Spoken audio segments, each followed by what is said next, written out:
morning and welcome to Kowloon Cricket Club. Sunday Elite Division 1 is back for 2025-26. Aaron Bush with you. It is the KCC Templars up against Jordan rivals USRC Elite. You can see on screen the Temps have won the toss. They're going to go out to bat. We'll see the captain, the new captain for the Templars this year, Jamie Atkinson. No Jay Davidson. Of course, he's down playing on Saturdays for the Crusaders. And back to KCC for this season, Parth Bhugwat. Welcome back, Parth. Umpires out in the middle today at the Jordan Road end, the Austin Road end, I should say, Shelton de Cruz. And at the Pavilion end will be Jayant Babu. A new look USRC side, of course, the two Hyatts going across from Kowloon Cricket Club this season. No Bubba, he's obviously over in the UAE for Asia Cup, but Farhad Hyatt is out there today. We'll run through all the sides throughout the morning and afternoon. Looks like we're going to start proceedings from the Austin Road end. No, it'll be the Pavilion end as usually expected, so umpire Bubba will be officiating that one.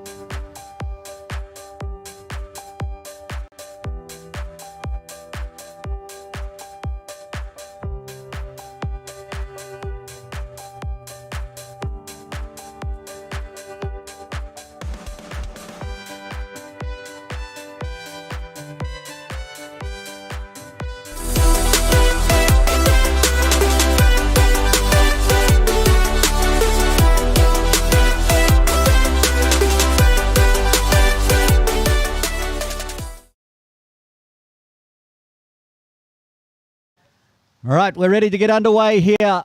Game 1 at Kowloon Cricket Club for Sunday Elite Division 1.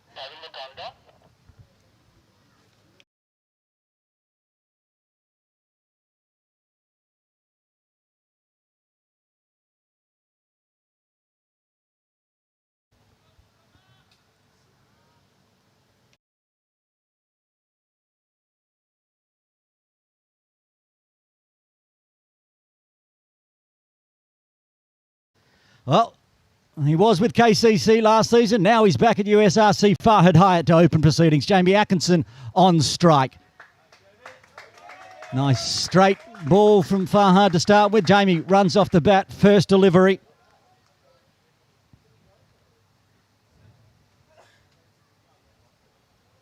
And now young Parth Bhugwat.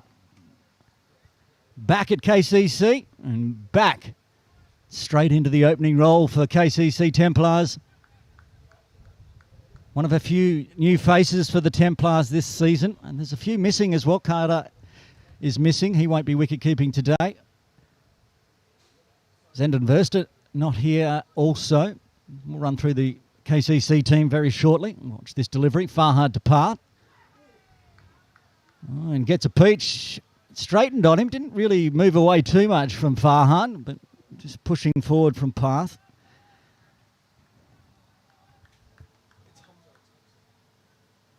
Oh, it's Hamza. I apologise. Parth was padded up, but it's Hamza Jawade out there in the middle. Another one into the Templars side. Back from USRC. It says so on screen. I should be looking at my screen rather than out in the middle. So the two switcheroos going head-to-head at the moment for the Temps. Farhad, formerly of the Templars, and Hamza, formerly last season at least, over at USRC. Now back and into the opening duties. Run through the playing 11 today for the Templars as Farhad gets back to his mark. The captain, of course, at the non-strikers end, Jamie Atkinson. Hasnan Kiani, who's captain yesterday for the Crusaders, who went down to the Diasco Little Sowan Sky Warriors in their first game. Another ball angling in to Hamza. Head coach of KCC, Wakas Bhagat. We also mentioned, of course, Parth Bhugwat back into the KCC team. Devang Bhulsara, Shail Shah. He started the season well. Got an 80-odd last weekend in Saturday. Dan Pascoe, the left-arm professor, is in the side today for KCC. Another one of the new ones coming to KCC this season, Rutvik Nalor. He played yesterday as well for the Crusaders. He's straight into the Temp side. Another quick. Dash Vora played yesterday as well. There'll be some tired boys playing back-to-back, but they're all nice and young and fit. And rounding it out, who I expect to be the wicket-keeper today will be Tommy Heisinger for the Templars and 12th man, Kapil Chakravarti.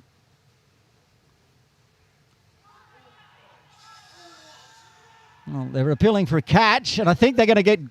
It's going to be out for the catch, or it was the LBW. I think there was an inside edge just onto the pad, and it's scooped up out to gully. The catch has been taken. The first wicket falls either way. KCC Templars 1 for 1.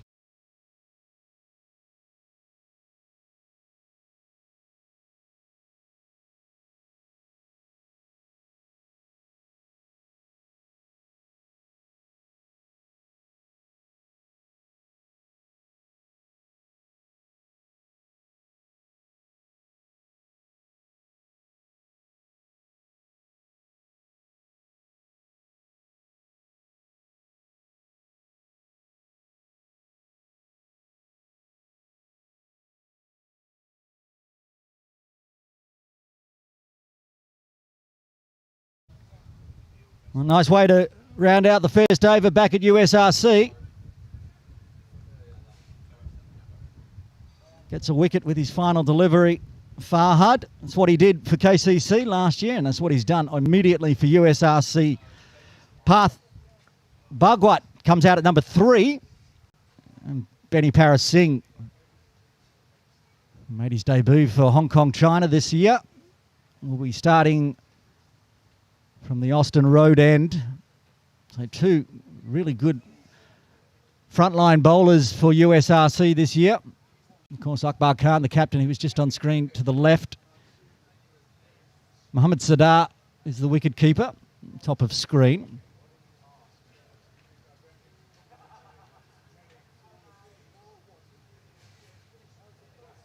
Akbar Khan was the man that took a very good catch. I was busy looking to see if it was going to be given LBW, but umpire Bubba had heard the inside edge. So a cameo from Hamza comes to an end. Path will be at the non-striker's end, of course. Jamie Atkinson back on strike. Single off his first delivery.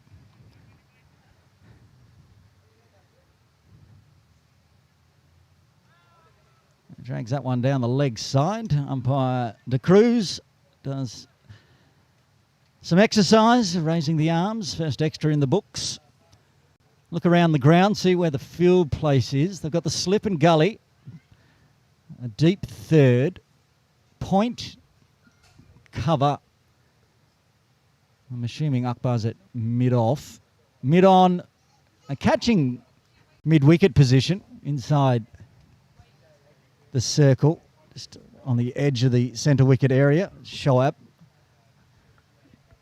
And also a deep square leg. Stayed a little low on Jamie there. Benny was right on the money early after that extra. Gets it back onto the middle stump.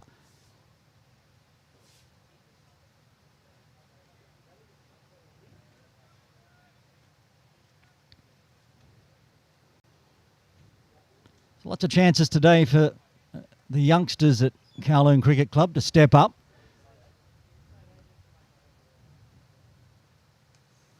Jamie pushes that to point. No run available. Bubba going across to USRC and Farhad. Azaz still over in the UAE. The likes of Path Bhagwat, Shail Shah. New players like Rudvik Nalor all get a chance to show and shine against this very strong USRC elite team now. Oh, he's absolutely smoked that, Jamie, but he smoked it straight to his opposite number in Captain Akbar Khan. So very good fielder. Didn't have to move at all. Just got the body in the way. Would have been a bit of an early stinger. It's very warm out there in the middle as well.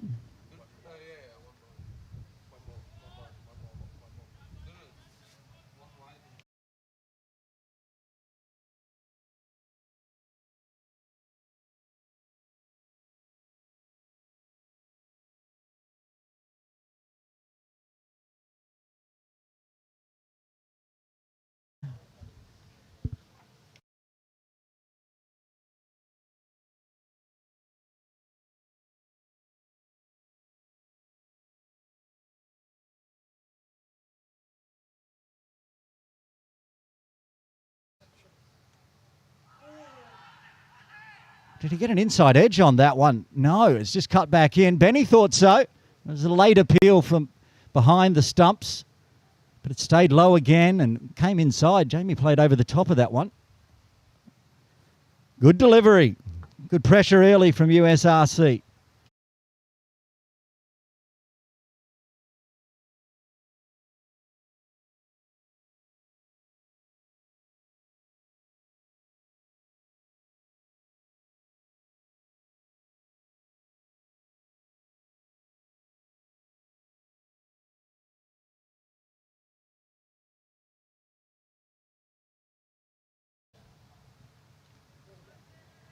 That one is staying low again. Not a lot of bounce in that channel outside off from the Austin Road end. Apart from the extra first off from Benny. It's been very tidy again. 10 dot balls so far for USRC. A wicket as well. Seeing off this new ball here, the captain, Jamie Atkinson.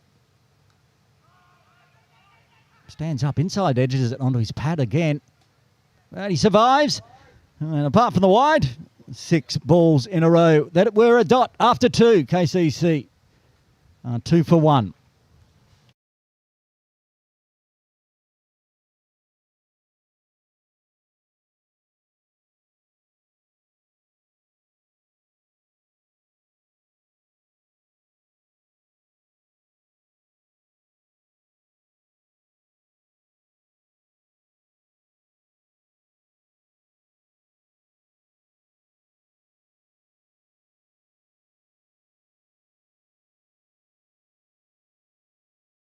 Bhugwat to face his first delivery of the 25-26 season.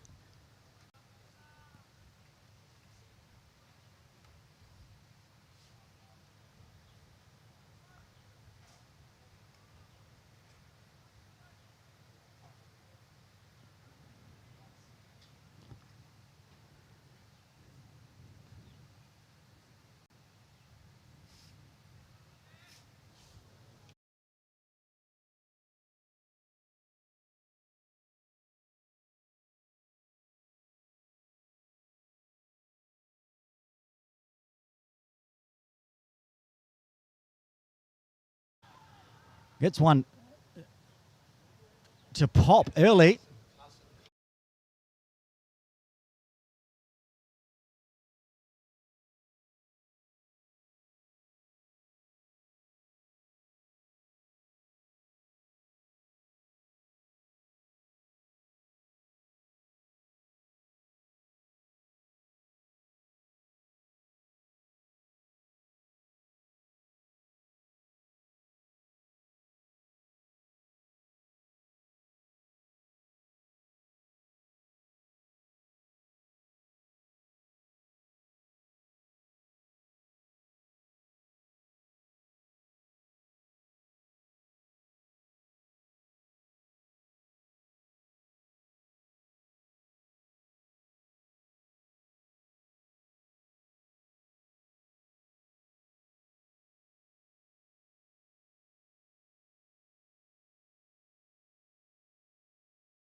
Causing all sorts of grief here, Farhad. Another inside edge onto the pads from Path, but he's surviving.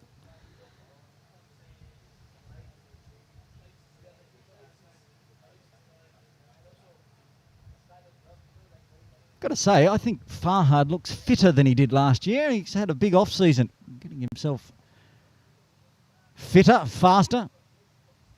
I did hear rumours that the Hong Kong China team were looking into Farhad Hyatt after his big season here at KCC last year. he can keep performing, and he already has, might be on the cusp of a...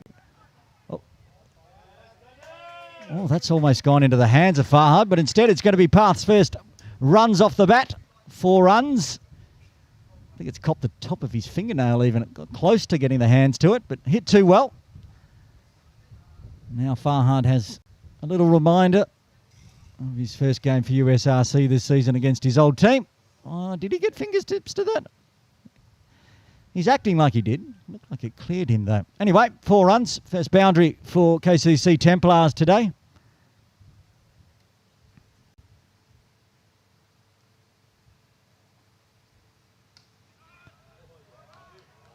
That's driven well, right off the middle stump as well. Good piece of fielding at extra cover. End of the over. 3 done. KCC Templar 6 for 1.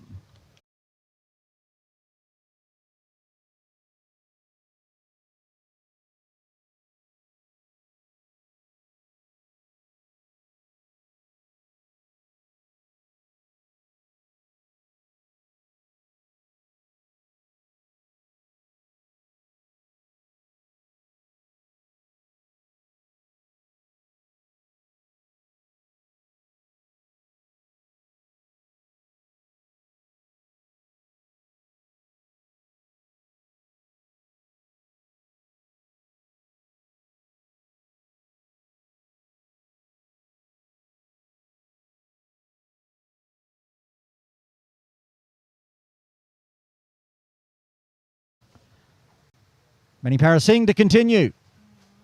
The battle with Jamie continuing. Outside, past the outside edge this time.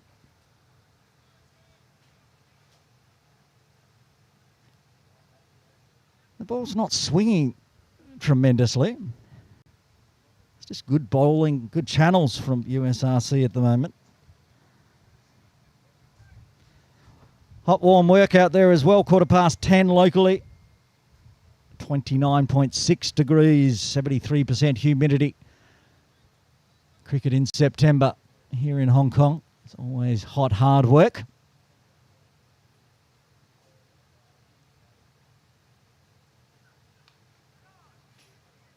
This time manages to just punch it to Akbar Khan there, the captain for USRC on screen.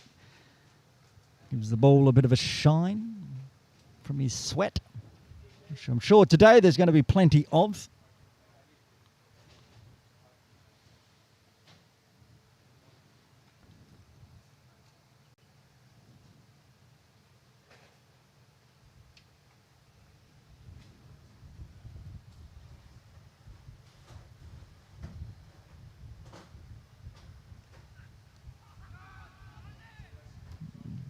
Lowish on the bat that time as it dribbles to Gully.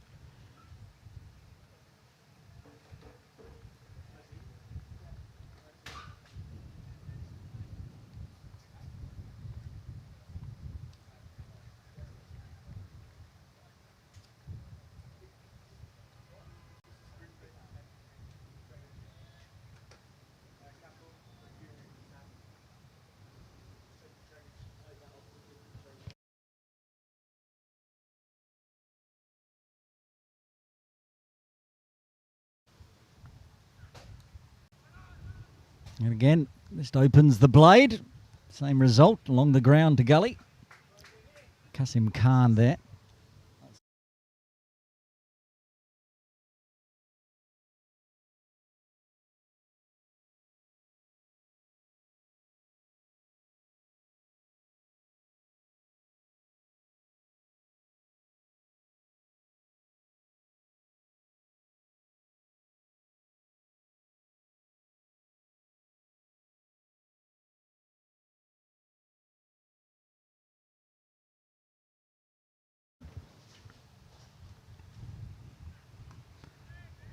Drives hard, straight, work to do for mid-on. I don't think they'll get there. Fast outfield, plenty of sunshine after the typhoon this week. Races away, another boundary. Atkinson gets his first.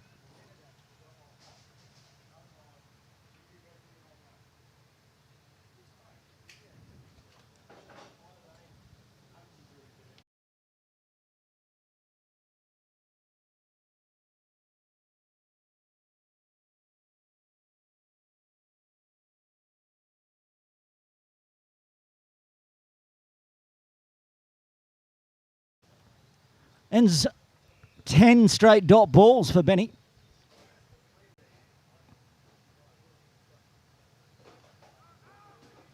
Back to usual programming. Dot to finish off. 4 runs coming from the fourth. KCC Templars 10 for 1.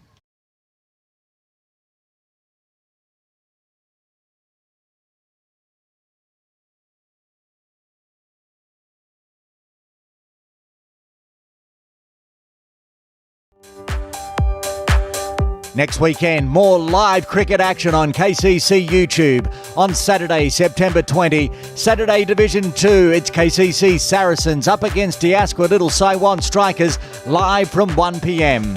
Then on Sunday, the double header, live with commentary. From 10:30am, Kowloon Cricket Club take on Shanghai Cricket Club. Then in the afternoon, it's the KCC Maidens up against Craigengow Cricket Club Fung Wong from 2:30pm. All live on KCC YouTube. Kowloon Cricket Club, the heart of cricket in Hong Kong.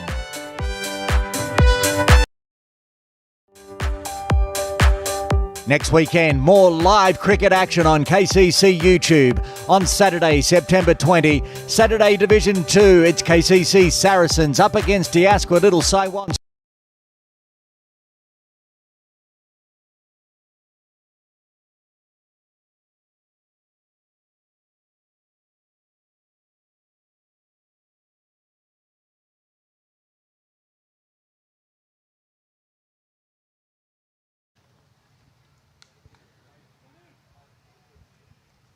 Path looking a little more comfortable after seeing off that first over from Farhad.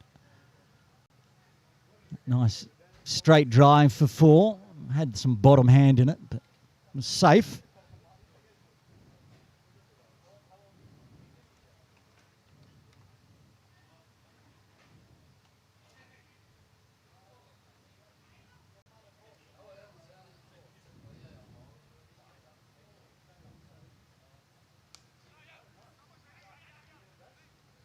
It's pushed nicely out to the left-hand side of the extra cover fielder, so can find a single, rotate the strike. If I'm not mistaken, Jamie hasn't faced Farhad since the very first ball of the innings, so where he scored a single.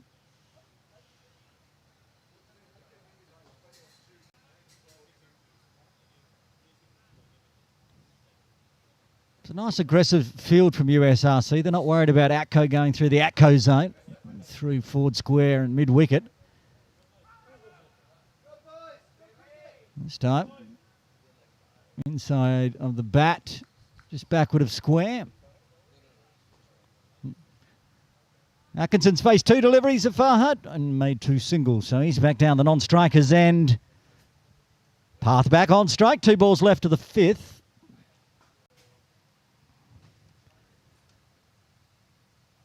These next few weeks of Sunday Elite Division 1 and 2, very important.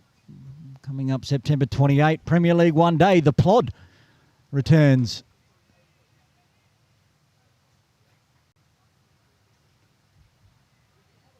What I've seen in the innings break. Another game coming up. It's a double header next weekend on Sunday, I think. What's today's date? The 14th? Then yes. Next weekend we welcome into KCC the Shanghai Cricket Club to play a game against Kowloon Cricket Club. And then in the afternoon, the KCC Maidens up against Fung Wong. We'll broadcast both of those ones live as well. And then the week after that, Premier League begins. Full. Probably missed out a little bit there, Path, but very quick. Oh, great throw. Not sure which end he was actually aiming at, but he ended up hitting the stumps at the striker's end. End of the over. 13 for 1 after 5, halfway through the first power play. It's a grind. Said it's hot, hard work.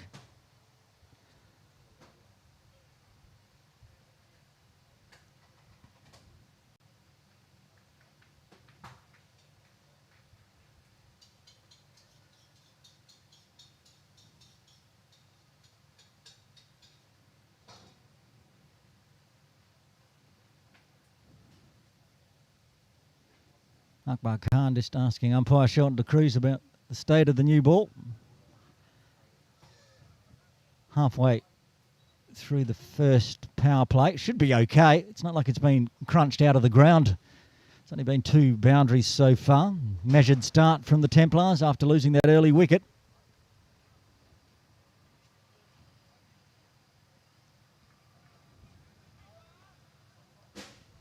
Benny Paris Singh to Path Bhugwat. Oh, the trap was almost on there. Gave him the short one. Path said, yes, thank you. And they had the backward square. It's a 6. It's gone all the way. They had the fielder, and it went over his head. First maximum of the innings. Path Bhugwat. The trap was set. As I said, Benny's banged that one in nice and short.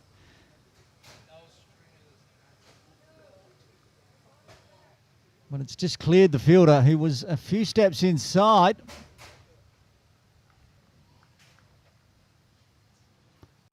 Didn't clear the rope by much, but it did. See what Benny has as a follow-up. Fuller this time, and eased out to point. Not a long boundary, that backward square. But plenty of catches do get taken. The trap set. Path was up to the challenge early.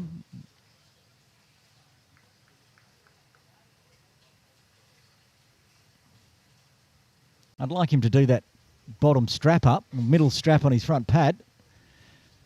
He's not noticed that that one's coming a little loose at the moment. It's not bothering him though. He's looking very comfortable now. But it is an aggressive field still. Just that backward square and a deep third outside the circle in the power play. And mid-wicket, putting pressure on, I said earlier, same position. Just on the edge of the centre square. 5 or 6 metres inside the circle. Good fielding again. And the catching extra cover position, palms it to mid-off. Had to get hands on that one. It was motoring along off the centre wicket. Speaking of the centre wicket, looks resplendent. Akbar Khan and the team here at Kowloon Cricket Club getting this pitch up for yesterday's Saturday Div 1 game, now Sunday Elite Division 1. Can't beat cover this time. So more dots after the maximum. The centre wicket was so wet after this week's typhoon that we had to reschedule Thursday's morning league game. They play on Astro. Even that area was too wet to play on.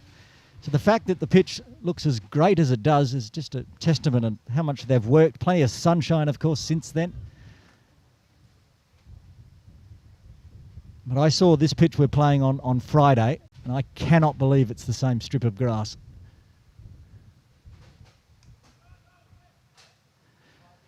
A 6 and 5 dots to round out the 6th. KCC Templars 19 for 1.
Farhad to continue from the pavilion end.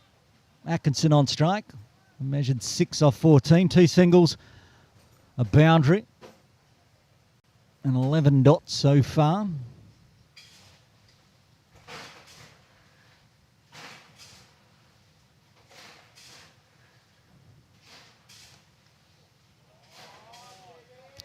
I said a previous over, they decided not to protect the Atco zone, and Atco obliges. Flicks it up over the top of Ford Square. Picks up another 4. And it wasn't too far away from going for a maximum. It was just a nice, easy flick as it dragged onto his hip. Up and over, one bounce over the ropes for 4 into the Atco zone.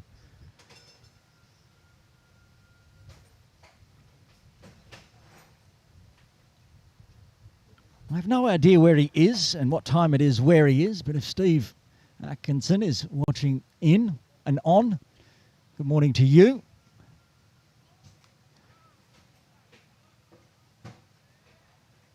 Jamie's dad and a stalwart of cricket in Hong Kong for many, many years. Teacher and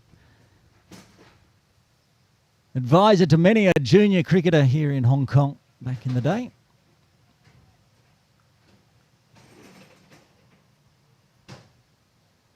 And everyone else who's tuning in, good morning to you, or wherever you are around the world. Feel free to drop into the YouTube comments.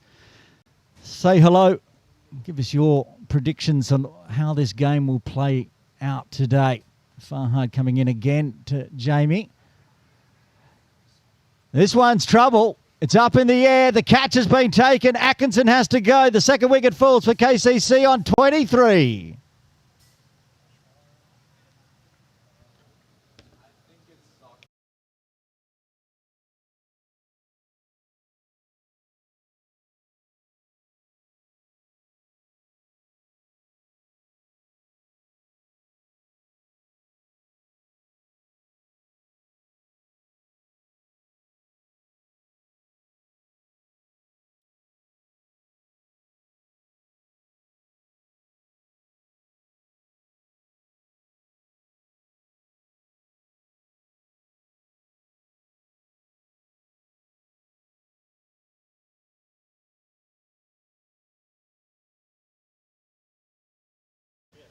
Catch taken by Zakir Hyatt. The second wicket falls as it looks like Devang Bhulsara comes to the crease at number 4.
Devang wanting an early single and good running between both to get through.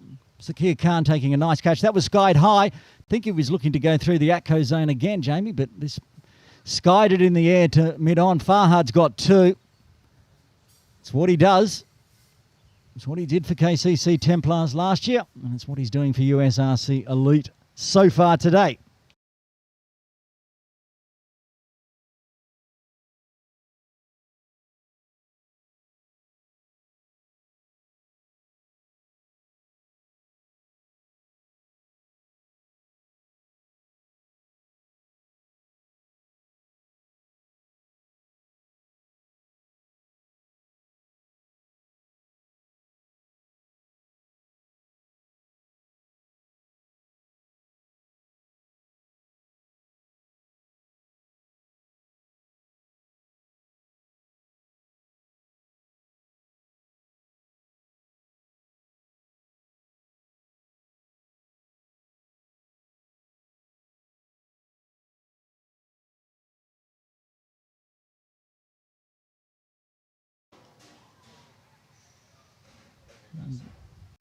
Inside edge again. He's going to find a single out of it.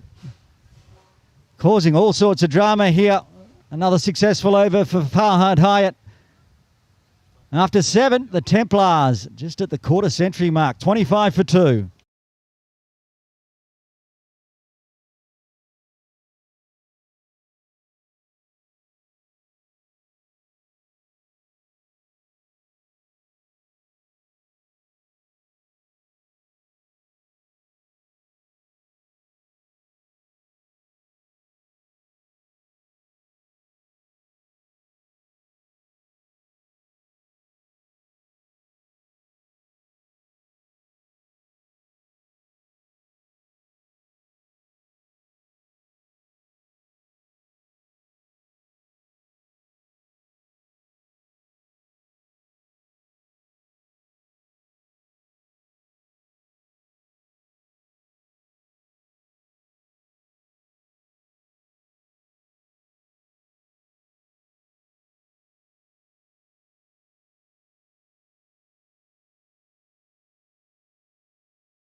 More dots from Benny.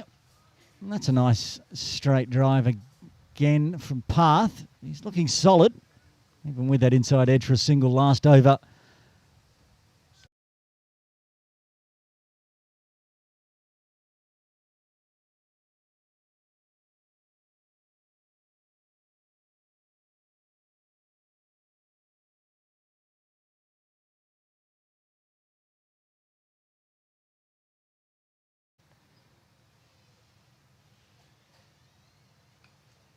Again, he's driving nicely, but he's just picking out the field at the moment, Path Bhugwat. He's only here for a flying visit. USRC get to deal with him. Path at university in the United States on summer break, so he dropped back to play some cricket. I'm sure the Templars are glad he's back, even if it is for a month or so. I guess once he's done his degree, he might head back to Hong Kong, play some more cricket. We'll find out. Still Benny versus Path. He is starting to swing harder. Feel at some point he might find a gap, but so far no.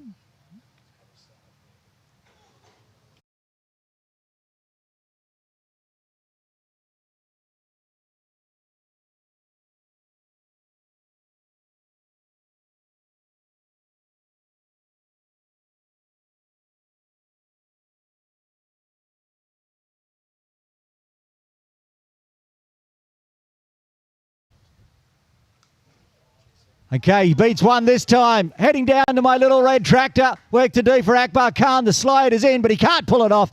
Goes into the scoop for the little red tractor for 4 through extra cover. It was coming. You knew it. And this time, perfect timing. Beats the extra cover in close and catching. And a chase down from Akbar Khan. Unable to stop it. Another boundary to Path to finish off the over. At some point, maybe in a drinks break, I'll swing a camera around and show you, if you've not seen the little red tractor. We talk about the little red tractor on morning league games often because it gets peppered with extra cover sixes. Along the ground this time for Path. Finish off the over nicely. 2 overs left to the power play. 8 done. The Templars 29 for 2. No break for Farhad. He's going to bowl a 5th here. Why not? He's got 2 wickets so far.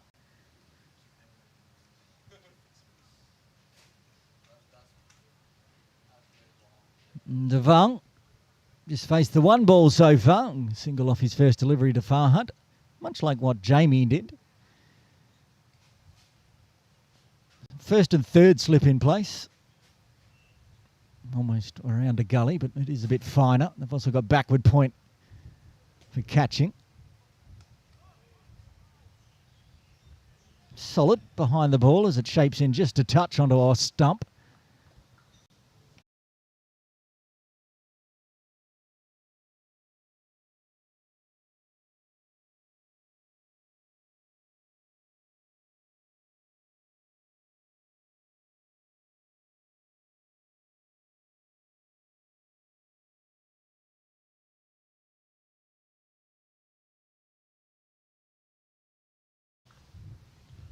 Still getting that in swing, Farhad. A little too full perhaps, and easily navigated by Bhulsara.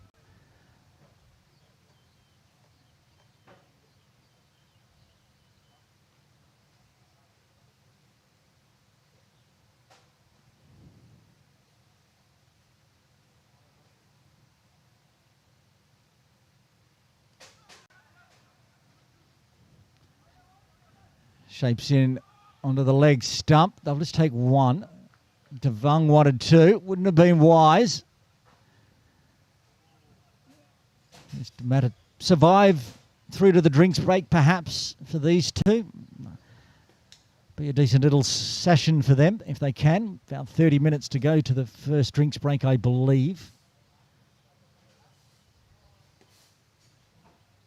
I always get my Premier League and Sunday Elite mixed up. One's an hour, one's 1 hour 10. I think it's an hour 10 between sessions here for Sunday Elite Division 1.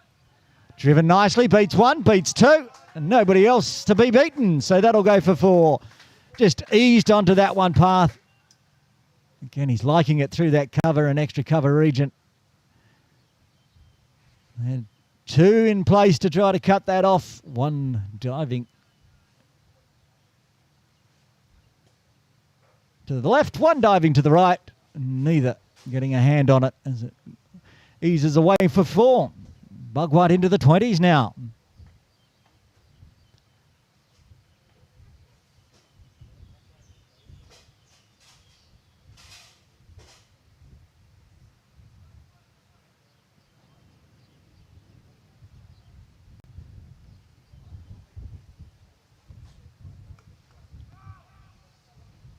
That one just to mid-on, no run available.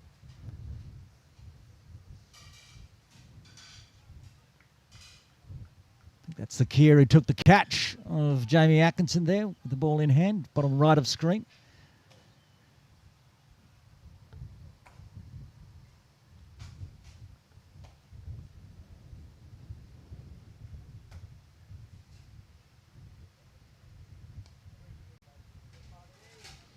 Straight back to Farhad. Finish off the over. 9 overs done. 5 runs coming from the 9th. KCC Templars 34 for 2.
Change in bowling from the Austin Road end. Shan Raja into the attack for the first time today to round out the power play.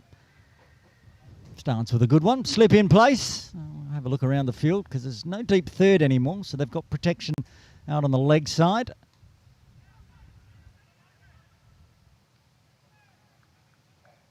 Slip, point, cover. He just did the fielding there. Extra cover catching position mid-off. Long on. Benny Parasink back out on the ropes. And catching mid-wicket. Very straight mid-wicket now. Not far away from where Path's standing, in fact. A couple of pitches across. A deep square leg and a backward square inside the circle. And that is getting some turn. We'll get through for a bye. No way getting bat on that one. I'm not able to watch on, but I would suspect that Dan Pascoe would be very, very excited about what he's seeing here from Raja Shan. Two left arm off spinners.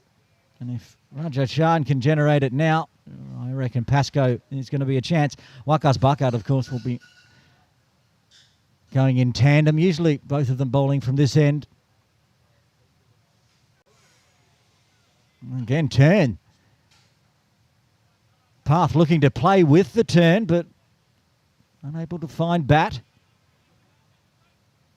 Could be our first maiden of the day, of the season here at KCC for Sunday Elite Division 1.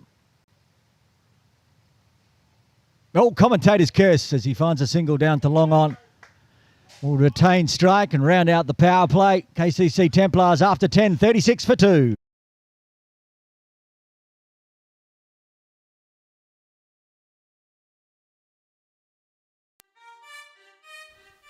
Join Hong Kong's premier junior cricket program at KCC, catering for all ages from under 5s right through to under 17s.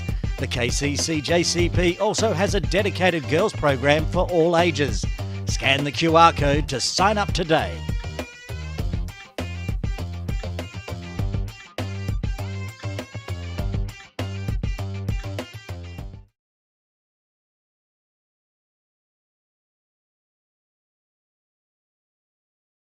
We're going to change bowlers from both ends. Zishan Iftikhar to take over from Farhad at the pavilion end.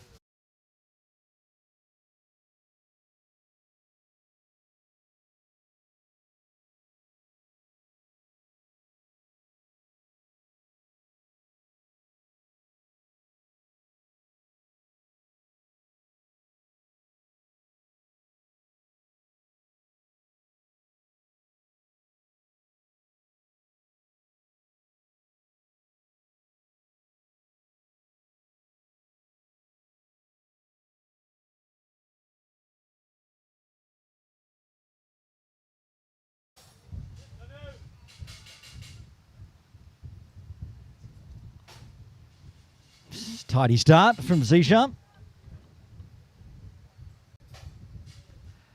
What's his setup now? The power play is done. He's got a deep third.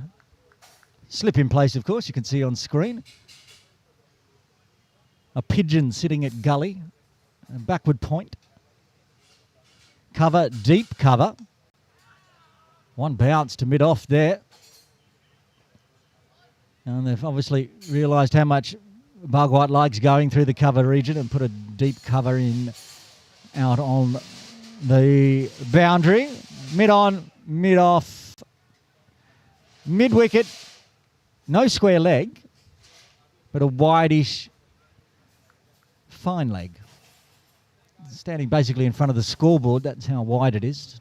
Almost around on the 45, which is going to be problems for that one because that's very, very fine.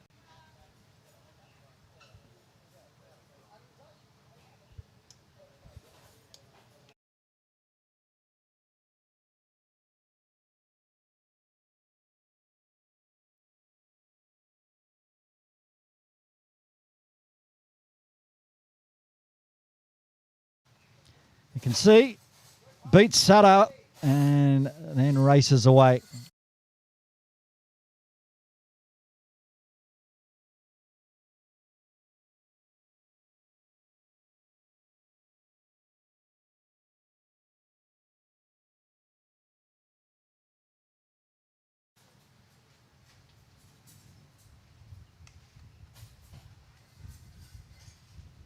This one nice and straight and played nice and straight as well.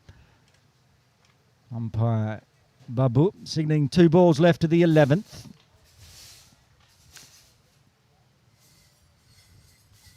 Run partnership between Devang Bhulsara and Path Bhugwat. Only 2 runs for Devang so far. He's happy. Path coming in at number 3 to farm the strike. 4 fours and a maximum in his 26 so far for Path. And this time getting aggressive. Comes down the pitch, almost cleans up Devang. Can't beat mid-on. Again, Zakia does some good fielding. Short boundary.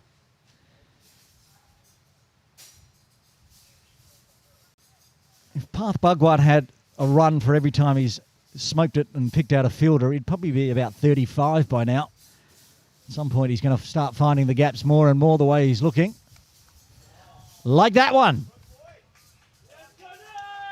Keeps that one nice and straight. Punches it too straight. Zakia can't cut that one off.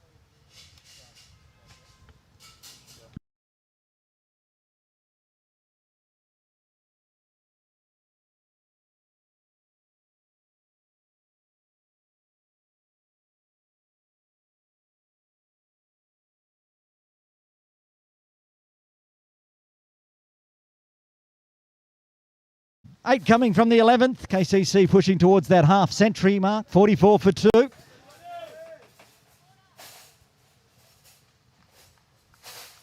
Rajajan to continue. Tidy first over, just the single and a bye coming from it.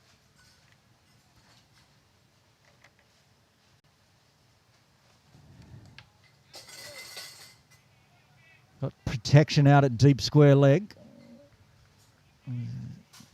Just the one. That's what Devang's been doing so far. Just 3 singles. Rotate the strike. But that one there was nicely timed. It's just unfortunate. They had the backward, or they had the deep square. That was low. Raja Shan. That channel that we saw Benny, a few low deliveries to Jamie Atkinson earlier. Both the quicks and the slow bowlers finding a little low bounce outside off. Oh, that one's been dispatched. One bounce over the rope for 4. Punched it hard through cow corner. Path Bhugwat. 34 off 39 now. If you're going to keep hitting it along the ground and picking out a fielder, then just go over the top of them. No one at cow corner, only a long on in place, so nicely swept up and over the top.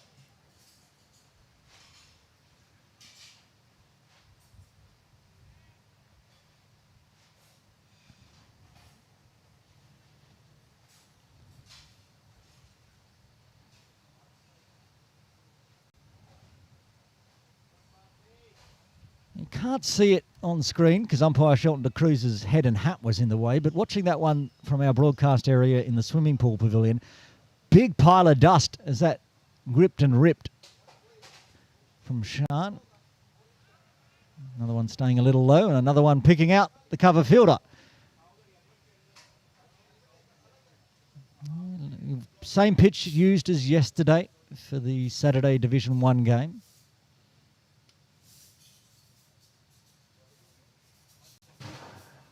Now judging that lower bounce path and defends onto the offside end of the over with 5 runs coming from the 12th. KCC Templars 49 for 2.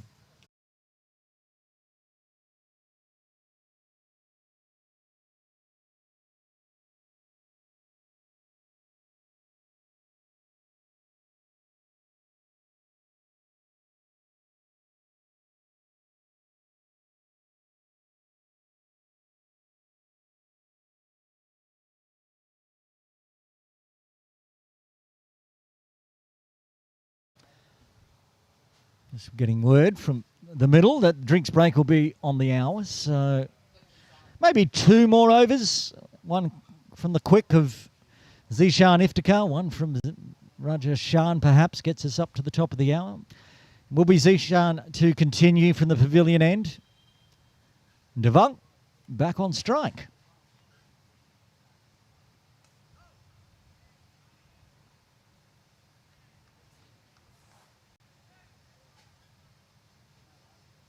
Not even an extra cover fielding position now. It's almost a shortish mid-off. You could see the fielder standing on the AstroTurf area. Very straight. They do have a cover fielder as well. No deep cover for Devang.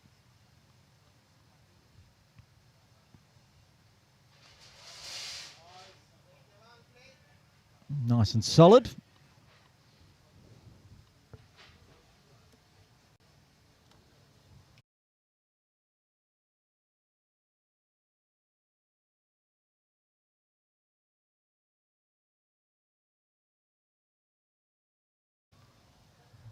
Akbar Khan there, just left of screen. Fielding in nice and close. Looking for a bit of bottom hand pop up. So far, Devang up to the challenge, keeping it along the ground. And again, as it ricochets off Iftikhar's hand, ricochets off Wakas's hand, makes it out to mid-off.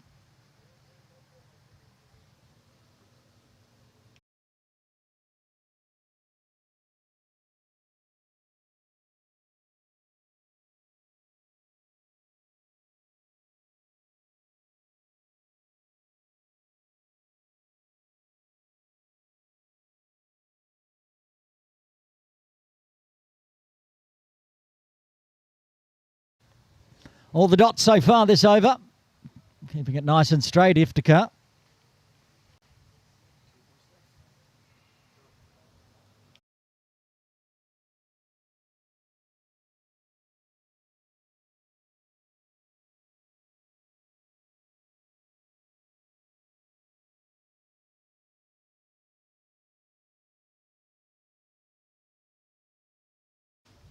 A little bit of cloud coming across the ground, but it must be the only cloud I can see in the sky. It's very blue skies. As Devang whips out off the pads. No backward square. No square leg out in the deep either, so breaks the string of dots, gets his first boundary.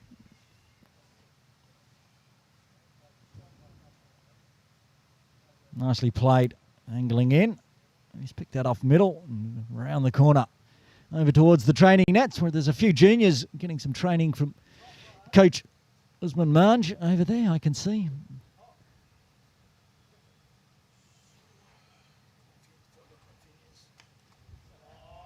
This time, he's going to go forward a square. They have a mid-wicket, no square leg, and nobody in the deep. So back-to-back fours to finish off the 13th. Temps getting up over the half-century mark that over. They're 57 for 2.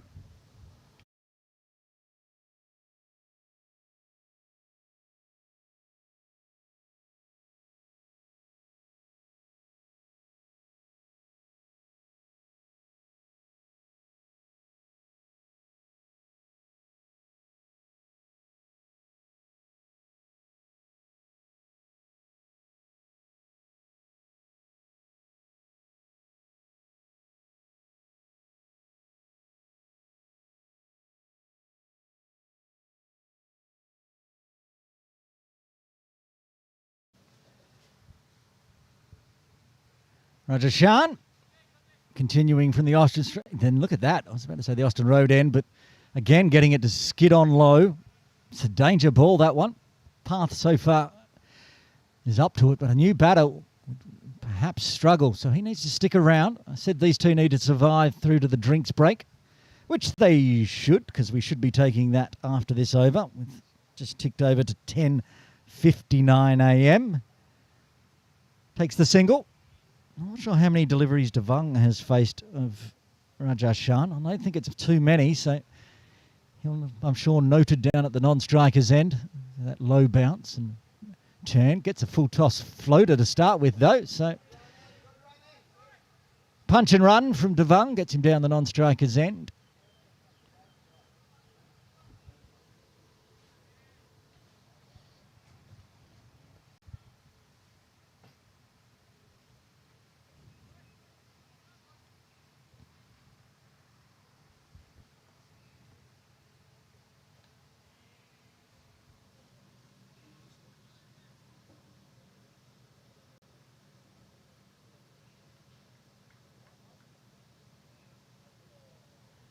Of course, all the data for this game is on the KCC Match Centre. You can see the scorecard, highlight videos, ball by ball as well. Keep that running at the same time as watching on YouTube.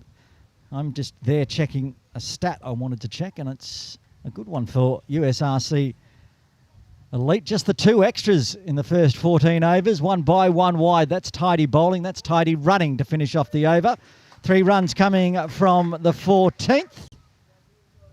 Will we take a drinks break here, or we will, as the players head off for a well-earned drink. First hour done. 60 minutes, 60 runs for KCC Templars. They're 60 for 2. Join us in around 5 minutes' time here, live from Kowloon Cricket Club.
Follow us on our socials here at Kowloon Cricket Club for all the latest information. Facebook, Instagram, X and on YouTube. Scan the QR code today.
Welcome back. Drinks break done here at Kowloon Cricket Club. Change in bowling from the pavilion end. It will be the captain, Akbar Khan, bowling to Path Bhugwat.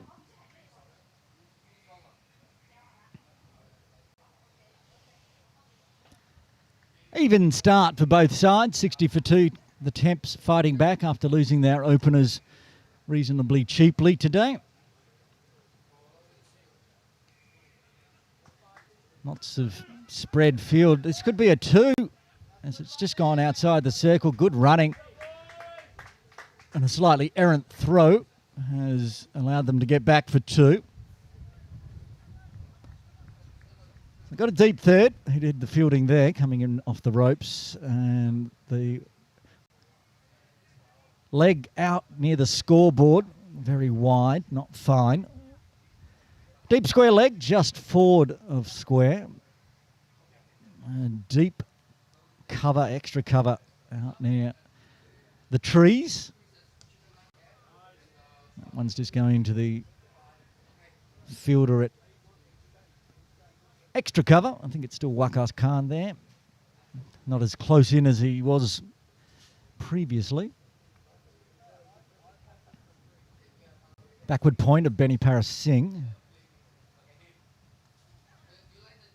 Well, that one zipped on through. He also came back a bit as well. It was only one stump outside off in the end.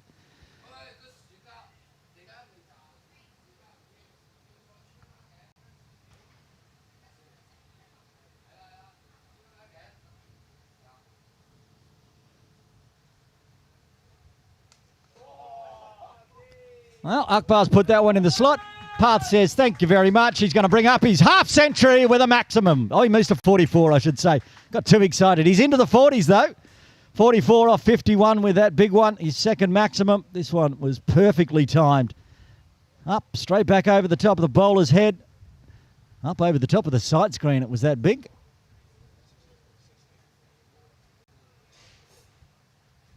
Another maximum will get him to his half century.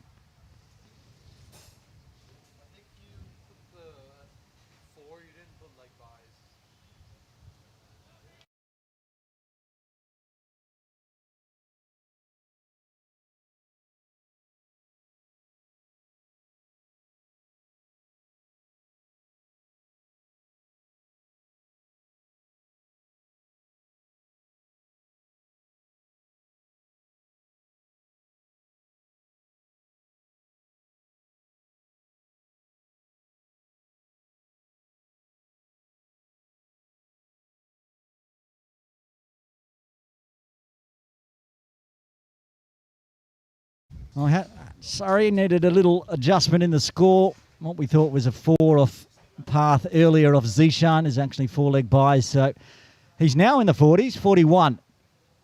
After the nice big over, 9 runs coming from the 15th. The Temps are 69 for 2.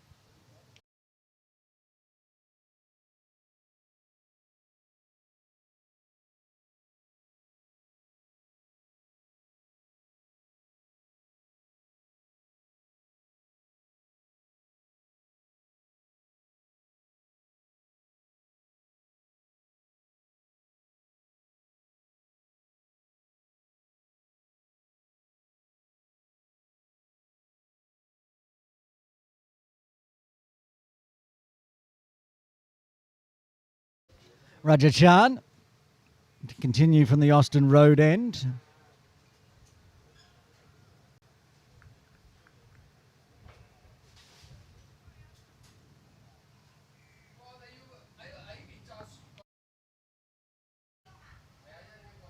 This is fine. Not a lot of speed on it, so the backward square can scurry around and stop that one.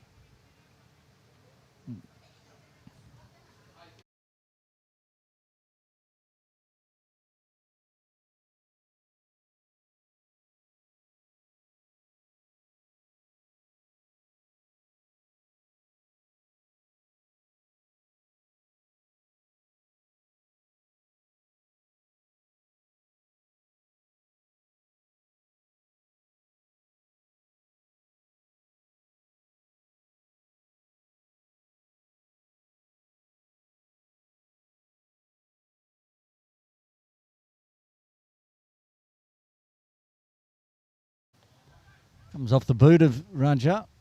Will get cut off in the deep. Another single.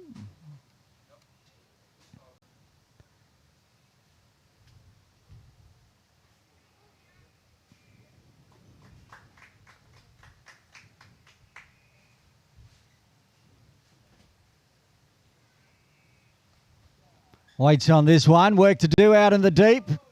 Does get the hand down. They're going to come back for 2. Oh, it's a very nice turn. That's going to bring up the 50 partnership between Devang Bhulsara and Parth Bhugwat. 50 runs of 56 deliveries. After being in all sorts of trouble early, the team being 23 for 2. Now they're 73 for 2. Goes fine again. Again, it will get cut off, so they'll take 1 and Parth will move to 45.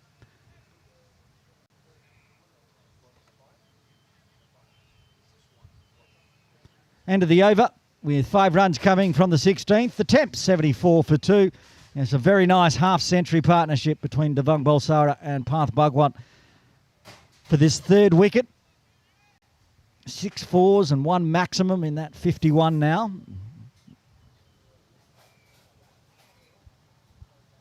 And Akbar Khan, he got taken for a maximum, was the maximum in this partnership. Last over he bowled will continue.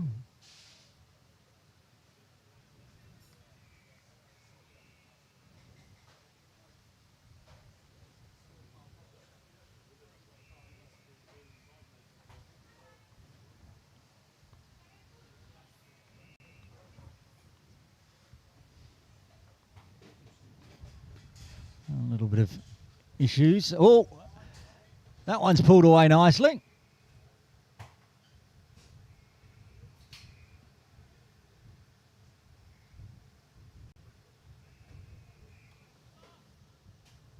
Just a single, though. Moves to the 3/4 century mark for the Temps.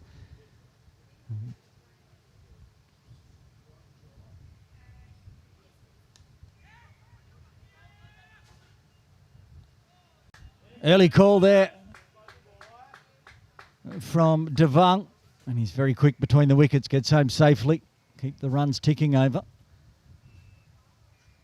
Oh, there's Parth diving at the end. Parth's call, of course. He's back on strike on 46.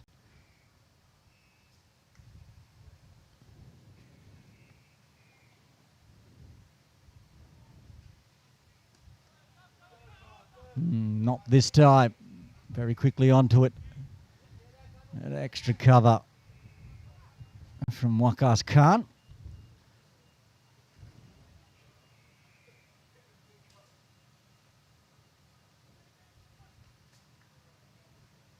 Those from a few years ago will remember Path and his brother playing for KCC. Path winds up on that one. Has he got enough on it to go for four? It's been parried forward. Could still go for four. It's been parried all the way to cow corner. In the end, it stayed inside the ropes, and it'll be another two. Yeah, Path and his brother Arush. As far as I can tell, Arush Bhugwat is the only other person at KCC, probably at the moment at least, that has AB on their hat, apart from me. And Arush is off studying as well, so I'm the only one with AB on my KCC cap.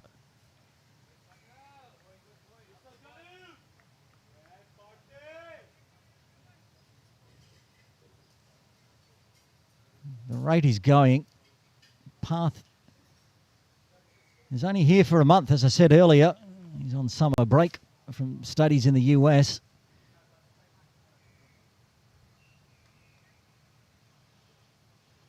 Oh, he's absolutely smoked this one. Pick up his half century. Path Bhugwat 52. Brings it up with another four. That's his sixth four to go with two maximums in his 52 off 61. Welcome back to Kowloon Cricket Club, Path Bhugwat.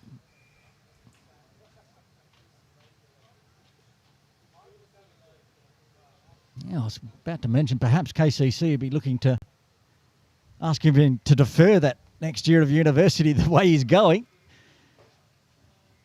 Of course he won't, I'm joking, but it's great to have him back just for this game. Show a runner to bowl over number 18, change in bowling. Raja Shan having a break. Show a runner.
Sorry, some editing on the scoreboard required, but a wicket has fallen. It's Path Bhugwat that departs for a well-fought 56, caught out of the deep by Benny Paris Singh.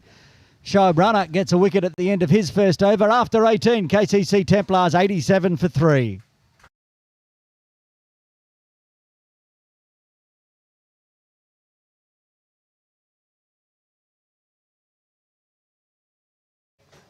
Well, a big knock for Path Bhugwat, 56 in the end.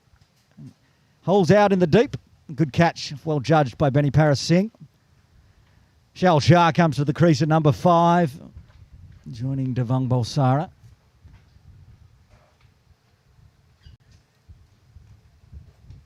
Templars will be looking to bat out their full 50 here, because if they do, it's like having a 12th or 13th player on the ground, because USRC Elite losing the toss, being sent out to field. It's red hot, of course, in September. So hard work for all the players for USRC.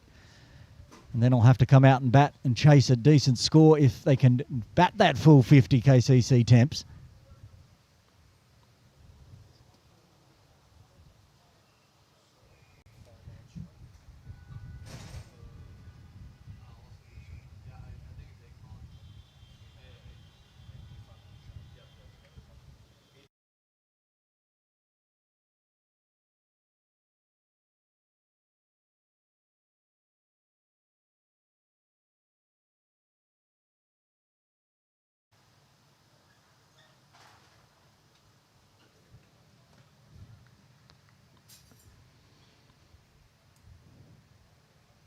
Akbar Khan to Devang Bhulsara. Find a gap to the left of Akbar Khan so they can take the single. And it will put Shale on strike. He's been in some great form. Got a call out on the 8 for 52 vodcast, which was released on Friday night. Scored an 80 on Saturday. Div 1 for the Tartars. Needs to bring that form here today. Continue these runs going. Lucky 88's on the board now for the Temps.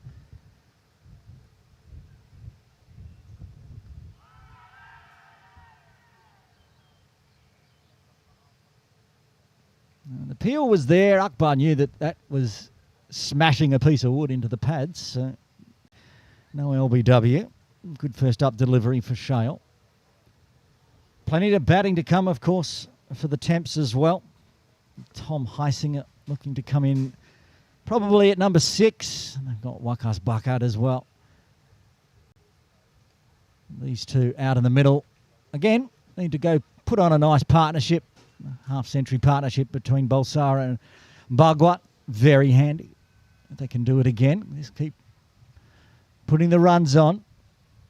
Be tired legs after the second session if they don't find some more wickets here. USRC Elite. Fuller driven nicely. Straight to Akbar Khan though.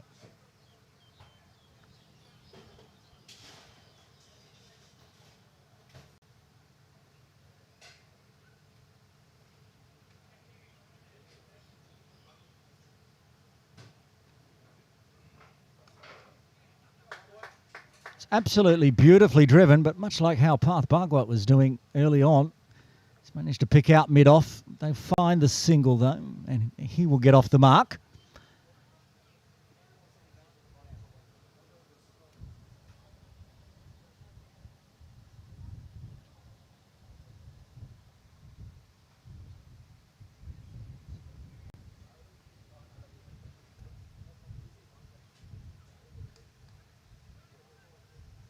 Devang's gone a long way down.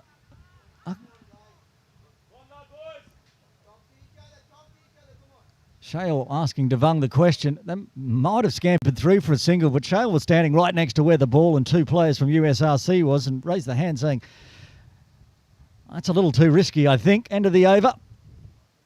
2 runs coming from the 19th. The Templars 89 for 3.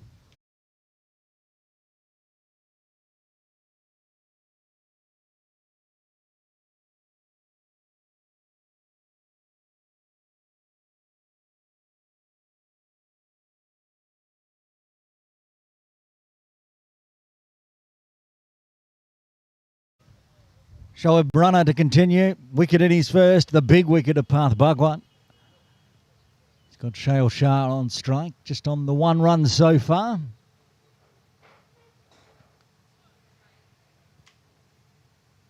Just watching Shoaib's action side on. That is a slow... I'm not even going to say run in. If you watch it, it's a walk in.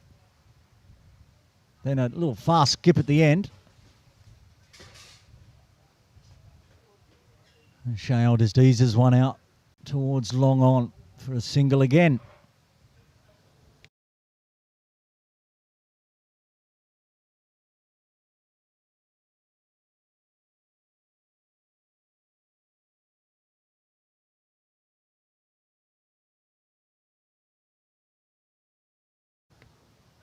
Was in the air for a while and calls have catch it, but it was wide.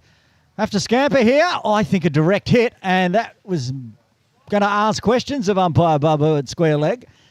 Was wide though. Little shaky running at the moment between these two. Devang always looking for that quick first and turning for a second. He was going to the danger end, so it was his call. Well, Shail was going to the original danger end, but he's quick as well. That one's dropped in short and got lucky, really. Just pushed out towards deep cover. Devang asking for more water, I think. He'd be very hot out there in the helmet.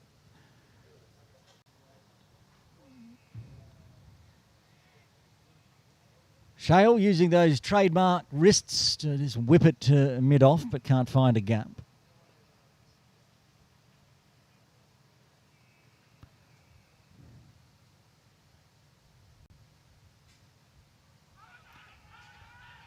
Stayed very low. No bat on it. Sadar's appealing.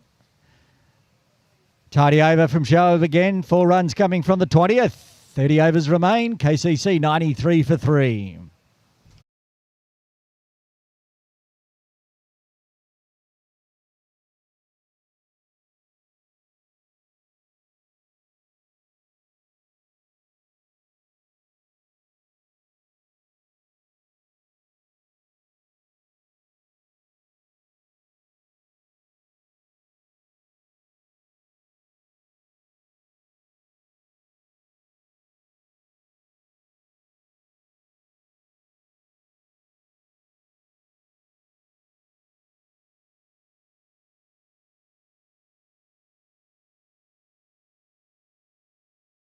Akbar Khan into a 4th over now. Devang on strike. Can only dab it back to Akbar.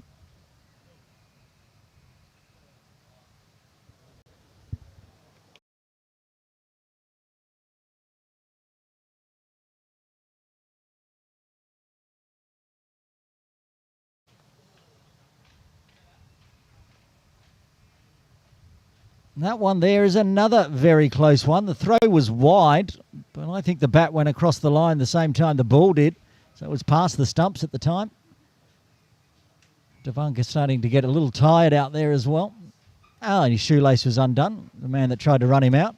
I assume it's still... Who was out there? Was it Iftikhar? Zakir maybe. Doing the shoelace up, ready to continue. Shail on strike. He gets down. Another one that didn't get very high, sort of shin height as he played that out of the middle.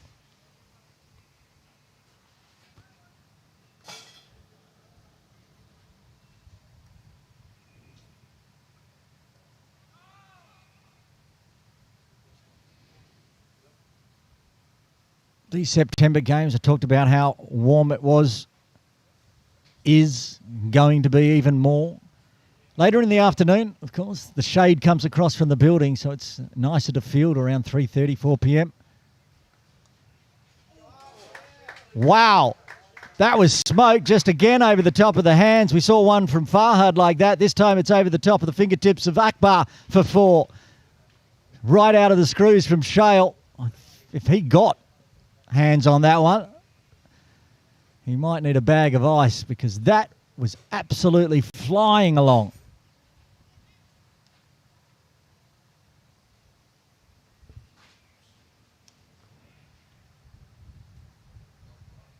And a dot to finish with. 5 runs coming from the 21st. The Templars almost at the 3-figure mark. They're 98 for 3.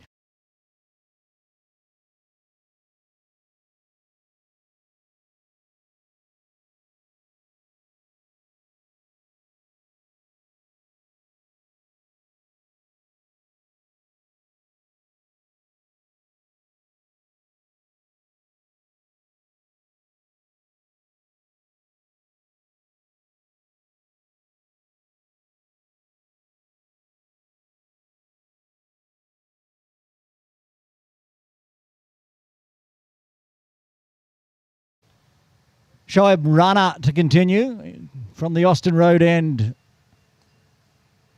Been tidy. 1 for 9 off 2. Starts with another dot.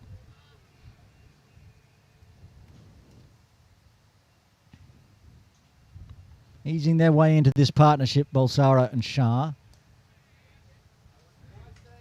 12th run off 20 deliveries. I don't think KCC will be too upset if they can get to 100 with just 3 wickets down. Does look like a batting track, little low spots here and there, and we saw some turn from Shan. And that brings 100 up for KCC Templars. A round of applause below us in the KCC dugout. 100 for 3.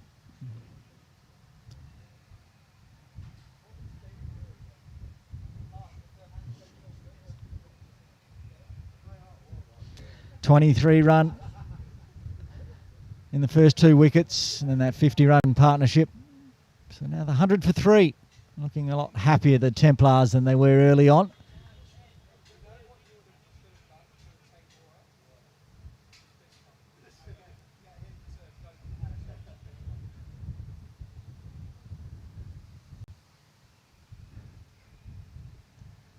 Down on the pad and going for the sweep, but picks out the sweeper at deep square. Another single, keep it, runs ticking over.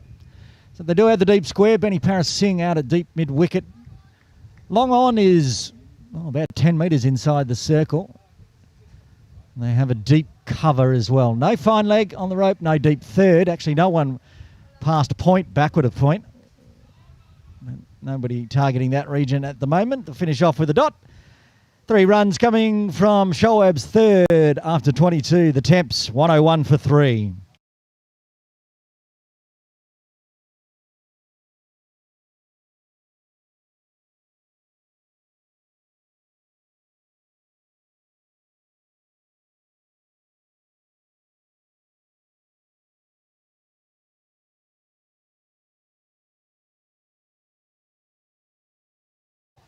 From the pavilion end, Akbar Khan's going to have a break and hand the ball off to Zishan Iftikhar, who's bowled 2 overs already, none for 12.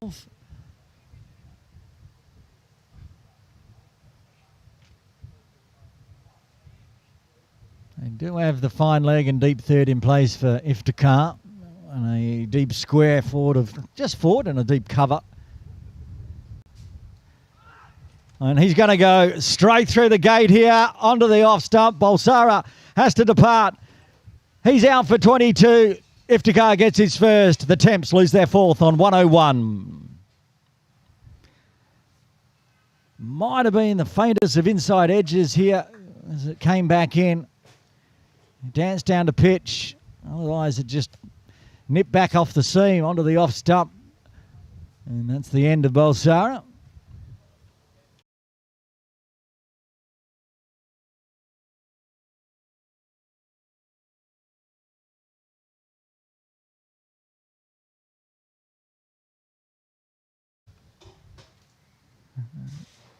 Four wickets down now for 104. Tom Heisinger comes to the crease to join Shail Shah.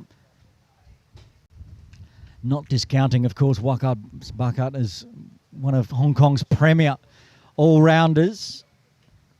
But he'll be the next one in, you'd expect, and then it'll start getting into the middle to tail order. So these two need to survive out there, Heisinger and Shale Shah. KCC Templars today is just a team of returnees, really. Hamza Jawaid back from USRC. Shale Shah back from his studies last year. Same for Tom Heisinger, back late in the season, moving back to Hong Kong. Later, Ludwig Nalor coming across to KCC this year. I think he was at India Club. I should know. I talked about him on the podcast in the transfers and Spill the Beans. But he's in the team more for his bowling. So these two need to power on to the next drinks break in about 30 minutes' time. Said that in the first session, and I'm saying it again for the Templars in the second.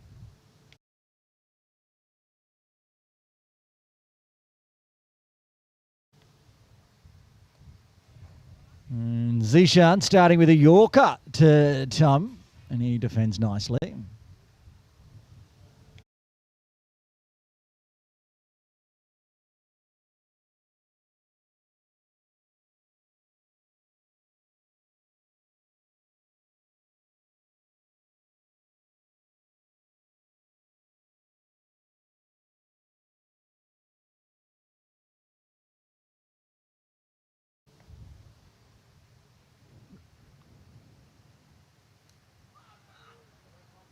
Little shorter this time.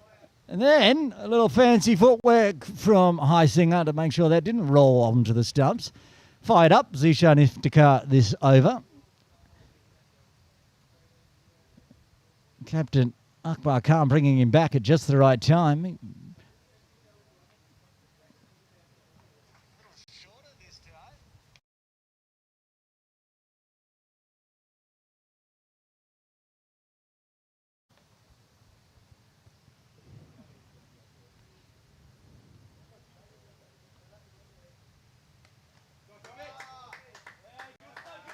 No worries this time.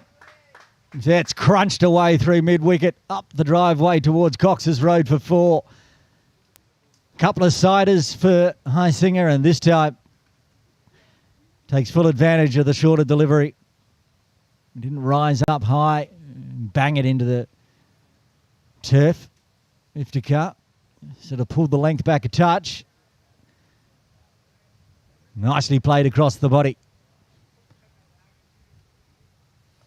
Has that gone up the driveway and out the door? No? Yes. But we found it. Recovered that one from Cox's Road. I think it went up and underneath the gate. Anyone that's played cricket at KCC will know that side gate when the teams come in. Well, Tom smashed it up there, run it up the concrete and out the door. We've got it back though. And this time, he's looking to guide it perhaps through the slip cord and played over the top.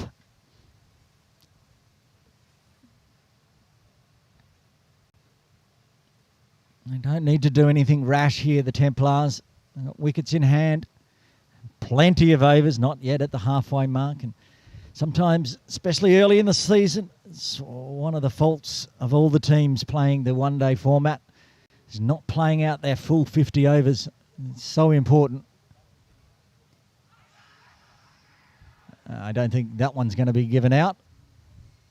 Quite high, maybe bad as well. Umpire Babu saying no. Watching side on, that looked a lot higher than it did on camera. It looked like it might have hit him quite low on camera, but on the side on, it was up on thigh pad. It's end of a very good over for USRC Elite. After 23, KCC Templars 105 for 4.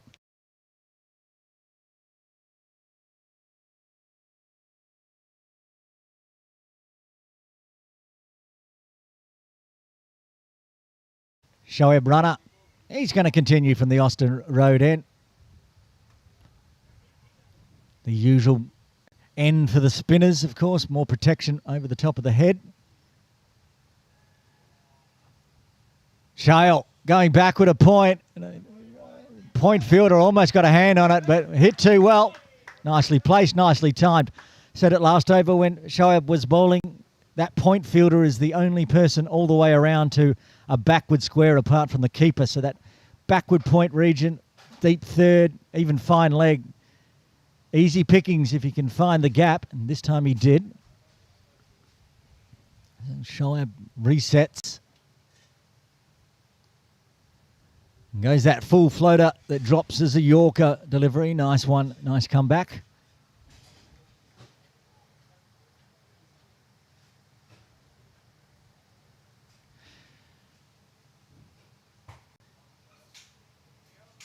And there's that fine leg, the backward square having to come around to field that one for a single.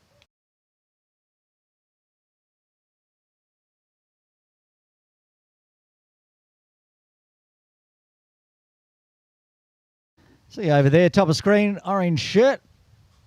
Jawaid Iqbal has come down to watch proceedings.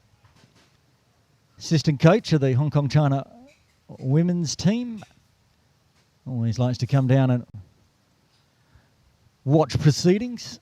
Good to see him down here having a watch on. Of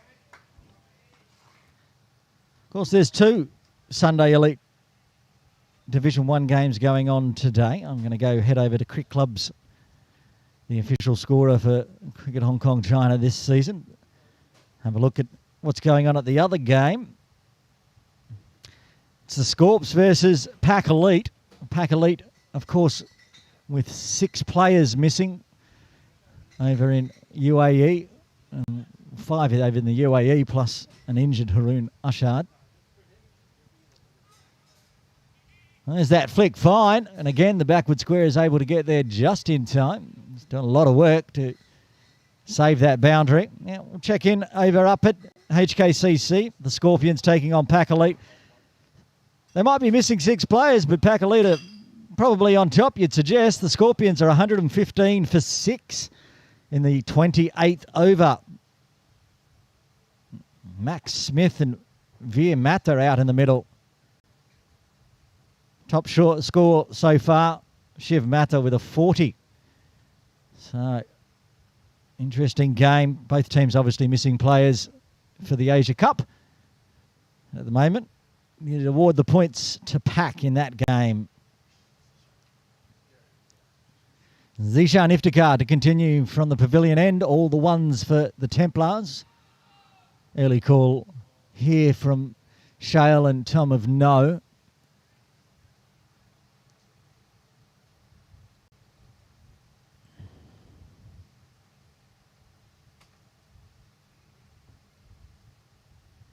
Also, women's T20 going on over at PKVR Reservoir. Just looking in the tips for the 8 for 52 podcast. I've already dropped another one. That's the 3rd wrong one I've got this year. The Wasps defeating the Sunrisers. Well, to be expected when I'm tipping against Atif Hussain. Charlie Bear's got a win though. I see. No, that's in Challenge League, which we don't cover anymore, so different Charlie Bears. Back to focusing on here, and Iftikhar again, tidy, 2 dots. High Singer. Did take him for a 4 last over.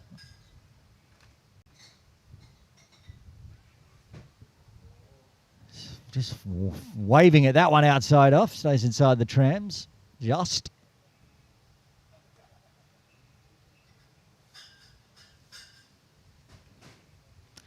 Three more balls will get us to the halfway mark here. 4 wickets down. So, still pretty even. So another wicket or 2 for USRC Elite. And they could look to try to keep the Templars under 200. If these two stay out in the middle, 200 plus. Very much a chance. There's that feather edge. High risk, little reward for High Singer. He gets the single, but could easily just nick off to Sada. Gets away with that one, takes the 1.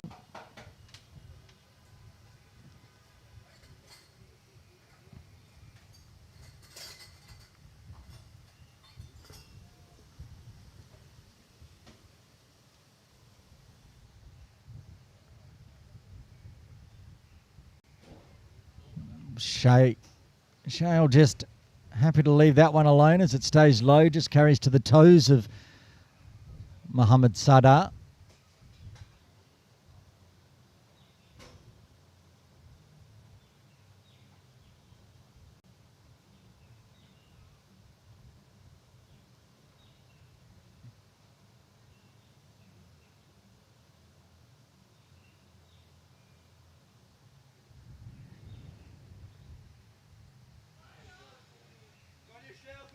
And another good one. Good keeping as well from Sada. Finish off the over, just the single coming from it. Halfway there, 25 overs done, 25 remain. KCC Templars 112 for 4.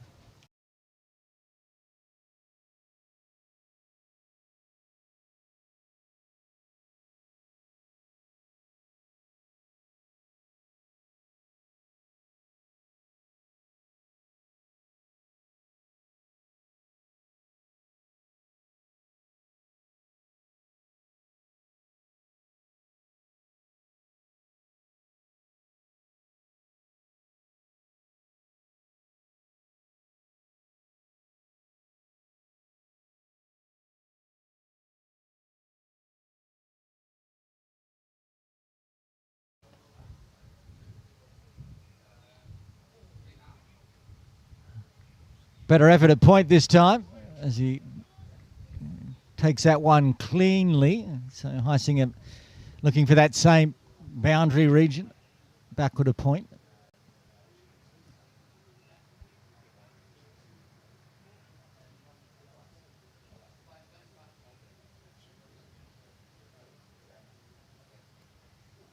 A charge from Shale, but then he just ends up finding it as a Yorker. Can't do much with it.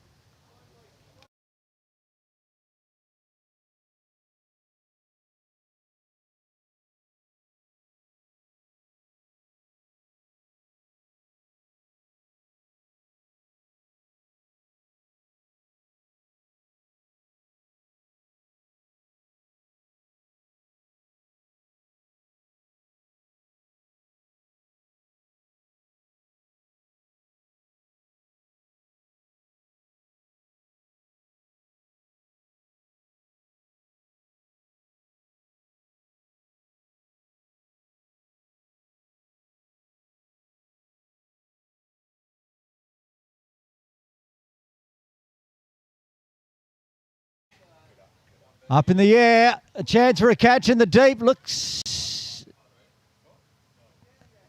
Not sure what happened there, because it was blocked by our tents. I think it's just a single in the end. It might have been taken... I think it might have been one of those ones you throw up in the air and throw back to yourself. Benny Parris Singh in the deep. So we thought it could have been a 6, thought it could have been out. In the end, it's just a 1.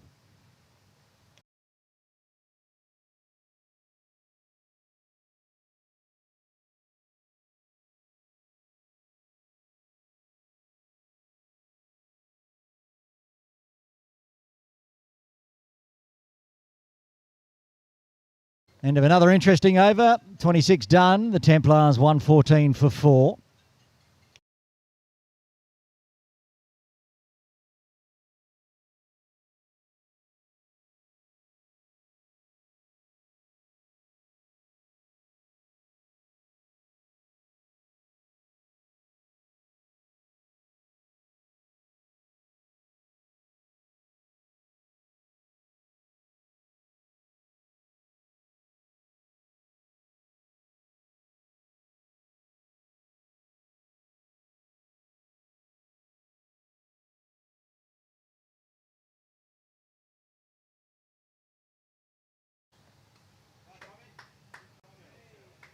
More singles as he pushes out onto the offside.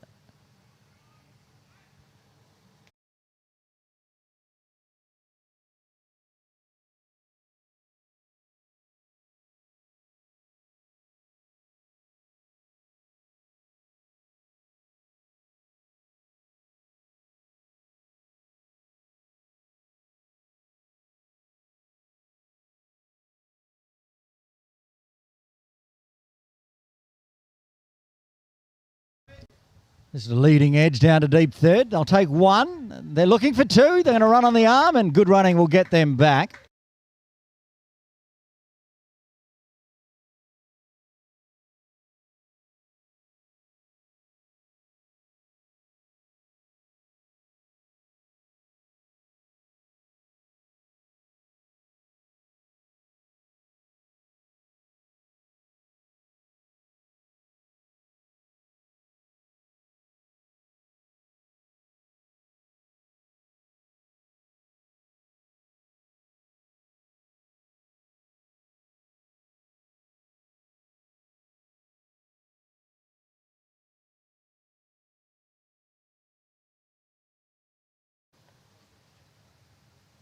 Iftikhar in again, the high singer. Keeps it along the ground to Benny Paras Singh at point.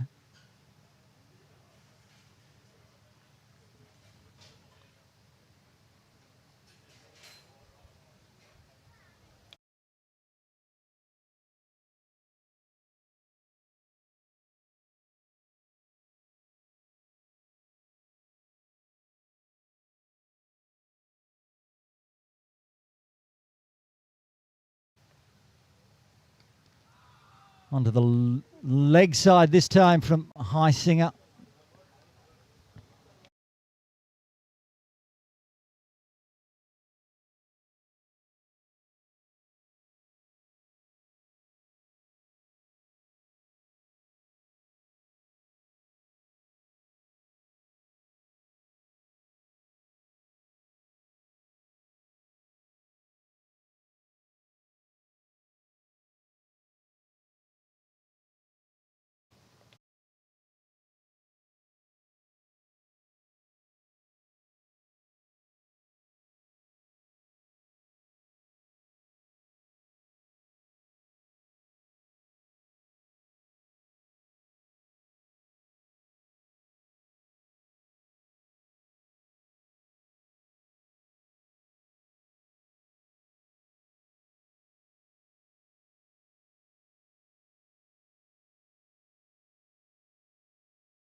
The spinners are going to rotate for USRC. Shoaib will have a little break.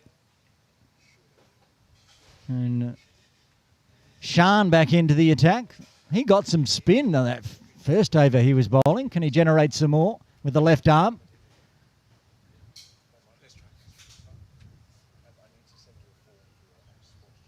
Well, it starts too wide.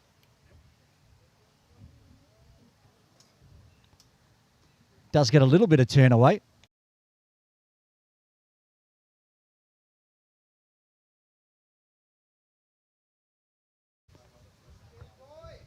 A little spoon out into the deep. Another single. The run's just slowly ticking over. As you can see, the Wasp projector, 233.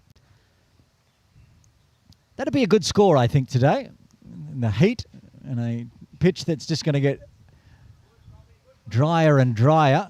Second day of use. Generate some turn for the spinners of KCC.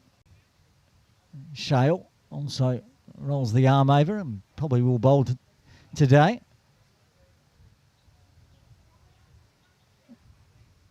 They're bringing Long on inside the circle here for Shale. Keeping Long off floating out in the deep. Zipped it through. A little bit of turn as well. The points move more to a backward point. They've got that short third. You can see the fly third left of screen. Wow. That one turned.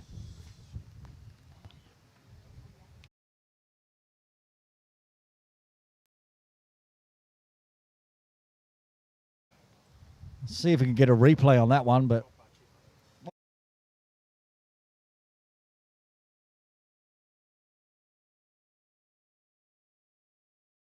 getting too much spin at the moment.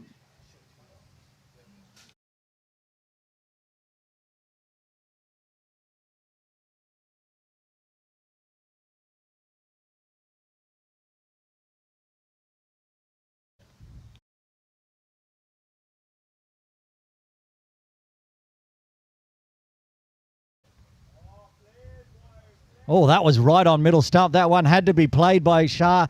He navigates it. 3 runs coming from the 28th. KCC Templars 120 for 4.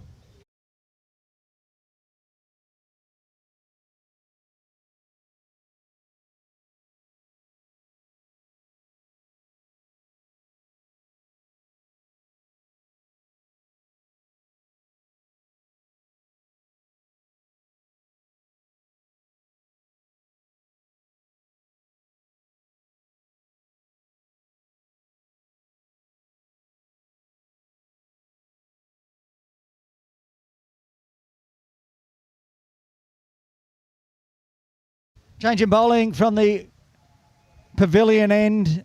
Time to bring back one of their 2-strike opening bowlers, Benny Parasingh, from the pavilion end this time.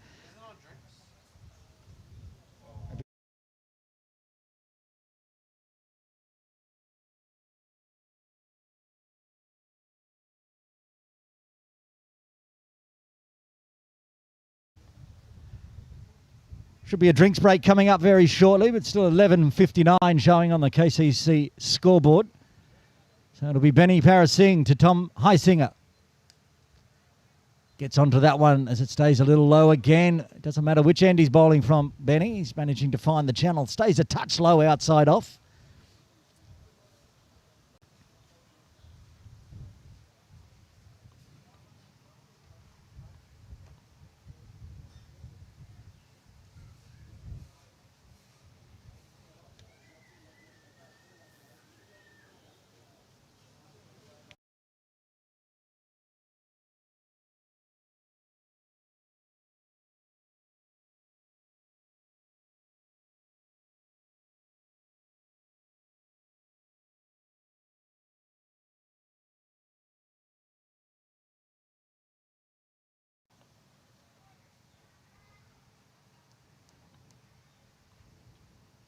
Still just 2 wides off the bowling of USRC so far today, which is very tidy. 4 leg buys and a bye to make up 7 extras. And again, right on the money. And well defended from Shale, looking to survive. 2 wickets falling in the first session. So far, 2 wickets falling in the second session for the Templars. The drinks break coming up either after this over or after the next.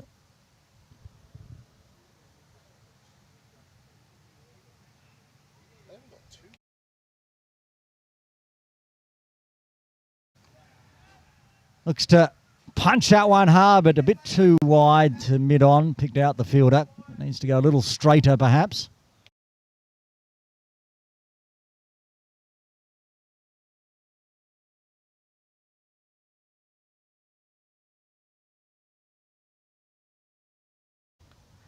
We'll get one more over in before the drinks break.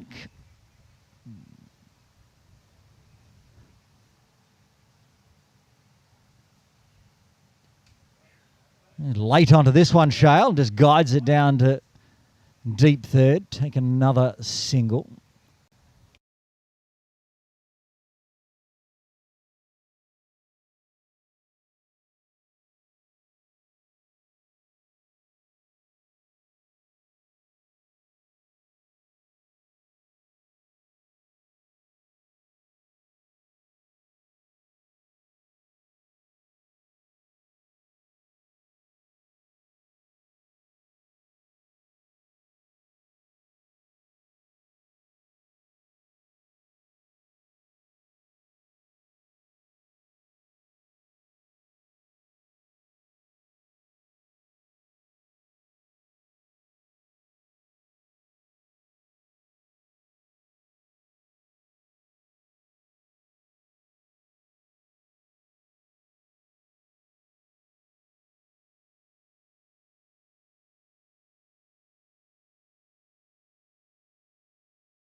Yep, this should be the final over before the drinks break. Raja Shan starting nicely. Whoever appealed for that obviously was side of the wicket because Shale was about 2 wickets across outside off.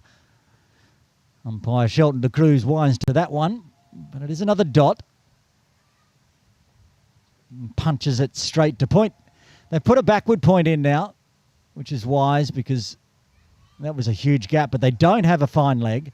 They don't have a backward square, only a deep square leg. So if Shan's to stray onto the hip like that, and wasn't even on the hip, but Shale was up to it. He knew that was a big vacant region, and he's happy to take the 4.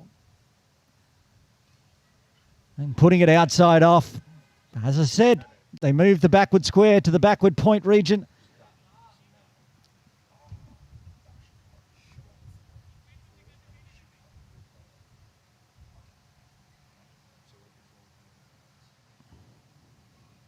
Nicely played by Shale Shah, back live.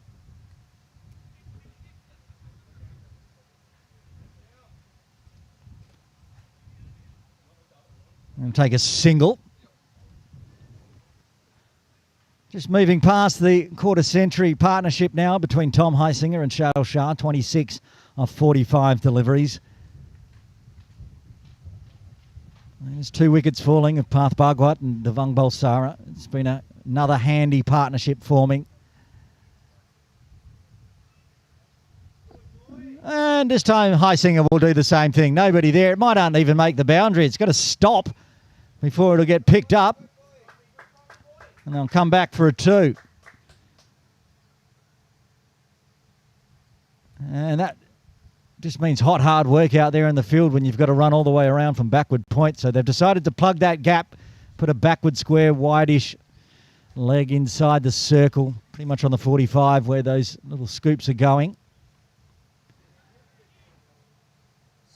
That one beats point, but not backward point with the backward spin on the ball. So it's going to finish off the over. And as they look at the scoreboard, 12:06 on the board, which means it is time for another drinks break here at Kowloon Cricket Club. 20 overs remain. The KCC Templars, they're looking good. They're 130 for 4.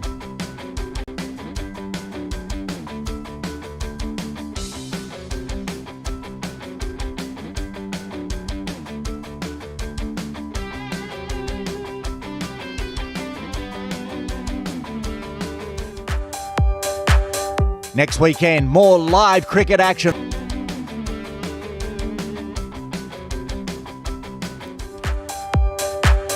Next weekend, more live cricket action on KCC YouTube. On Saturday, September 20, Saturday Division 2, it's KCC Saracens up against Diasqua Little Saiwan Strikers live from 1 p.m. Then on Sunday, the double header live with commentary from 10:30 a.m. Kowloon Cricket Club take on Shanghai Cricket Club. Then in the afternoon, it's the KCC Maidens up against Craigengow Cricket Club Fung Wong from 2:30 p.m. All live on KCC YouTube. Kowloon Cricket Club, the heart of cricket in Hong Kong.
Drinks break done. Number 2 here at Caroline Cricket Club. Aaron Bush with you.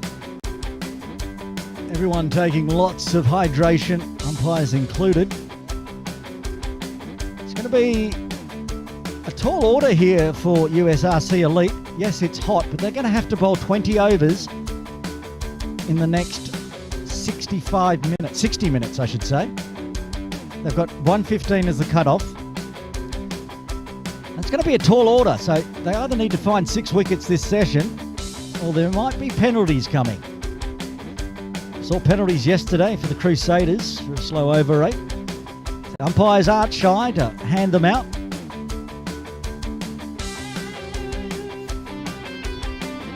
Tom Heisinger heads back to the middle with Shayal Shah. Benny Parasingh's got the ball in hand from the pavilion end.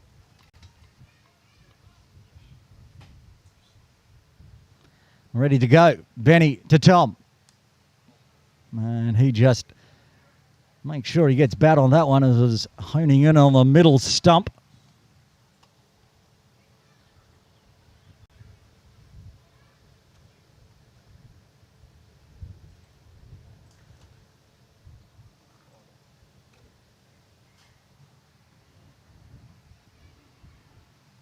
Also check in with the other game going on in Sunday Elite Division 1 today. Both games getting washed out last weekend. No chance of that happening today. Oh no, there's one cloud in the sky, I should say. It's not a big one. The rest of it is blue skies, baking heat. And that other game up the hill at HKCC against the Scorpions, and Pack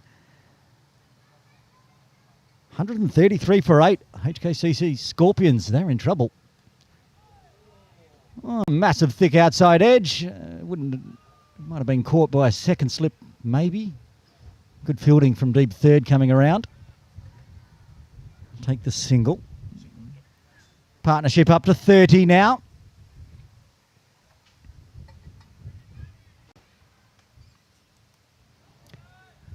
See the partnerships, 22 between Atco and Bhugwat. That's 64 between Parth and Devang. And now this one up to 30. And Shale goes just backward a square. Beautifully placed, beautifully timed. Deep square leg in place, didn't matter. Takes the boundary.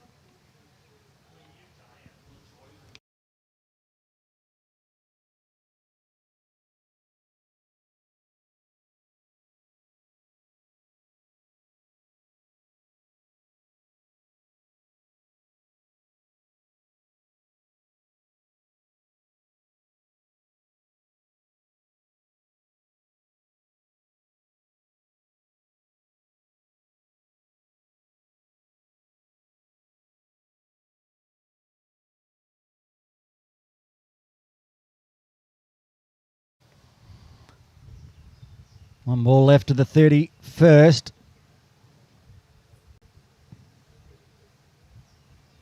And the clock's not far away from ticking over to 12:15, which means USRC Elite are going to need to bowl 19 overs in an hour. Little bit of bottom hand there from Shale, but doesn't fall to that short mid-wicket catching position. Takes the single, retains strike.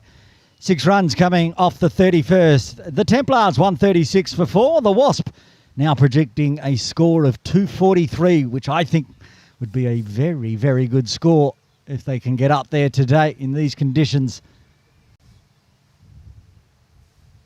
USRC haven't pulled the trigger on their brand new recruit coming back for a second spell, Farhad Hyatt, saving his 5 overs, I'm sure, for the final 10.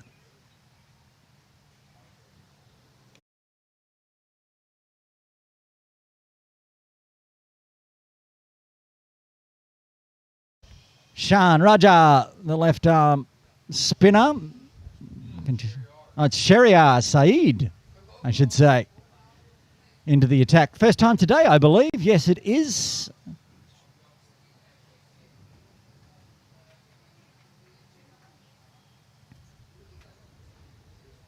He paces out his run-up.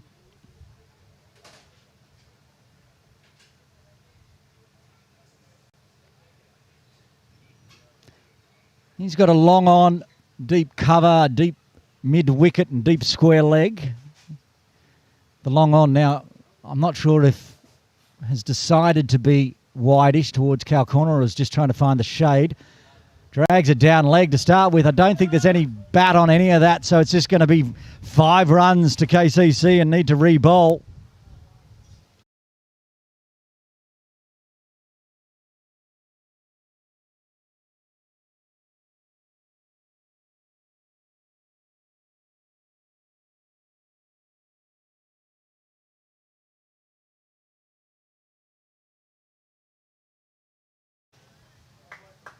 Still under the pads with the next delivery. Very vacant mid-wicket region. One person inside the circle on the leg side, and that's the backward square, just off screen to the right.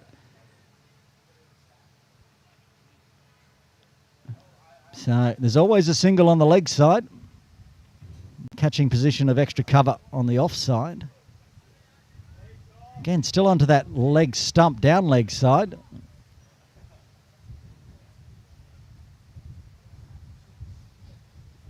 That backward square now going a bit finer as well, not far away from being on camera. Doesn't need to be in play here. I don't think he's going to get there. He's not. That one got some bat, so he picks up the 4. Already only halfway through the over. 10 runs coming from Shahriar Saeed's first.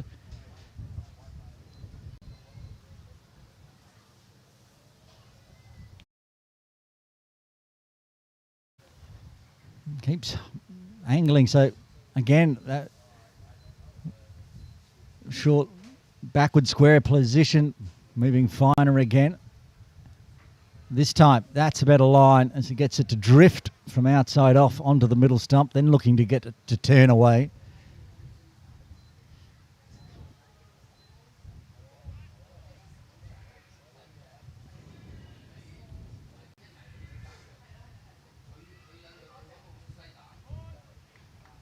Now he's found his range, but still you can see where Heisinger's played that one on the leg stump.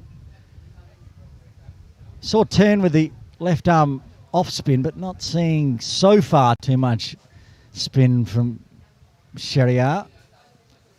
We get a better chance on this one as he drops it short. Does get a little turn as it's punched out to cover for a single. 11 runs coming from the 32nd. Templars 147 for 4.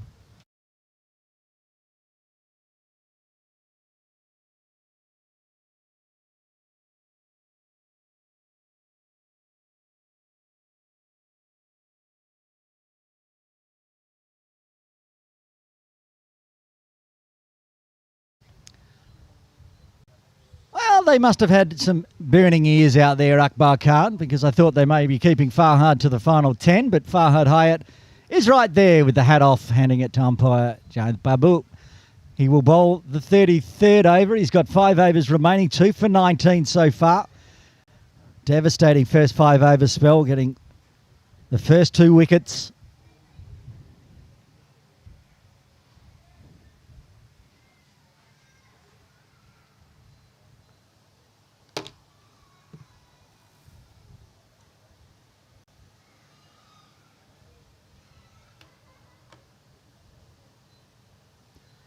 And comes Farhad from the pavilion end.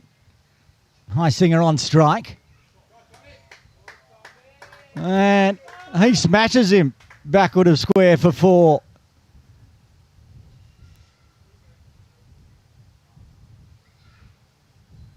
These two would have faced each other quite a few times in the nets at the end of last season.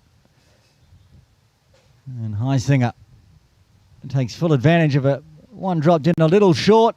Make sure he stays it on that 45 down to my little red tractor. 50 partnership up. Another half-century partnership for the Templars today. This is how they 150 is also up. It's been a good day out so far after losing early wickets. No tip and run, backward a point. Benny Paris Singh onto it quickly.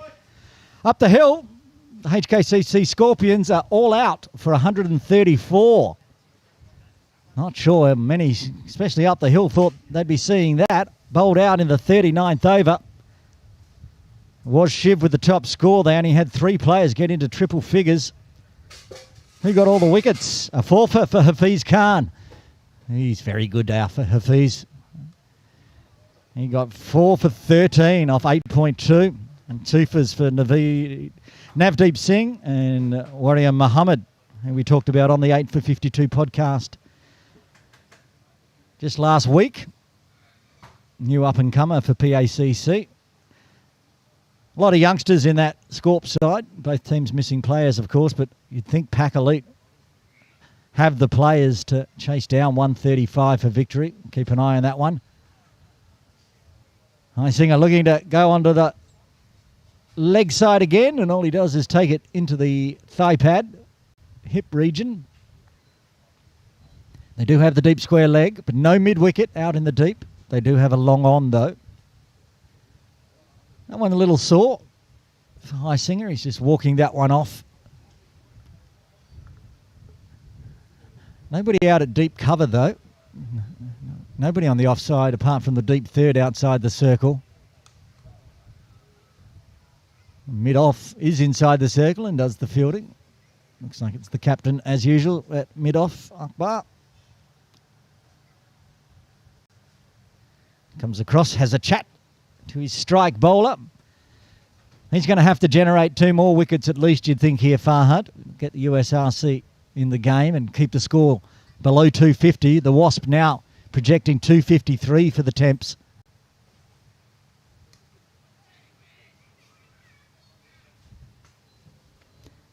Some of them told me once what the Wasp stands for. I think it's Wickets and Score Projector.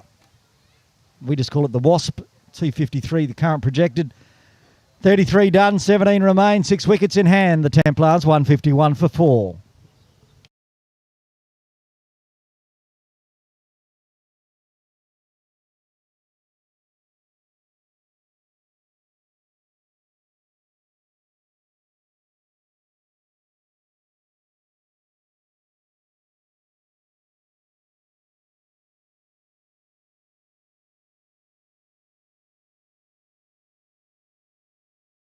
Well, the Sharia Saeed experiment lasted just 1 over. Rajat Shan back into the attack. He's got 4 overs left, so he's not even going to make it into the final 10 overs here to bowl. Akbar still got more overs, of course. And Shoaib as well. Gets a full toss, Shale, but doesn't take full advantage as he finds the deep cover for a single.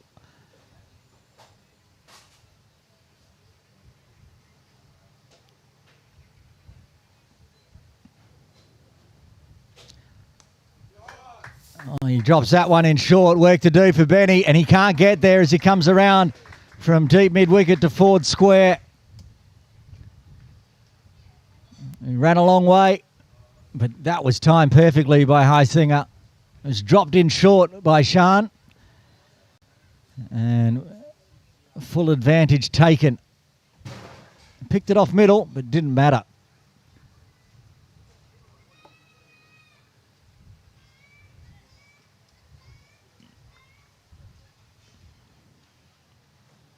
I see Wakas Barkat padded up down there in the KCC tent. He's been padded up for 11 overs now, so he won't be upset if he doesn't have to go out there today. Oh, that's timed perfectly as well. Puts it just forward of point.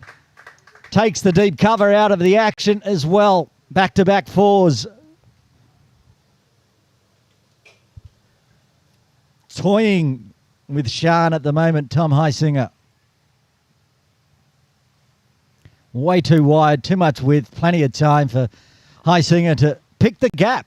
Put it just to the right of the point fielder, but just enough to keep that deep cover from cutting it off.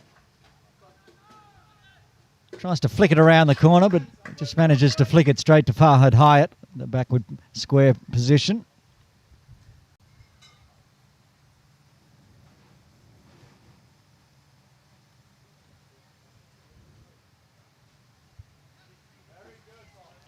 And then softest of hands, making Sada try to chase that one down from behind the stumps.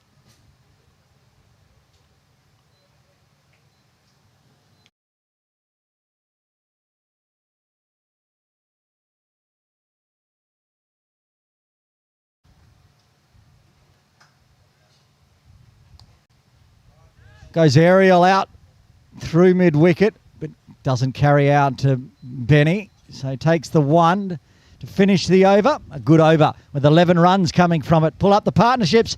This one just shy of being the biggest of the day. 71 ball, 61 run partnership, I should say. That's 64 between Bhugwat and Bhulsara. That was a 69 run partnership. A 69 ball partnership for 64 runs.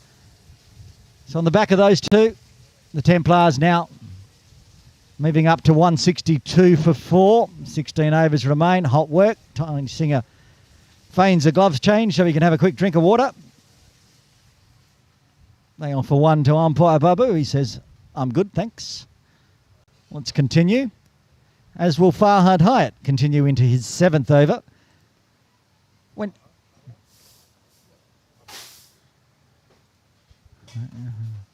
Went for a boundary off his first delivery of the second spell, but then racked up 5 dot balls afterwards.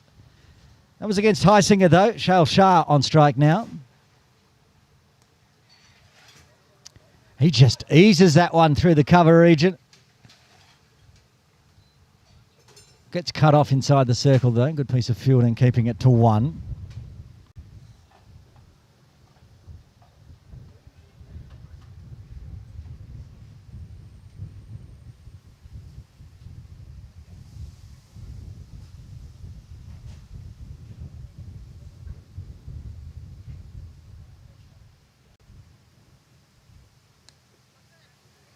I almost finds that gap backward a point. Good fielding again from the point fielder, this time moving to his left.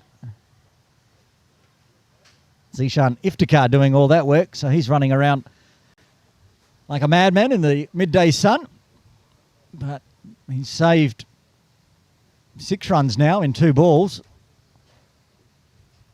which may be very valuable come the end of this innings after the luncheon interval. USRC will be coming out to bat, looking to pick up a win in game 1 for them. Also, oh, that's driven absolutely beautifully. Just used the speed of Farhad Hyatt onto the bat, and Shail beats the mid-off fielder and takes another boundary off the bowling of Farhad. He was almost unplayable with the new ball, but with this older ball, not zipping around as much. Plenty of speed, but just a beautiful drive, off drive for 4, beating Akbar Khan at mid-off. Wants some changes in the field here, Farhad. He wants the deep third to come in, and they want to put a deep mid-wicket out instead. So they got a long on, deep mid-wicket and deep square, plus a backward square on the 45, all outside the circle. Early call of no. Which means on the leg side, not one fielder inside the circle. Farhad needs to keep his lines, otherwise easy runs on that leg side. Very wide, that backward square, past the scoreboard, so anything fine on the leg side as well is going to go for 4. It's out man again. Zishan Iftikhar at point, saving the runs. Can't get past him there, Shail.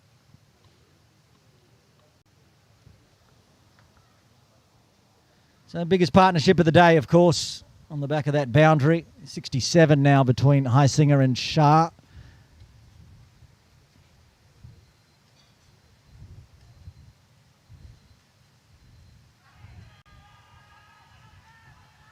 Everyone appealing loudly. Much thought put into it from umpire Babu, and then the finger goes up. Farhad strikes again. He gets his 3rd. Shail Shah departs for 34. Temps lose their 5th on 168.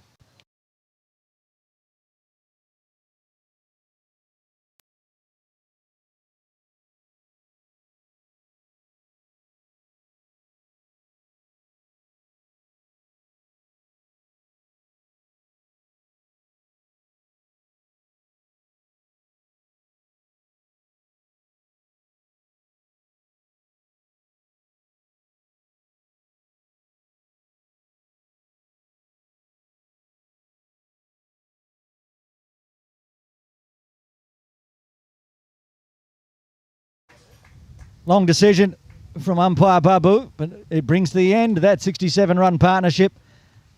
And it should and does bring out to the middle Kowloon Cricket Club head coach Wakas Bakat. Last season he had to come out and save the team many a time when they had faltered early.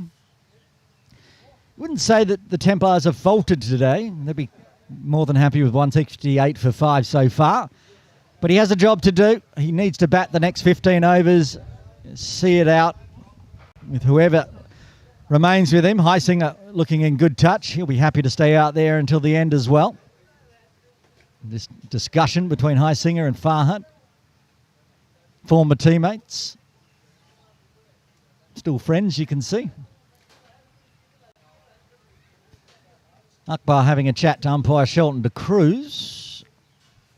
And is he going to bowl? He is. Akbar Khan to bowl the 36th over.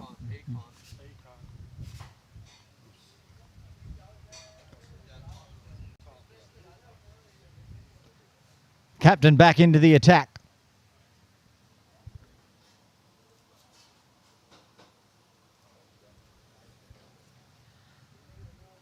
Akbar Khan's figures so far, 4 overs, none for 24.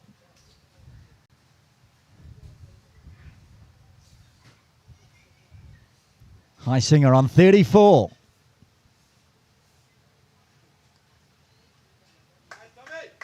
Uses the wrists, punch hard out to deep cover where they have a fielder. So he'll take the single and Wakas will face his first delivery of the 2025-26 Sunday Elite Division 1 season.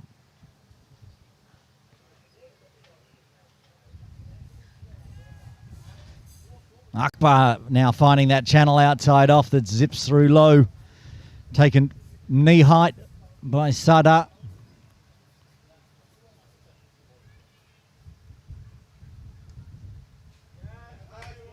And finds an easy single out to deep cover again. He's off the mark. Rotates the strike back to Heisinger.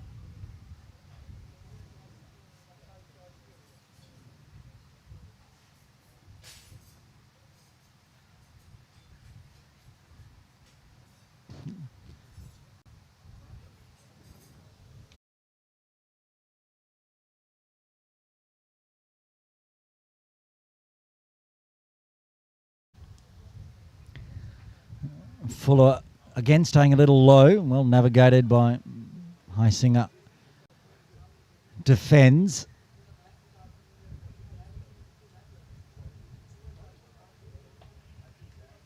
And then a big long forward defence to finish off the over. 2 singles off the 36th.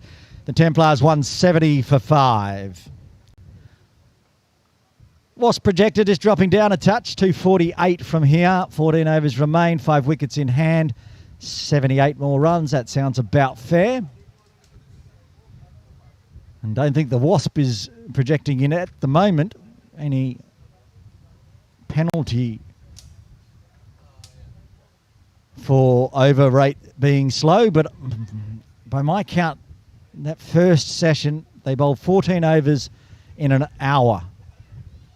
They bowl 14 overs in the next hour. They're going to be 20 minutes over cut-off time, which could well account to about 20 penalty runs, which is the last thing USRC are going to want.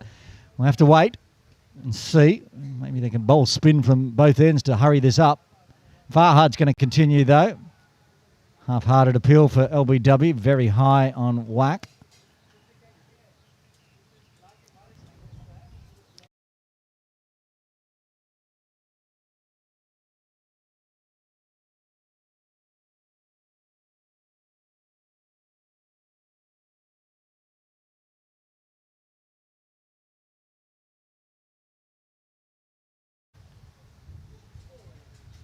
Oh, another cracking delivery from Farhad as skits on through again, a bit like that ball Zishan bowled to Devang when it cut back in a touch.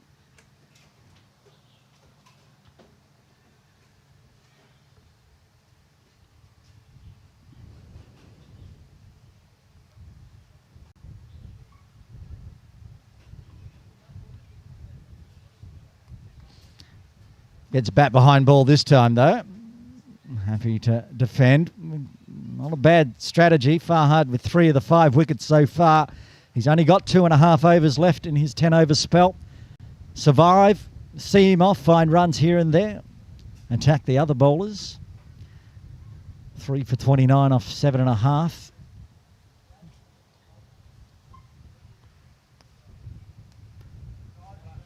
That's cut away nicely through the gully region. Cut off by deep third.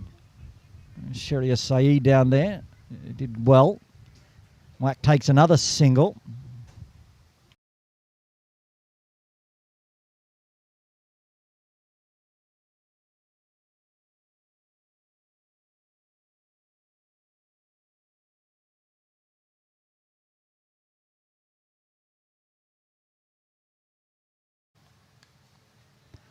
No run for Heisinger this time on the leg side. They've put a mid-wicket in catching position. Cuts that one off. Another tidy over from Farhad. But he needs to find another couple of wickets, you'd feel. He needs it. If he could get 4, if he could get 5, and he can really get USRC back in this game.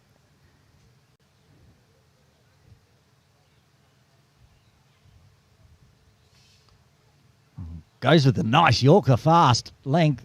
Just chopped out in time by Heisinger. End of the 37th. Templars 171 for 5. You can see there's the bowling card. Farhad Hyatt's only got 2 overs left now. Benny's still got 4. 3 left for Shan.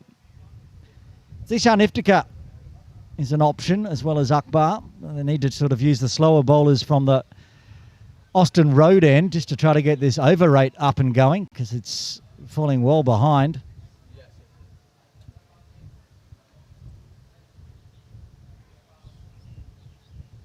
And batting card, Hamza Jawaid out in that first over of Farhad Hyatt. But apart from that, everyone else getting into double figures. That's a good sign for the Temps this season. New look Templars, of course.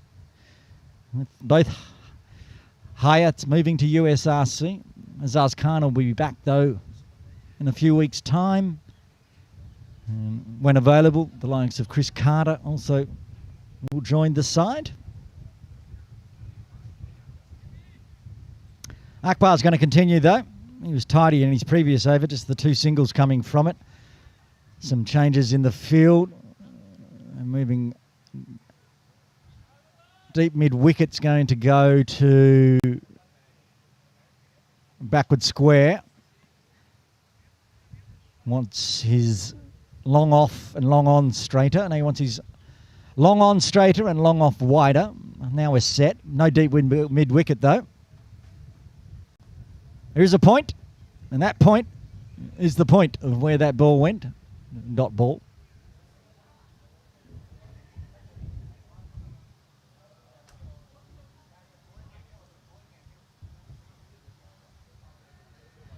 Rinse and repeat.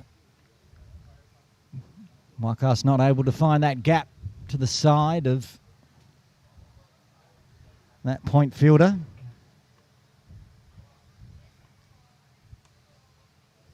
This time picks out extra cover instead. Same result, though. Just slowing down a touch here. New partnership forming. The Wasp continues to drop, but anything over 200 we thought was going to be a good score today. We know USRC Elite, they'll come out, and they'll come out hard and fast early, but getting through the top order can sometimes lead to a USRC collapse. It'll be interesting. Doesn't beat point this time, but ricochets off the shoulder, so they'll find a single.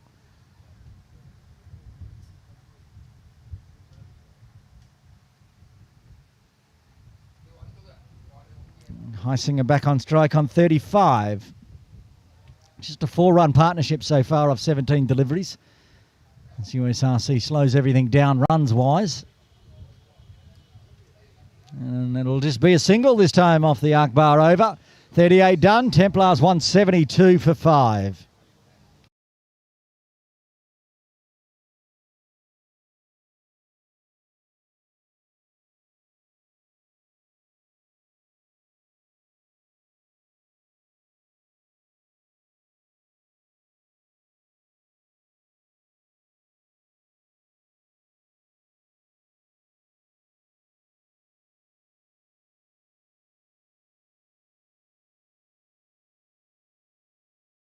USRC Elite continue to rotate the bowlers. Zishan Iftikhar taking over from Farhad, leaving Farhad 2 overs to bowl in that final 10 overs. But these two are still here around the 44 to 45 over mark. You just know what Wakas is going to do, and that's go big. If he's got wickets in hand and overs to spare, it'll be danger times for USRC Elite. They need to find his wicket and that of Tom Heisinger at the non-striker's end as well.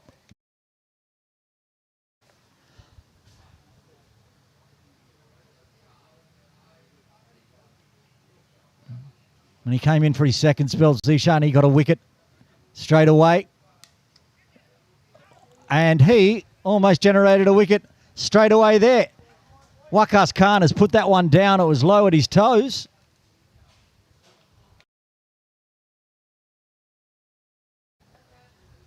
Well, let's see how costly that might be. It was low and it was hard, but he did not have to move. And you'd usually expect Akbar Khan to snaffle those ones. So a life there for Whack. It just takes a couple of steps forward in the delivery stride to push that one onto the leg side.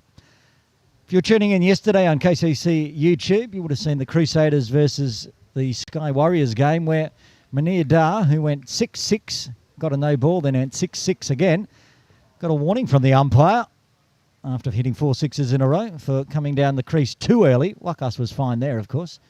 Did it as the bowler was in his stride, but Munir was coming pretty much as Dash was running in to bowl, just putting him out of his groove. First time I've seen that warning given. Go back and watch it. Crusaders versus Sky Warriors game from yesterday. Oh.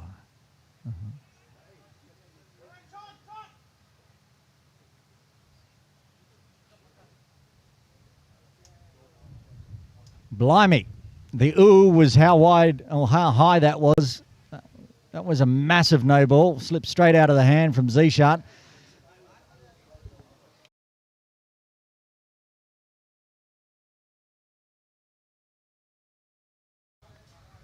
And they took the cheeky run as well. So Whack gets the free hit here.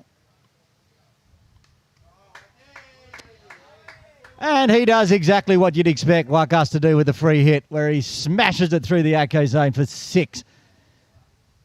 I think one time he was asking me why it's not called the Wakas zone. Maybe I'll call it the Wakas zone.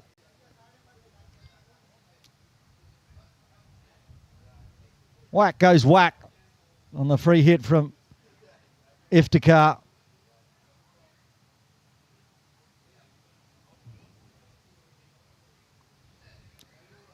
Been a while since we've seen a maximum. Now we have, and that's exactly what I said he might do with the last 5 overs if he's still in. And now he's in his zone. He goes back deep in the crease as usual and crunches that one through a wideish extra cover for 4.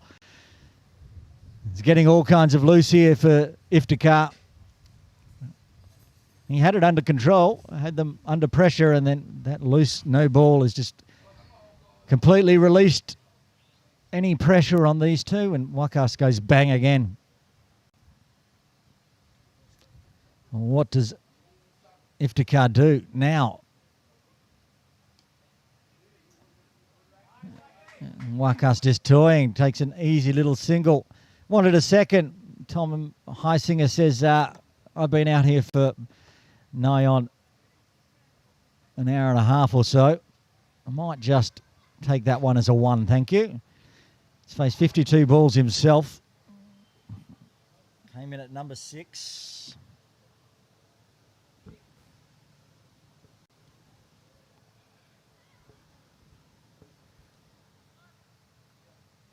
Another one, a little sticky.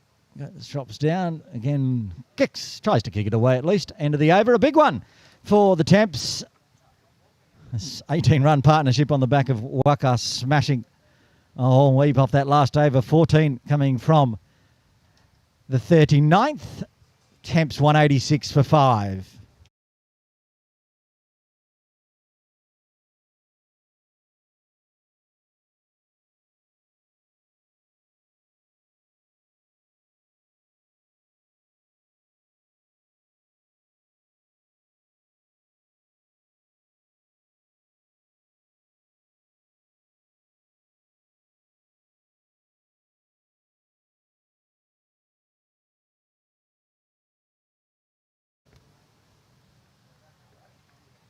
Akbar into his 7th over.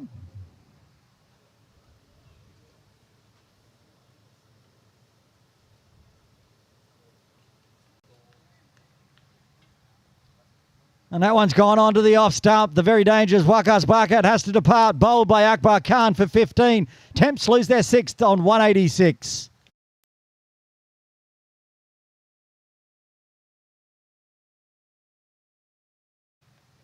Looking to go with a cut shot, and it's gone straight onto that off stump. The KCC stumps light up, and that's a big wicket for USRC. They've got 2 wickets in this session already. They've still got another 10.4 overs to go. Dan Pascoe comes to the crease at number 8.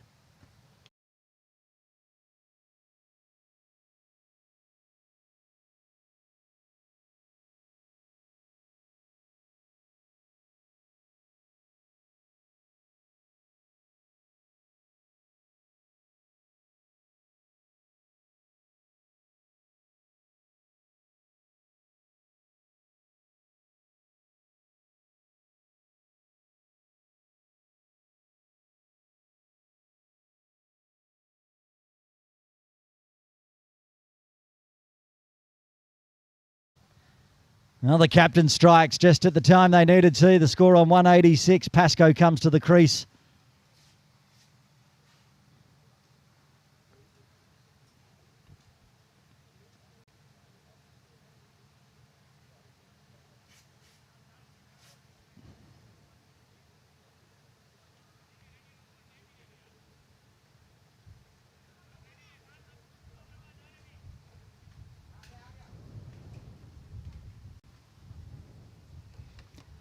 Said Pascoe's going to like the look of the way the ball turns for the left-hand spinners. But first off, he's going to have to navigate with the bat.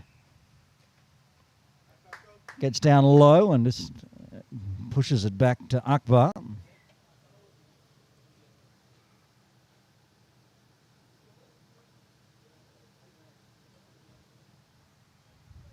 And again, just getting his eye in, as you would expect.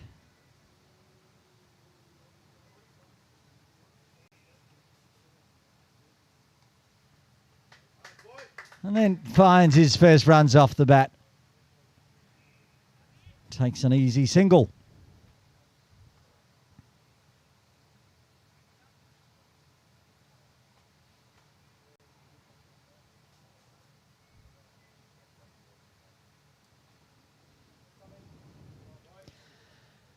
Same again.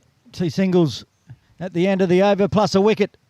40 done, 10 remain. The Templars are 188 for 6.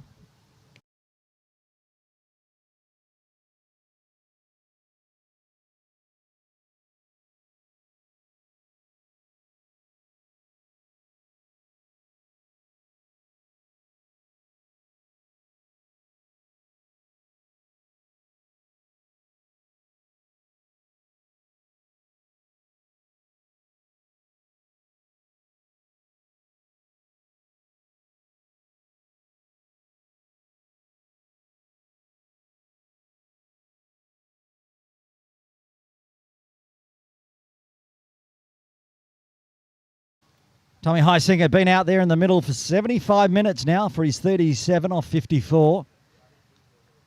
He sizes up into the final power play. Zishan's going to continue even after that big 14-run over previously.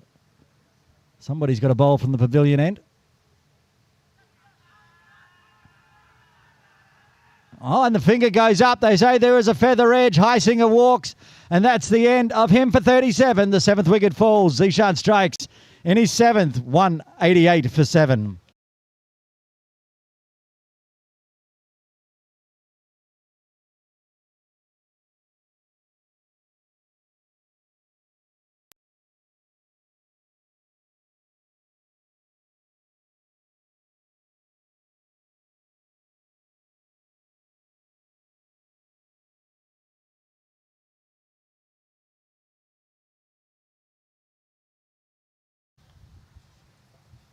Long innings, a good innings for the Templars from Heisinger comes to an end.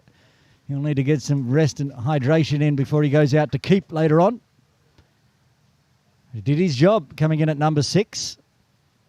Still a chance to keep this into the low 200s here, USRC. 188 for 7. 2 brand new batters at the crease.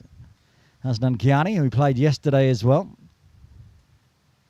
Captain of the Crusaders. They went down to the Sky Warriors. Now he's got time to get some revenge. See if he can get a win for the Templars in Sunday Elite Division 1.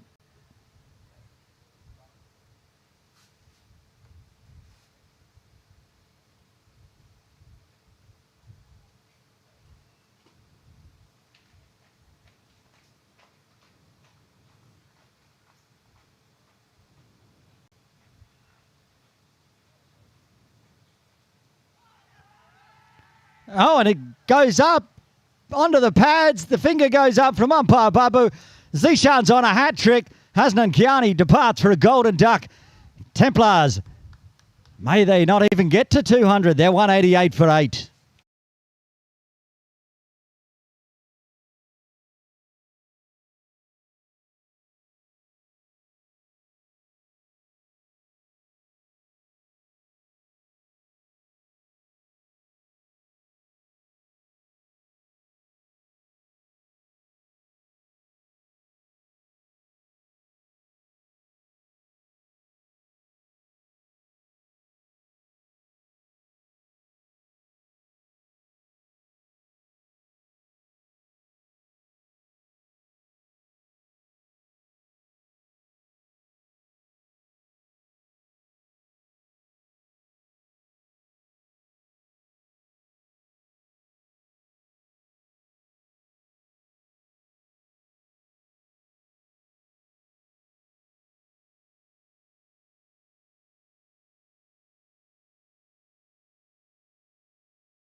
Hat-trick ball coming up here at Kowloon Cricket Club.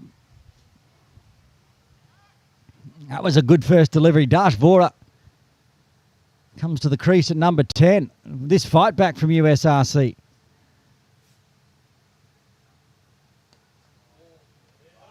Well, he's picked that one up off the pads and he might find 4 for it. Diving effort in the field, couldn't cut it off. That ends the hat-trick chance. Didn't die wondering there, Dash Vora, because I think that was a pretty straight ball. Watch on the replay. What's he picked this one off? He's picked that one up off middle stump. Just shy of a Yorker length. No fear, no worries for the young speedster. He will be out there with ball in hand, taking over the role of Jay Davidson this year in the Templars. I'm sure he'll be opening the bowling, maybe with Rudvik. Nice straight bat.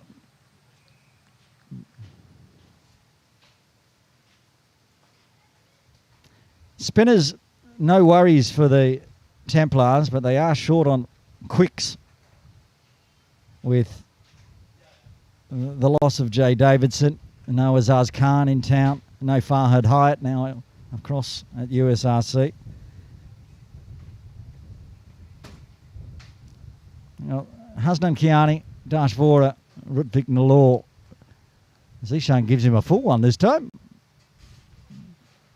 Just below waist height. Takes the single out to the deep.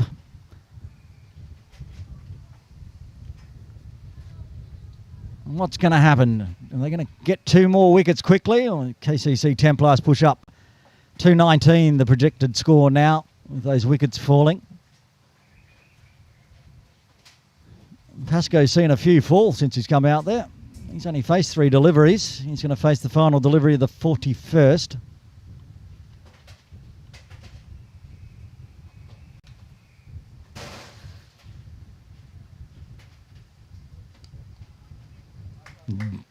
Just dots that one back to Zishan to finish off the over. 2 wickets, 5 runs coming in the 41st. Templars 193 for 8.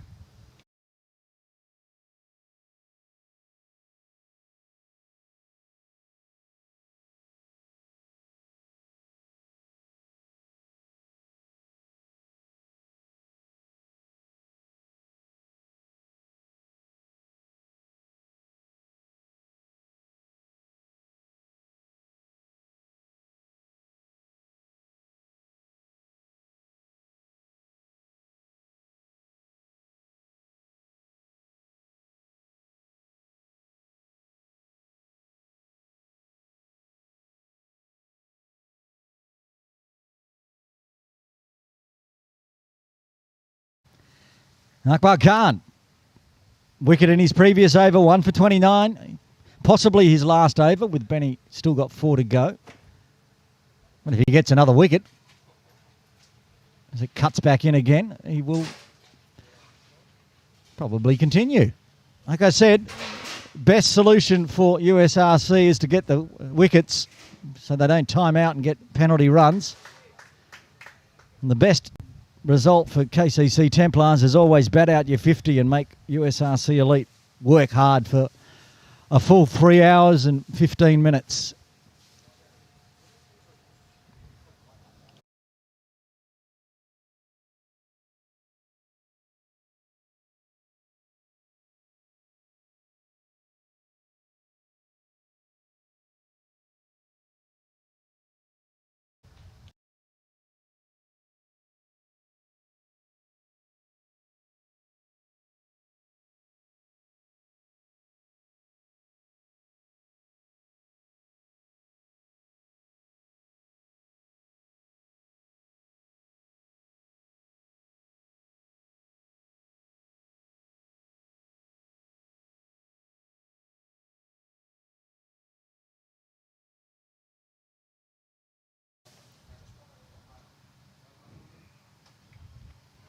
Two singles, 1 ball left of the 42nd.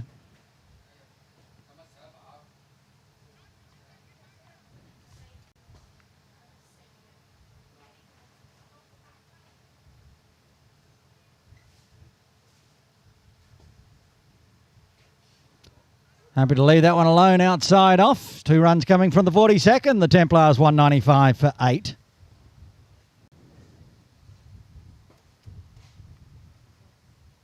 Have a look at the baby bowling card, try to figure out what they've got left here. Zishan's going to continue with Farhad only bowling, got 2 overs left. You'd expect Benny to bowl the next over from the Austin Road end, unless Akbar wants to bowl himself out, but that would leave Benny with overs to spare. So Zishan to bowl perhaps this one, the 43rd and the 45th. Farhad to bowl the 47th and 49th, and Benny to bowl all the rest from the Austin Road end. We shall see. First, Zishan Iftikhar with 3 wickets to his name, including 2 last over.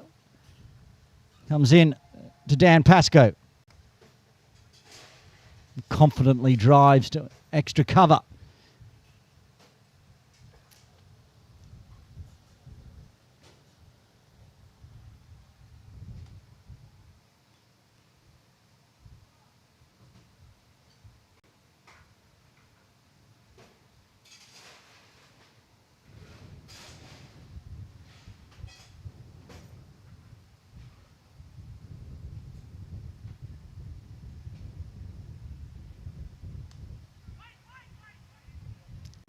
Loud calls of wait, wait, wait from Dan Pascoe.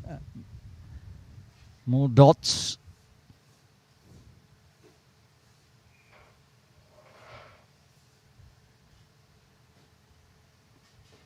Farhad Hyatt's currently sitting down at deep 3rd. Not seeing any warm-up routine, neither from Benny, who's at backward point. Maybe they're warm enough, given it's about 32 degrees out there in the middle.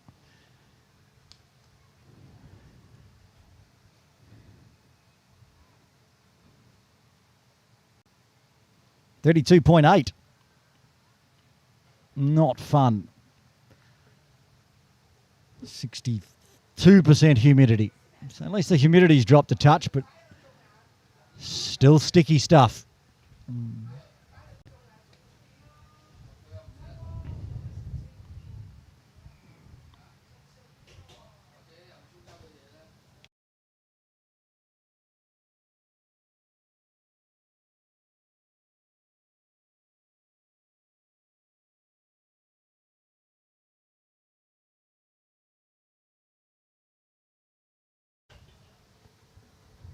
Slight bit of cloud cover coming across. Zero breeze though, so doesn't make much difference. Very, very straight from Dan, right onto middle stump.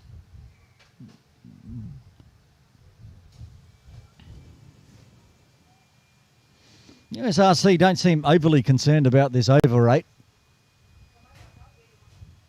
It's not like they're rushing through their overs. Zishan just slowly making his way back to his mark.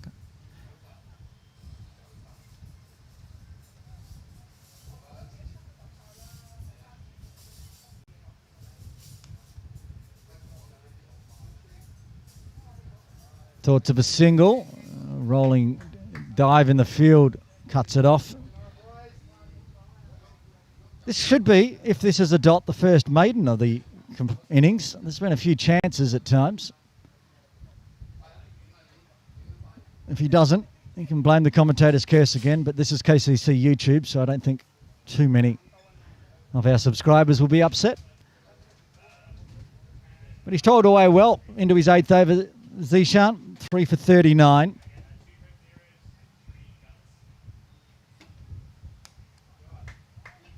It will be a maiden. As can't beat the infield there. 6 dots for Zishan in the 43rd. 7 overs remain. The Templars 195 for 8.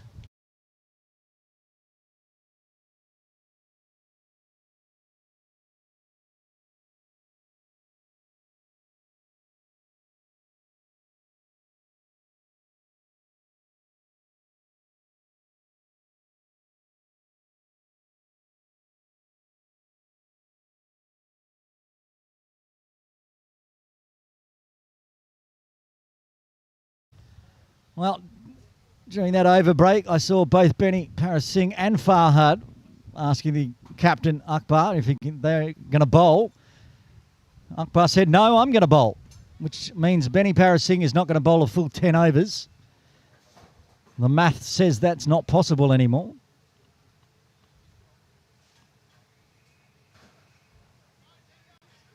Which is odd, not bowling out your strike bowler. But though Akbar's been tidy, going for singles, getting a wicket here and there. Obviously feels he can generate a wicket here. Starts with a dot as well. It's 8 dots in a row for USRC Elite as grinding down to the end of the innings.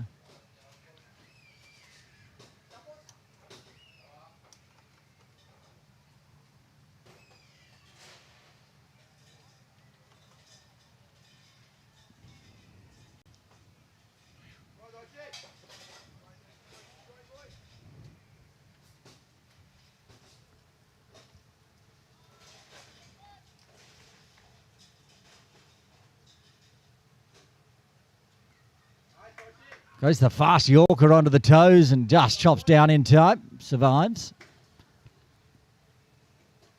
KCC Templars just stuck on 195 but surviving.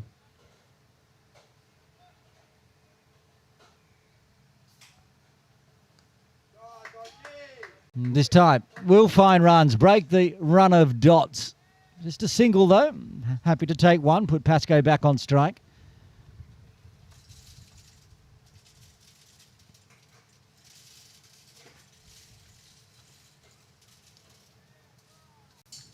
Again, Pascoe all over the top of that one, dotting it back to Akbar.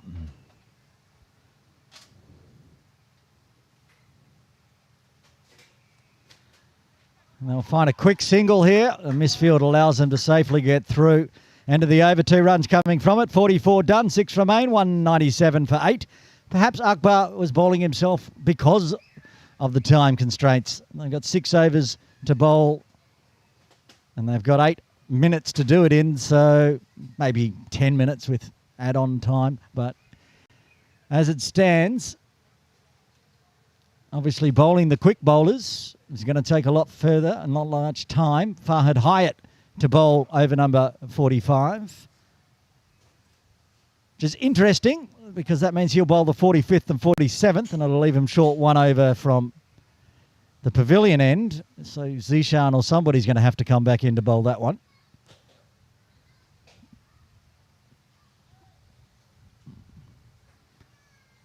Maybe it's a chaos theory here from Akbar Khan. If we can't understand it, the batters can't understand it. They'll just do what they want. Farhad. Figures of 3 for 30 so far. So between he and Zishan Iftikhar, they've got 6 of the 8 wickets. And here he is bowling to Dan Pascoe. Vacant leg side inside the circle. So find an easy single. Push the score to 198.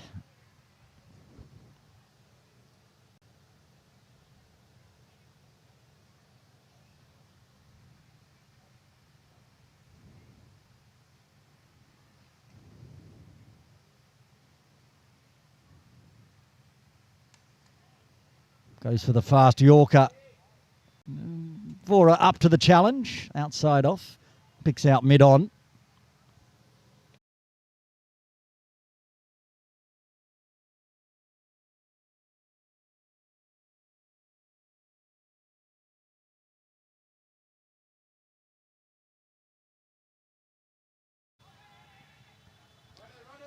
Something going to take a leg by here as that one was straying down the leg side. Tis one leg by.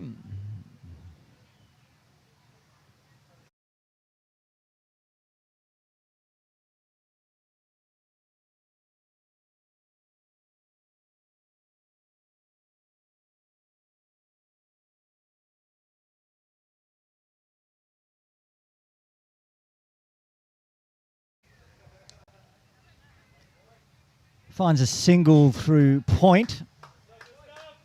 Shahriar Saeed does the fielding and brings up the 200 for the Templars in the 45th. That was the magic mark we were thinking today off this pitch in these conditions. 200 achieved, 2 wickets in hand, and still 5.2 overs to go. Wasp has been sitting around that 220 mark for quite a while now. That's a cracking drive from the number 10, but unfortunately it's straight to Akbar Khan at mid-off.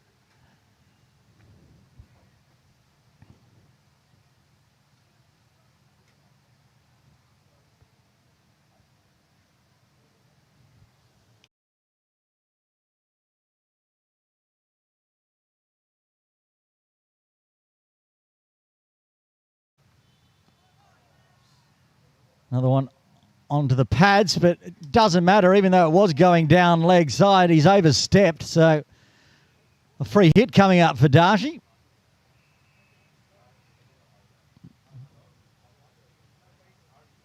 Been talking most of the innings about how tidy the bowling has been from USRC.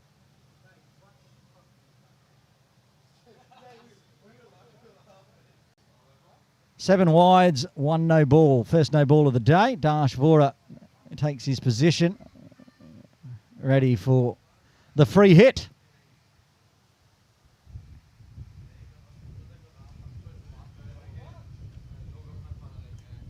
He's clean bowled onto the leg stump this time. Doesn't matter. Free hit means no damage done. Dot to finish off the 45th.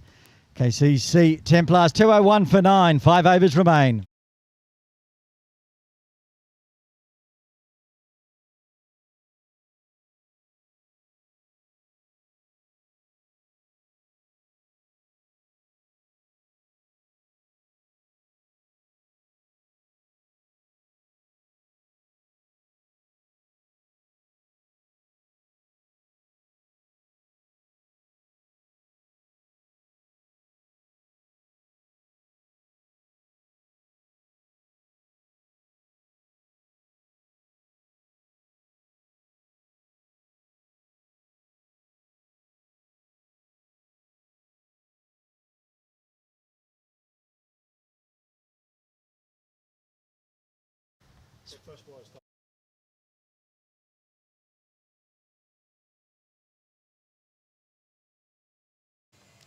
Akbar not willing to give up the Austin Road end. He's going to bowl out here. He doesn't care. He's got a Hong Kong China player of the calibre of Benny Parasingh up his sleeve. He's going to bowl. Dash is going to take a single out to long off.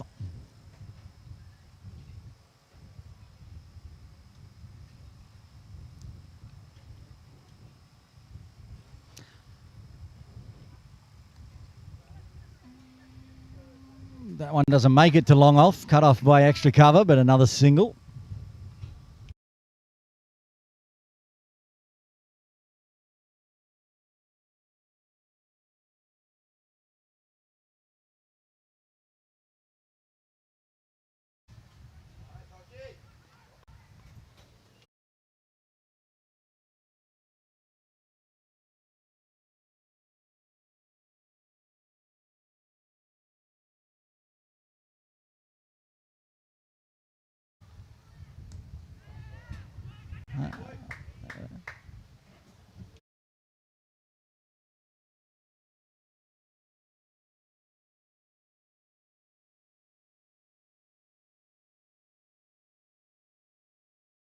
Four overs remain. I reckon they'll get this next over in time, but that means it's going to be 3 overs of penalties perhaps. We'll wait for the umpire's decision. Farhad will bowl out from the pavilion end.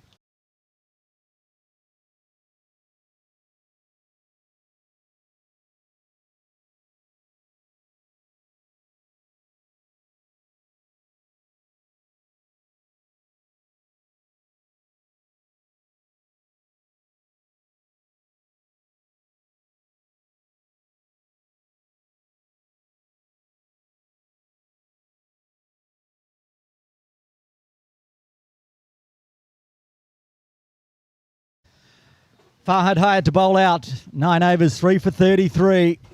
They really need a couple of wickets in this over to save themselves from penalty runs. Here we go. Farhad to Dash. Wanted to run on the arm of Benny Parasingh. Hasn't been used bowling, so maybe he can generate a run out, but they get back in time.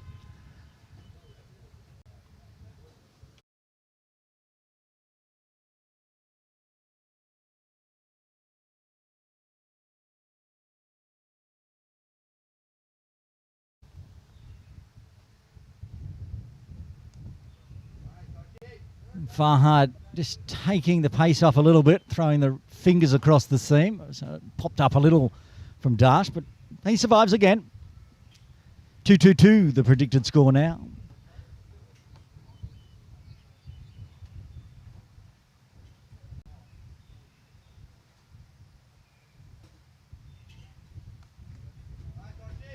Chopped out, bump ball, carries to...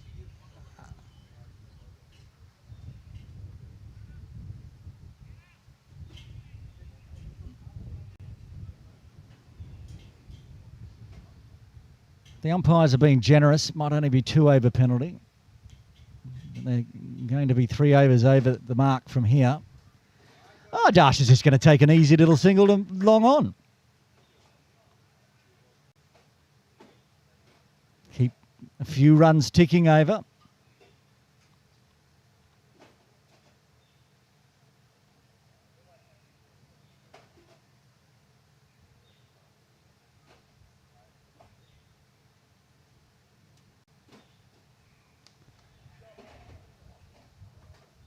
Gives him the full toss, pops it up in the air and straight down the throat of the mid-wicket fielder.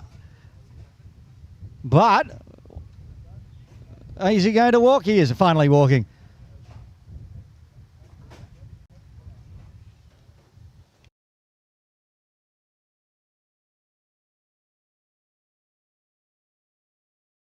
Okay, Farhad gets his 4th.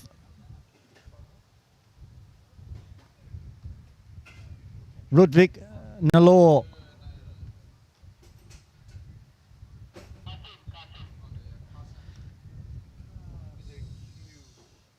Akbar Khan with the catch. Right there, you can see him on screen in the shade almost where the concrete is. That's where the catch was taken.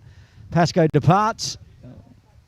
Wasn't the greatest of balls from Farhad, but every ball's a chance of getting a wicket, I suppose.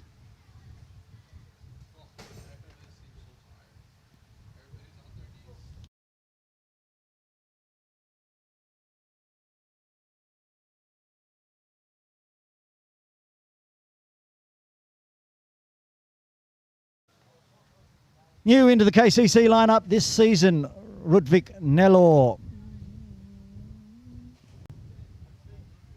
Faced the final delivery of Farhad's spell. Well, Farhad's got his hands on his heads because he's not sure how that missed the off stump. It must have been millimetres away. As it is, he's got forfeit for the day. Bowls out, 10 overs, 4 for 34. 3 overs remain, 1 wicket in hand for the Templars. They're 206.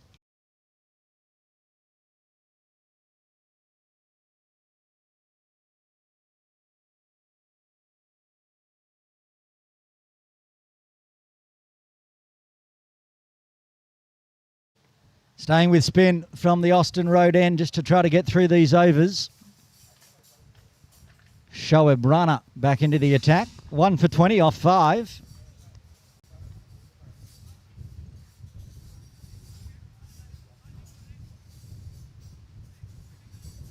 Farhad wanted to go off and have a bit of an early lunch after his 10 over spell. Not sure what happened though. He's been told to go out into the deep instead. Shabazz was all ready to go as 12th man for the USRC.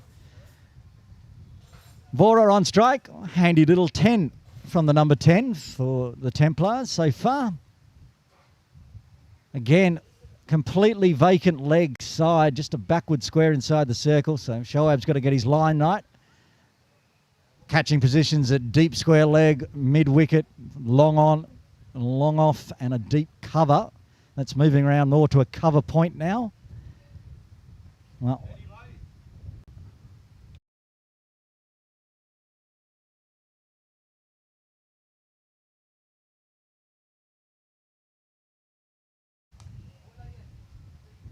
Dash gives himself some room, smashes it to Akbar at the mid-wicket position. He's put himself in a bit of a catching position there.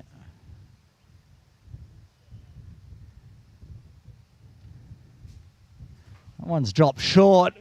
Toe with the bat. Well, as I said, there wasn't anybody in the leg side field apart from Akbar to get there, so it's just fallen just forward of square. That is some tired cricket as we move into the 48th over. That was a rank drag down delivery from Shoaib, and it was a almost back of the bat shot from Dash, I think. Anyway, Rudvik back on strike, looking to get off the mark. He gets a fuller length delivery, a bit of revs and turn on it, but pushes it onto the offside.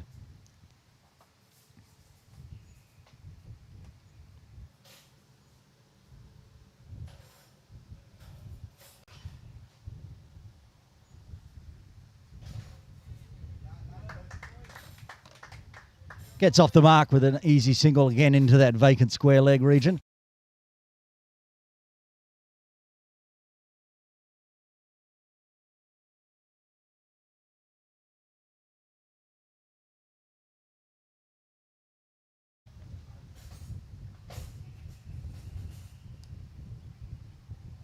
Outside off, little turn back in. Dot.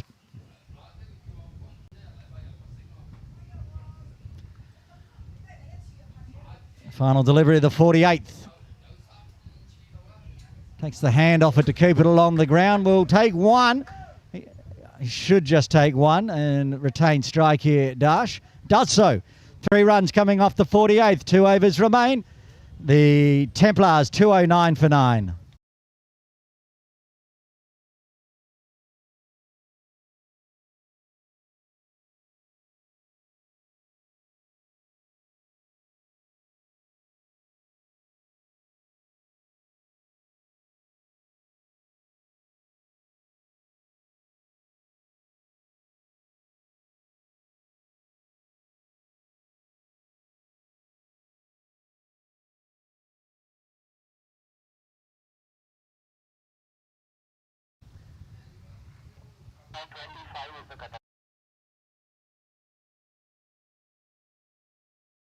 Might be just the one penalty over. We'll see. There's 2 left.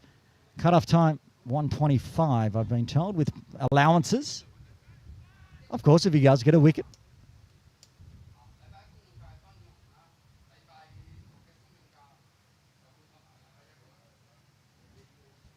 We'll see. There's 12 legal deliveries remaining. Zishan Iftikhar gets the penultimate over, the last over from the pavilion end.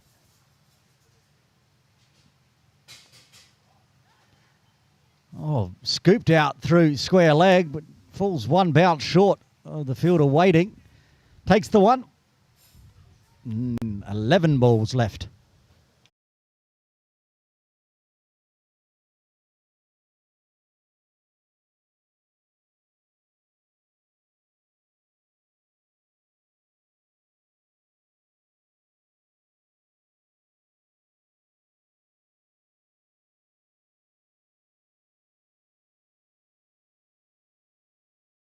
And just an update. Getting updates all over the place here as Zishan comes in again. And I was saying off microphone that I've seen Rudvik Nellore bat in morning league here at KCC, and he's no number 11, and he's showing it just there. Gets down, picks the gap between deep square leg and mid wicket, and picks up a boundary. So in Sunday Elite Division 1, the penalties are fielding restrictions, not penalty runs. If there are penalties, it'll mean one extra fielder inside the circle in the next over. See what happens when we get to there. Smoked that one as well, but straight to mid-off.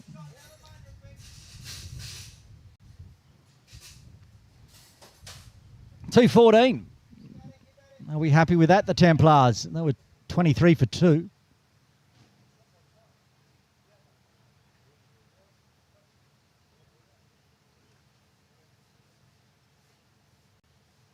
Keep an eye on umpire Shelton de Cruz if we get through to the final over, if he makes the signal for a slow over rate and has to put one extra inside the fielding circle. Again, keeps it along the ground, but still picks out mid-off.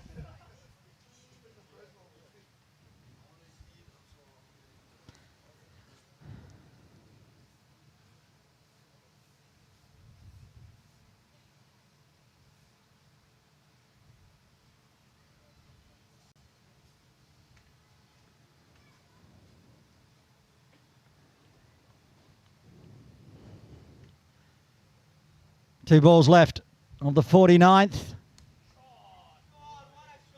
Ooh, wow, just smoked it off middle stump, straight. You could see how straight that was. Watch on the replay. You can see the ball come towards the camera. One bounce into the side screen.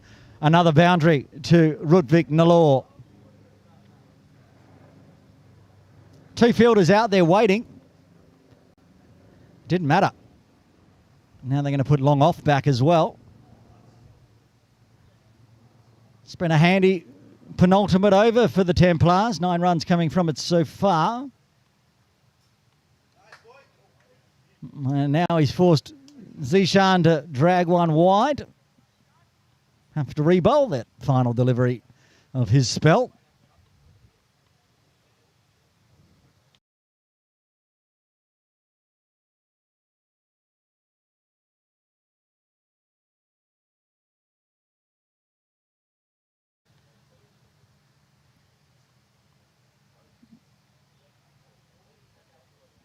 $1:27 now, local time in Hong Kong.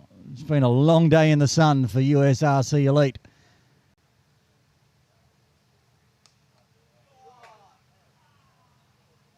He's hit that one well as well, but he's picked out long off now. So he'll take the single retained strike.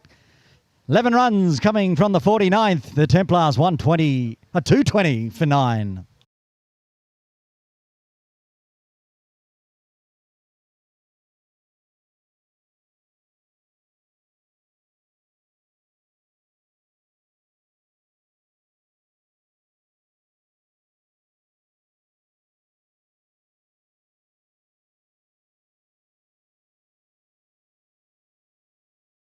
There's the signal from umpire Shelton de Cruz. The penalty in place.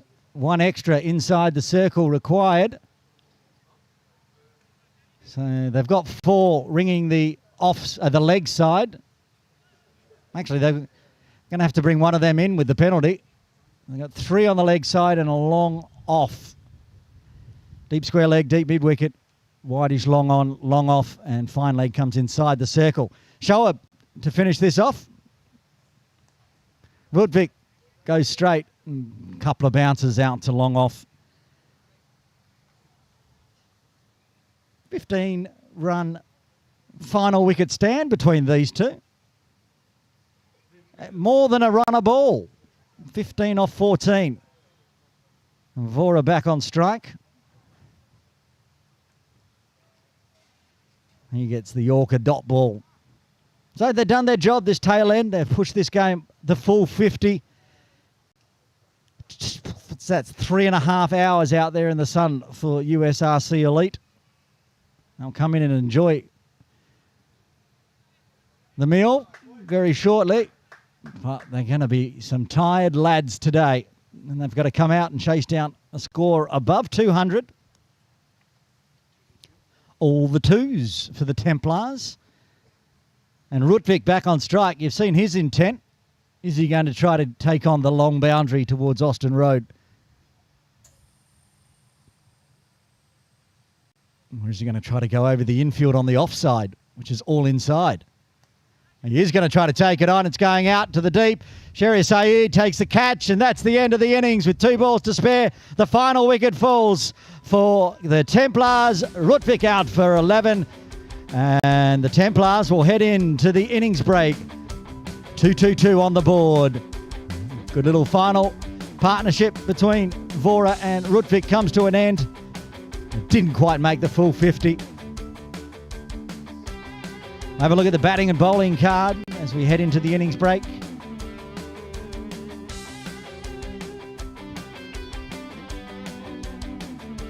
There's some good scores for the Templars today, led by a 56 from Parth Bhugwat, back into the side after a couple of years overseas studying. 56 off 66. 37 for Tom Heisinger and a 34 for Shal Shah, the top of the batting. Couple of half-century partnerships as well, getting the score up to 222. The bowling card for the USRC Elite, led by Farhad Hayat and Zishan Iftikhar. 4 for 34 for Farhad in his 10 overs. A 3 for 50 off 9 for Iftikhar. 2 wickets for Shoaib Rana, the final wicket in the end as well, and 1 for the captain Akbar Khan. So there you have it. We're in the innings break here at Kowloon Cricket Club for the first game of the Sunday Elite Division 1 for 25-26. Join us in around 45 minutes' time.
Welcome back to Kowloon Cricket Club.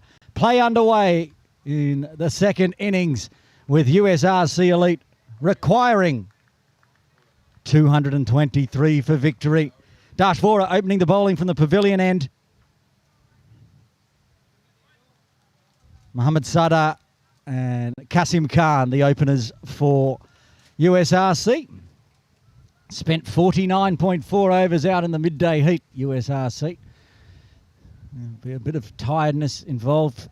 A slip and a gully in place, plus a backward point. Bit of a mix up there. Shy wasn't far away. Just got his bat back in time, Sadar.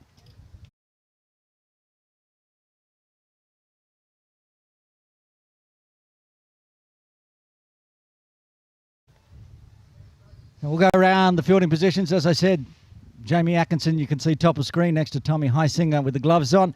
Just off screen, Dan Pascoe at gully, Wakas Bhugwat at backward point. Sadar swinging hard at this one, ends up on the leg side from the inside edge and almost makes the boundary. Cut off by, looks like Hasnan Kiani down there at backward square. Who else we got? Looks like Devang is at cover. Path Bhugwat at mid-off. Shail Shah at mid-on. Hamza Jawaid's at mid-wicket, which should leave Ridvik Nalor at deep third. And that should be all 11 for KCC in the first power play. And there's going to be runs through forward point. Work to do for Wakas Bhugwat as he checks it down. Picks it up.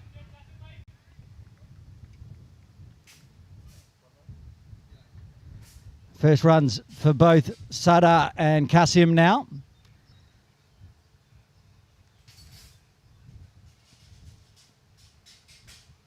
The two outside the circle are Hasnan Kiani at backward square down near the training sheds and Rudvik right on the boundary at deep third near the Kowloon Bowling Club.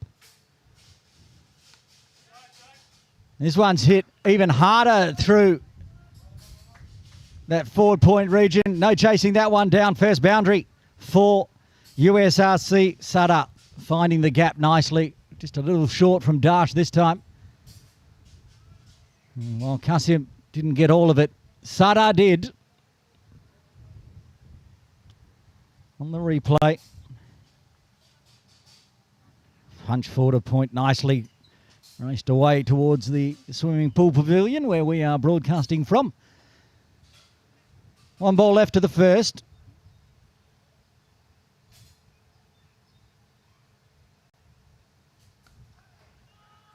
Thoughts of a single, but it's straight to Shail Shah, not an arm you want to run on as he fires it in. End of the over, 6 runs coming from it. USRC Elite needing another 217 from here in 49.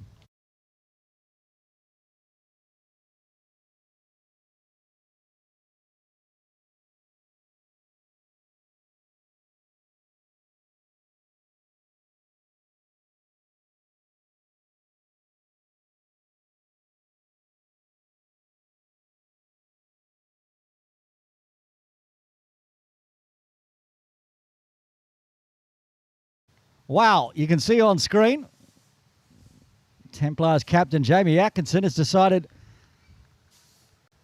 spin is the option early. We said that Pascoe was going to have fun out there earlier, seeing Sean getting it to turn. Left arm spinner. So Pascoe going to start off from the Austin Road end. Missed a few of the late games previous season as he was overseas for work. Here for game one. I'm sure he'll be fired up, looking to get some early wickets.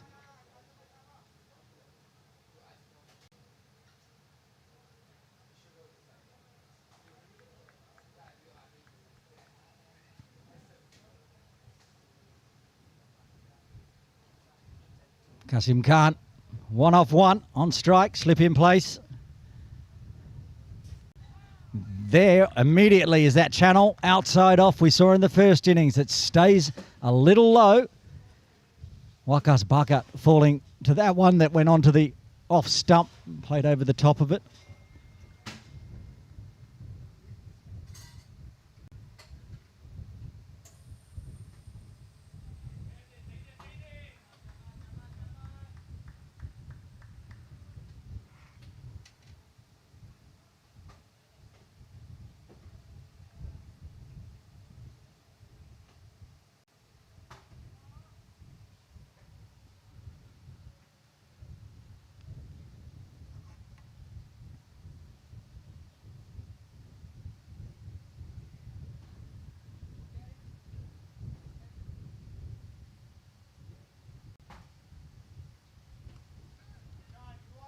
This time, Kasim decides a charge is on, but he only picks out Rutvik mid-on.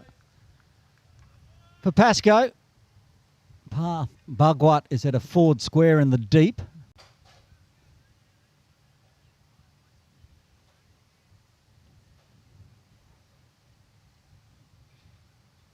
think that's the only player outside.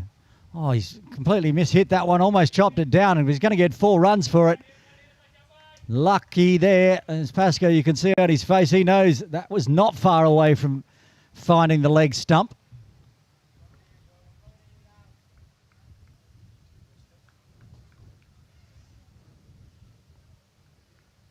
Yeah, only one player outside the circle for Pascoe, no fine leg. And that one going through Highsinger, the inside edge.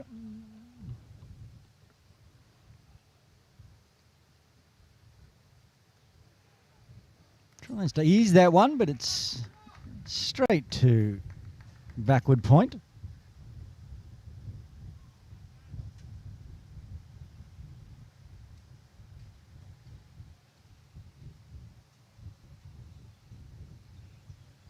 Wakas not in his usual backward point position. That's Hamza Jawaid. Wakas is in a catching extra cover position to Dan's left.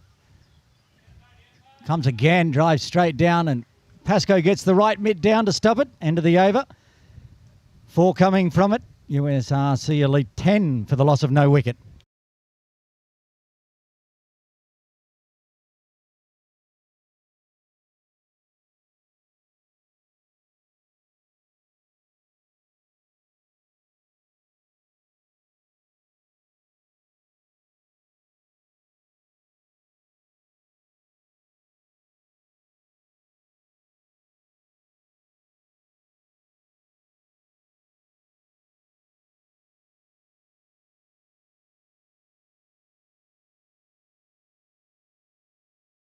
Dashwater to continue. And he has zipped this one past the outside edge, prodding forward from Sutter. Didn't carry very high as well through to Highsinger. Again, we've talked about it multiple times. That channel outside off at both ends has a little bit of low bounce. And pitch looks amazing considering the rain we had. T8 the start of the week, meaning no covers available, not allowed to be on the ground. So the centre pitch area was just mud. 6 days later, it looks like this. And that's the ground staff here at Kowloon Cricket Club doing an amazing job, as always.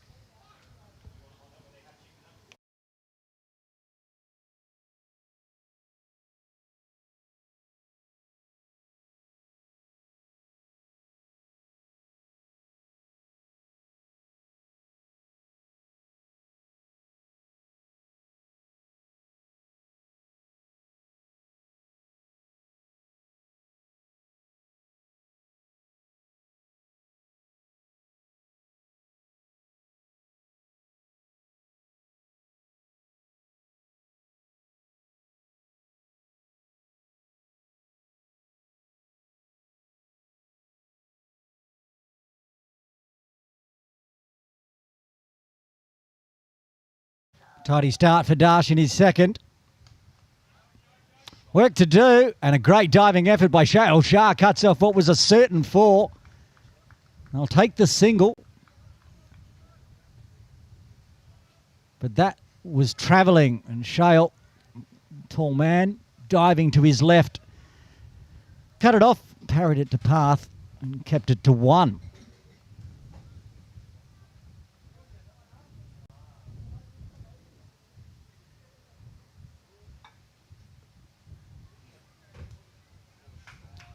That's nicely played.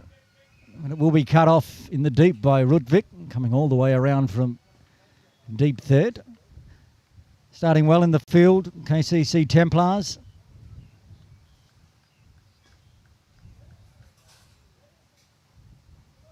When it gets a bit better bounce, both batters for USRC are finding runs on the offside.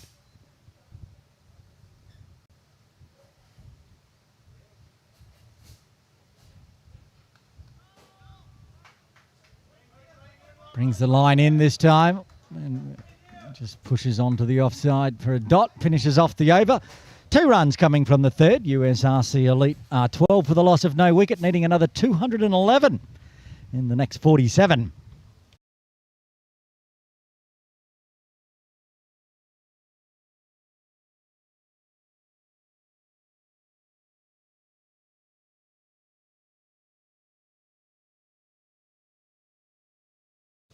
In the other Division 1 Sunday Elite League game up at Hong Kong Cricket Club, of course, the Scorps bowled out for 134 in 39. Pack Elite, 93 for 3. So they need another 42 runs with 7 wickets in hand and a squillion overs to do it in. Back here, Pascoe to continue. Unlucky to go for 4 in his first. It could have easily been a wicket maiden, but Kasim survived. On strike again.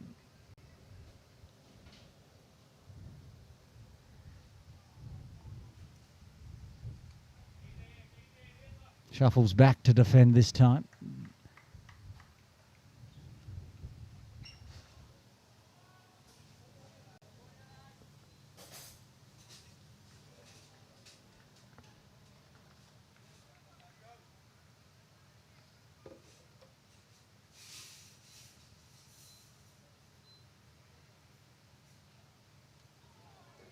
Full of length, forcing Kasim to play. Isinger liked it. He had the gloves on the helmet that time. Feel like perhaps an edge is coming.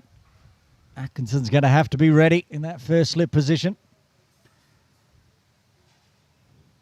Of course, he's up to the challenge. Also a wicket keeper. And that one's gone straight through. Tried to charge, missed it all. You miss, I hit, says Dan Pascoe. 2 guns go up. First wicket falls. Kasim Khan out for 6. USRC 12 for 1.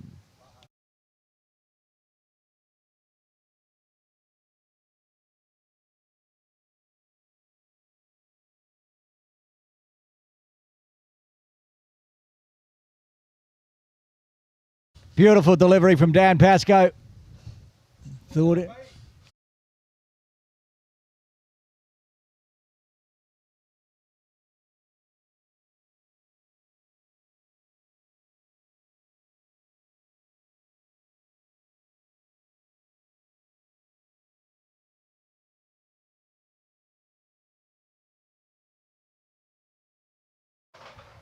Benny Parasingh coming to the crease at number 3. Interesting. So they didn't bowl him out. Had 4 overs up his sleeve. And now he's been told he's batting number 3. Not that Benny's a bad batter, but I don't think I can ever recall Benny Parasingh coming in to bat at number 3 in any game I have called. So this will be fun. This will be interesting. Let's see what happens. Confused us as well. Looked like Benny, but he's wearing Shabaz's shirt. So obviously got too hot and sweaty in the first innings and switched shirts. So Pascoe, 2 balls left of his second. 3 dots and a wicket.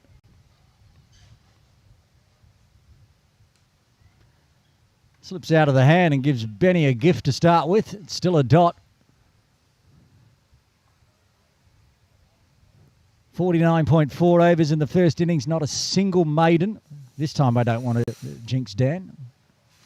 Templars fans watching on will be upset at me. Almost skids on through. Could have been a double wicket maiden, but it is a wicket maiden to Dan Pascoe. 4 overs done. USRC lose another, but don't put any more runs on. They're 12 for 1.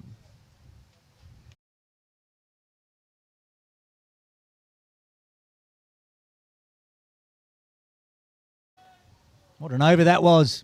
What inspiration from the Templars to start bowling with Dan Pascoe.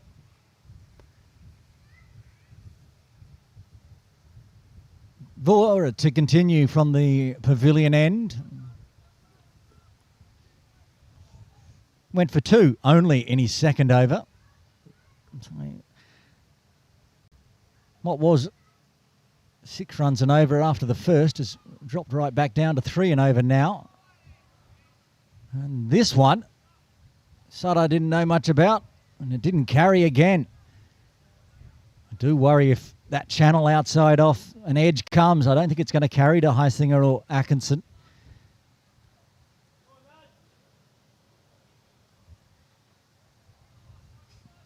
Dash perhaps asking umpire Babu there, am I good for where I'm running after the delivery? Thumbs up from umpire Babu.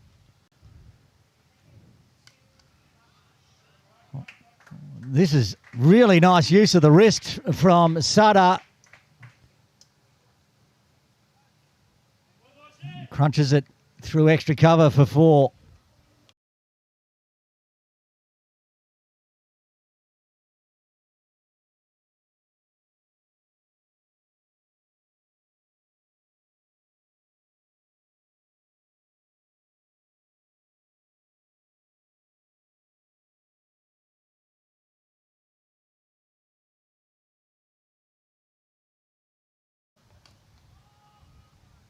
Nice out of the middle again from Sutter, but can't beat the infield this time. Youngster Mohamed Sutter looking solid again. Each year, see him come over to KCC for the Jordan Derby, and every year I'm more impressed with his technique.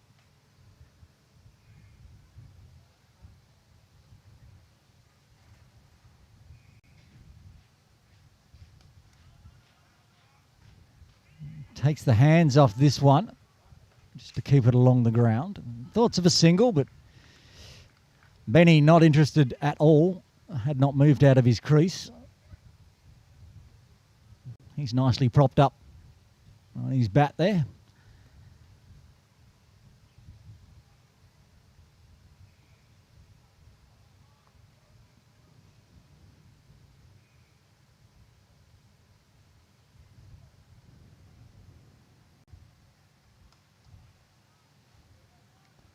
And again, nice straight bat. And again, just a boundary off the over. 4 coming from the 5th. USRC a 16 for 1.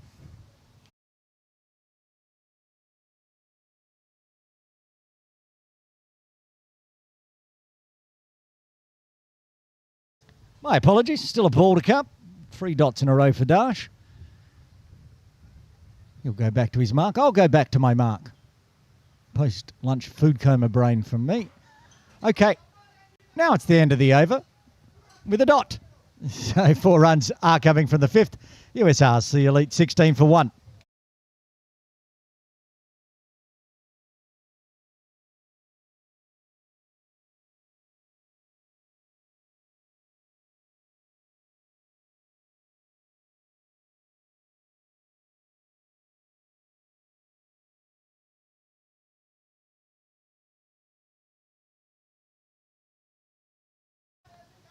Pascoe to bowl a 3rd off the back of a wicket maiden. Benny Paris Singh looking to get off the mark.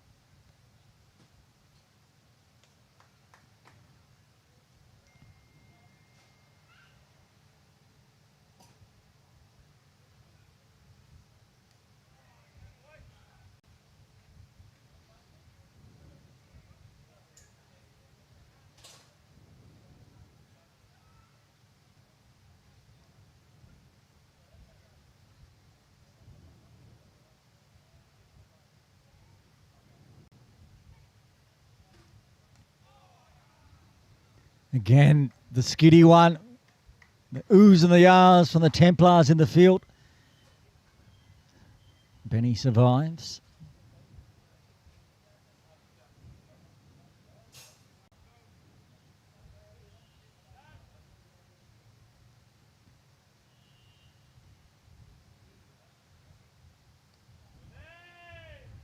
Not much Benny can do at the moment, apart from dotted back.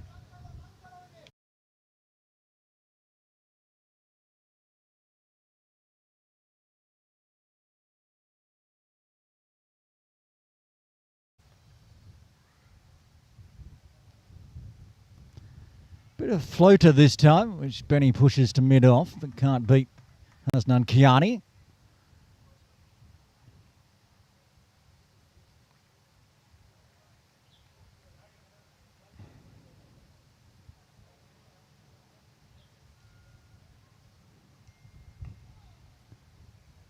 Bit faster and a bit shorter this time. Benny trying to pull it away. Just flat bats it to a catching mid-wicket position of Devang Bhulsara.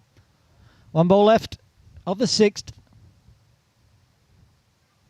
I was talking to the umpires at the luncheon interval. And the problem out there is not just the sunshine. There's no breeze at all. So it's just hot. Heavy work. End of another maiden for Dan Pascoe. Dan Pascoe has bowled 18 deliveries, 17 dots, including one wicket, and 1-4 that almost chopped onto the stumps. Big start from the Professor. Dot Pascoe, that's how he earns his nickname. 17 dots in 18 deliveries. Quite the start. Vora will bowl a fourth from the pavilion end.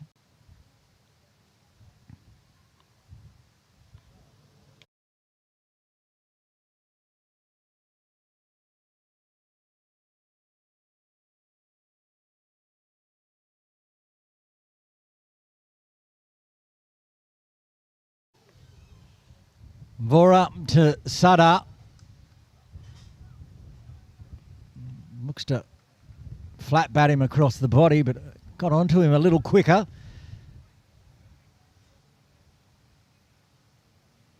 He's plenty of room through a forward mid-wicket.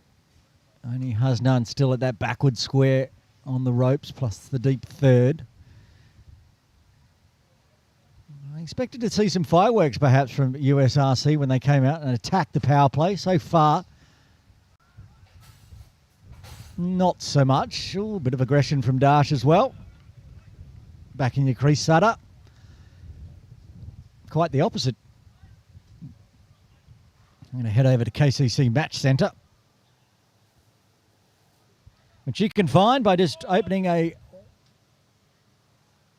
browser page and typing into Google KCC Match Centre, and you'll find today's game with all the stats, highlight videos, scoreboard, ball by ball.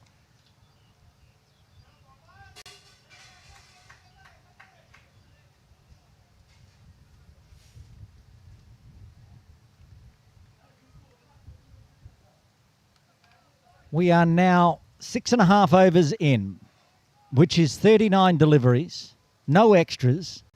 Only 7 of those 39 deliveries have been scored on. So 32 dots, including one wicket, to start with for the Templars. This one will be the 40th dot. Well, 40th ball and the 33rd dot.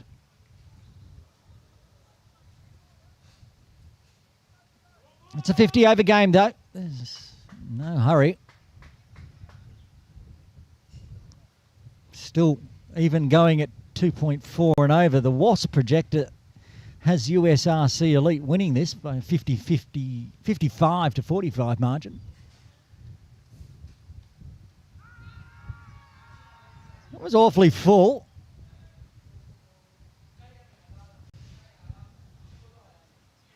I want to see if we can have a look at that one again.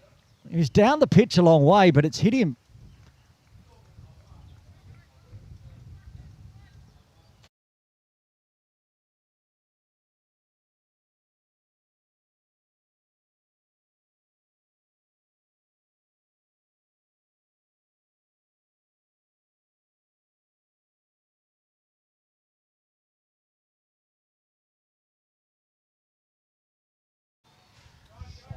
Yeah. Okay, well, that's the end of Dots. As he sat down, skied it up, nice and straight, beat the infield 4 runs. So 4 runs coming from the 7th, USRC Elite, 20 for 1. 42 deliveries, 8 scoring shots, including that one. Wasn't far away. Dash was like, don't I have a fielder there, but they did not.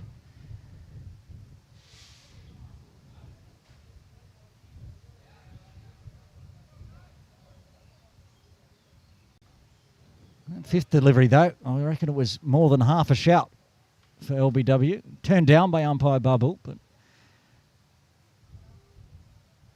Pascoe to continue.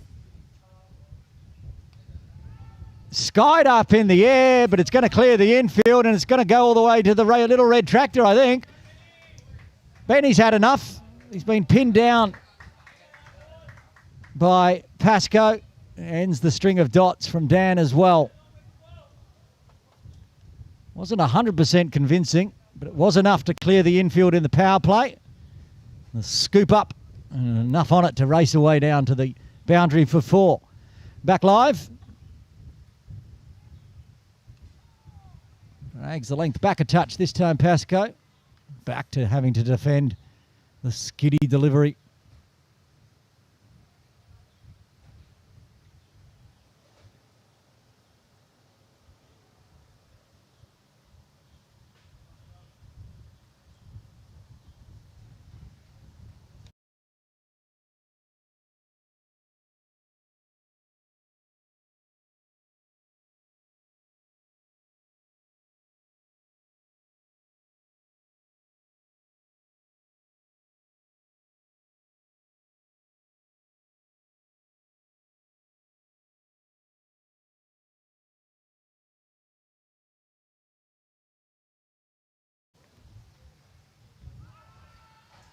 Gets one past the bat this time. Heisinger appeals for a stumping, but back foot firmly planted by Benny.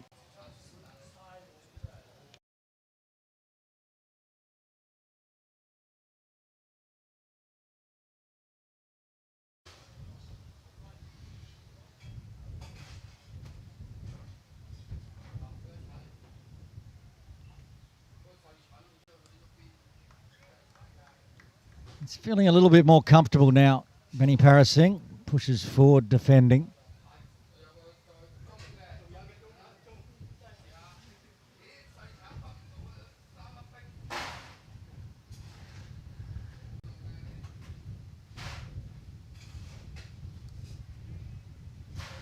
Can't beat Wakas at extra cover, so the boundary to start with, then 5 dots again. So again, 4 runs coming from the over after 8. USRC Elite at 24 for 1.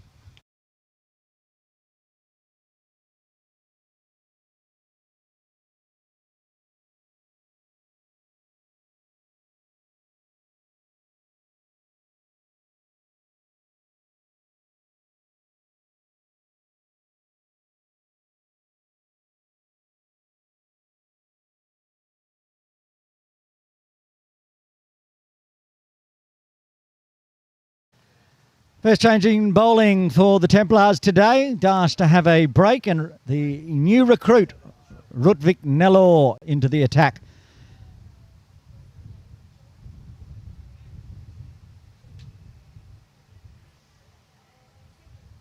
Much like last year when Farhad came across, not many people knew who he was, and then by the end of the year he was a superstar. I think Rutvik might be similar this year.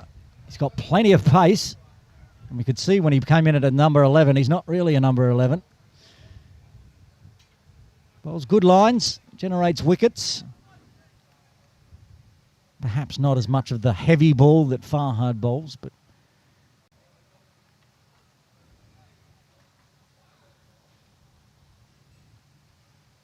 works hard.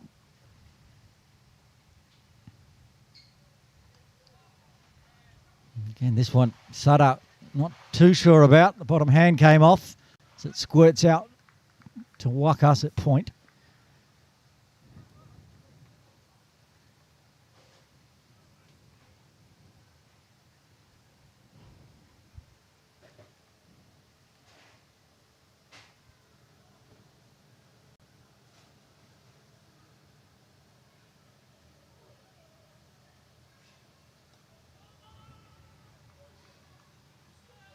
New bowler, but same result for the first half of the over. ...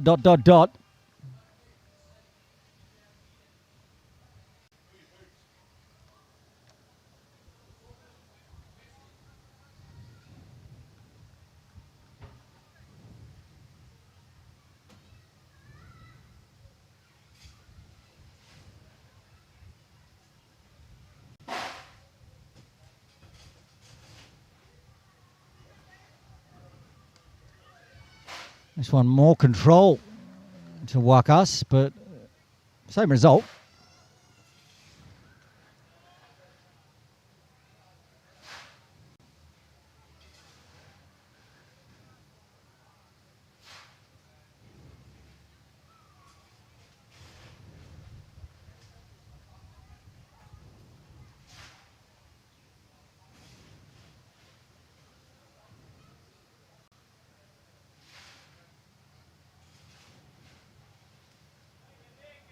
This time, Sada decides he's going to take some steps down and just take it off the toe of the bat. Mistimed it completely.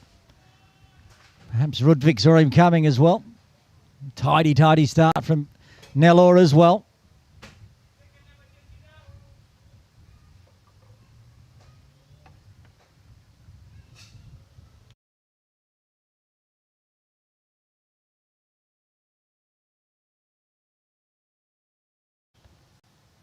Going to be a little change here. Captain Jamie Atkinson's told High Singer to put the helmet on. Well, he should, yeah, he was standing up to the stumps. Can't do that with a hat on. Slight delay. Stop Sadar going for that rundown, but makes it tougher. It's a feature, not a bug, from Sada, where he drops that bottom hand off. Another maiden, second one of the innings inside the power play.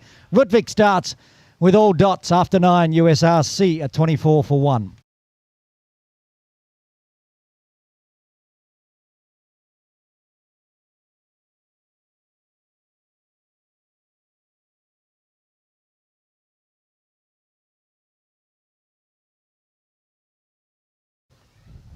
Another change in bowling. That is going to bowl 4 overs each, the opening bowlers. Pascoe will take a break. Wakas will take over duties from the Austin Road end.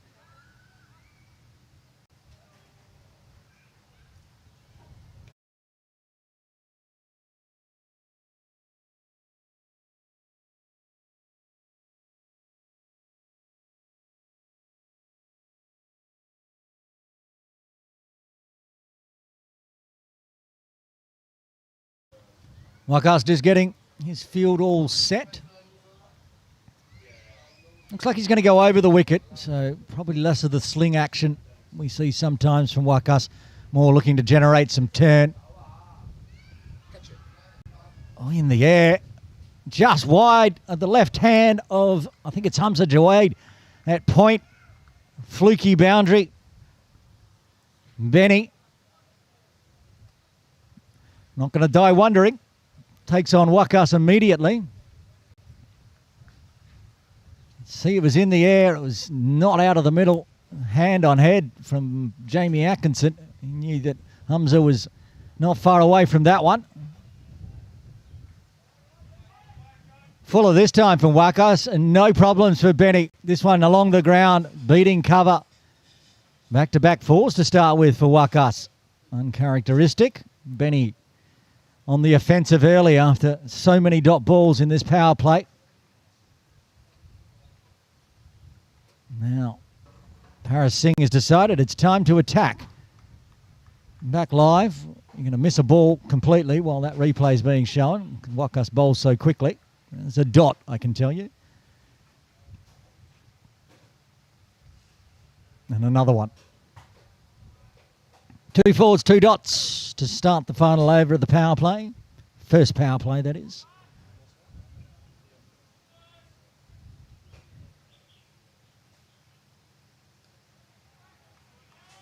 Now Wakas seems to have found the line where Benny is in 2 minds, not willing to attack.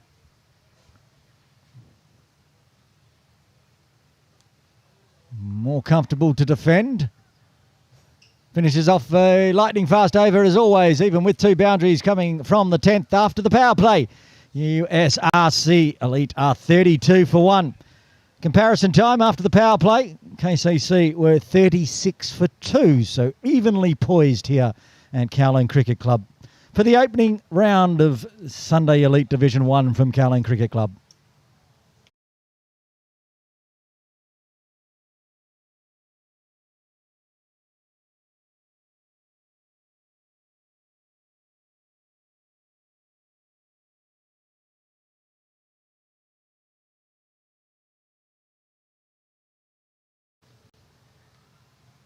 All right, let the Rutvik Nellore Mohammad Sada battle continue.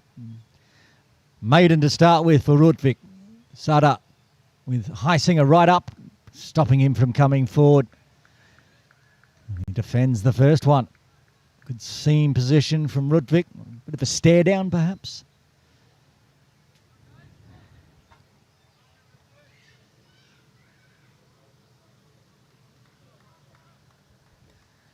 Over in the other Div 1 game at Hong Kong Cricket Club, Pack closing in on victory.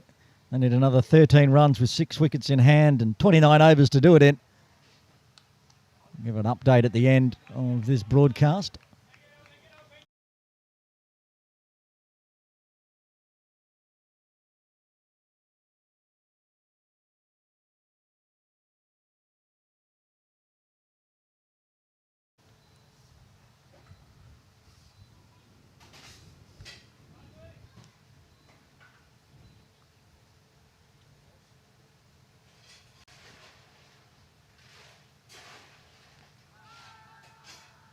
Rutvik appealing, but it's gone into the thigh pad. Another dot ball though. He's bowled 9 in a row now. You'd think perhaps a little frustration starting to form for Sada. He wants to break the shackles here. Power play done. There's an extra cover in the deep. Backward square still of Hasnan Kiani. Deep third. That looks like it. 3 outside to start with. That's spooned up in the air. Getting underneath it. Wakas Bucket takes the catch. The frustration eventually boiled over. Sada departs for 14. Rutvik gets his first. USRC lose their second on 32. 10 deliveries, 9 dots, and now a wicket for the new star at KCC, Rutvik Nellore. Back of the bat almost as it's spooned up out to backward point. Akbar Khan is going to come to the crease at number 4.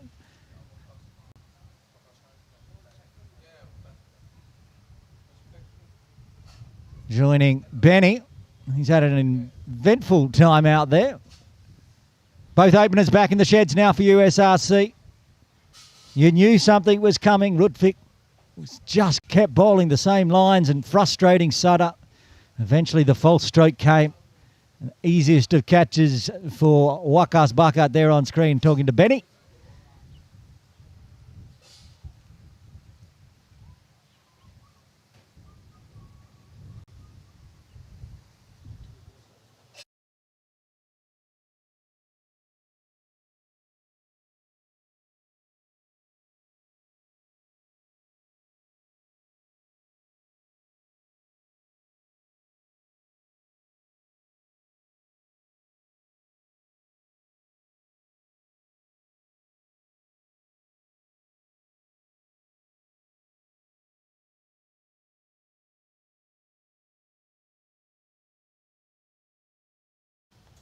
Okay, Akbar Khan to the crease. The team on 32 for 2. Rutvik Nellore now bowled 11 deliveries without a run.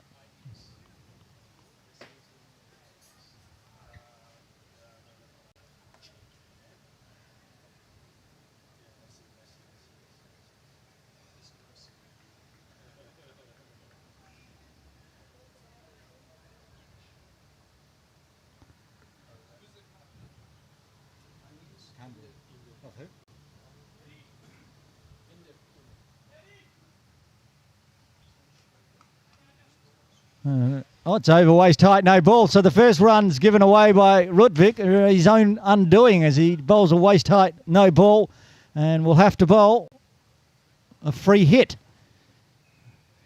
Akbar Khan very much expecting he's going to take full advantage here.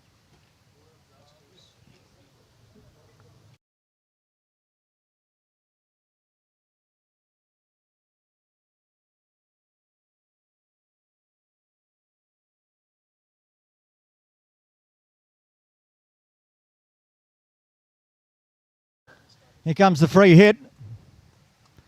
And pretty much exactly what I expected to happen, except for it didn't quite clear the ropes. 4 runs ruins what would have been a beautiful wicket maiden for Rudvik. 5 runs and a wicket in the over. While you watch a replay of this, I'll give you an update of the other Sunday Division 1 game at Hong Kong Cricket Club.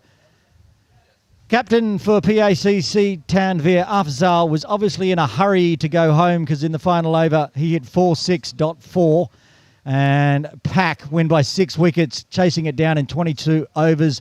Big victory for PACC in game 1 of their tournament. Here, still underway. 37 for 2. Wakas continuing from the Austin Road end.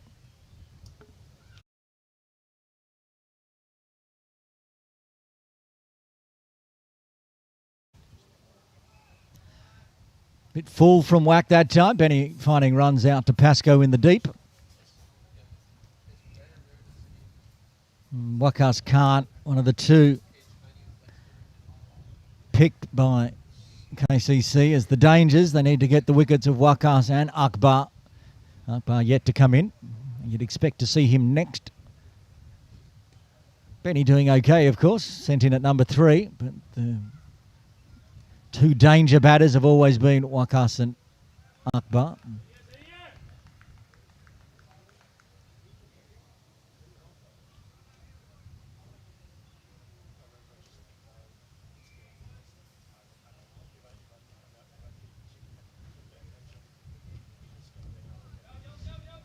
That one just drifting a little bit onto the leg stump, so eased around the corner.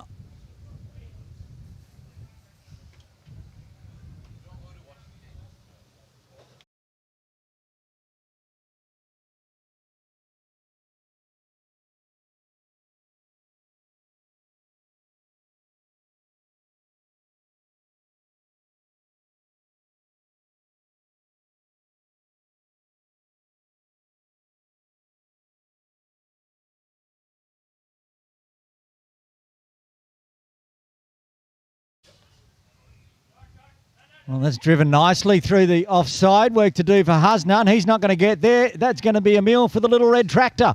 4 runs through extra cover. Benny. Now we know why he's been sent in at number 3. Shots like this. Eased it on through.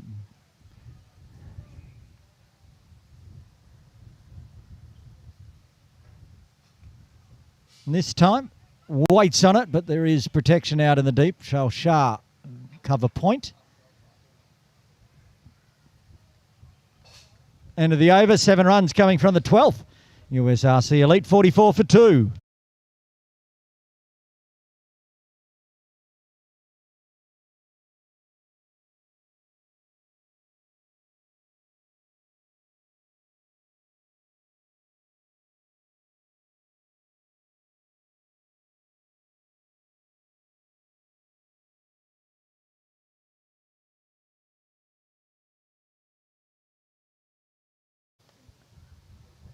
Apart from the final 2 deliveries of his previous over, he's been exceptional, Rudvik. Let's see what he's got in over number 3. Well, Benny's wound up on that one. Missed it all. Not far away from his off stump either.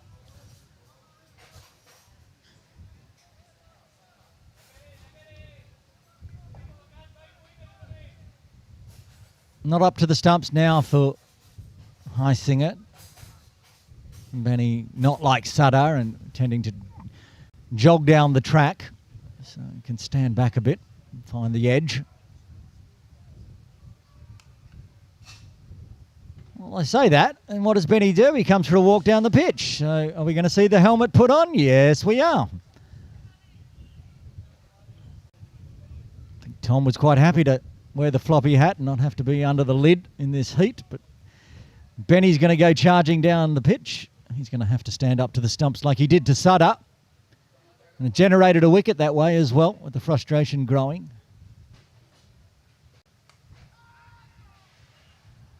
Calls a catch on this one as well. Scoops it out. It's smashed. 4 runs.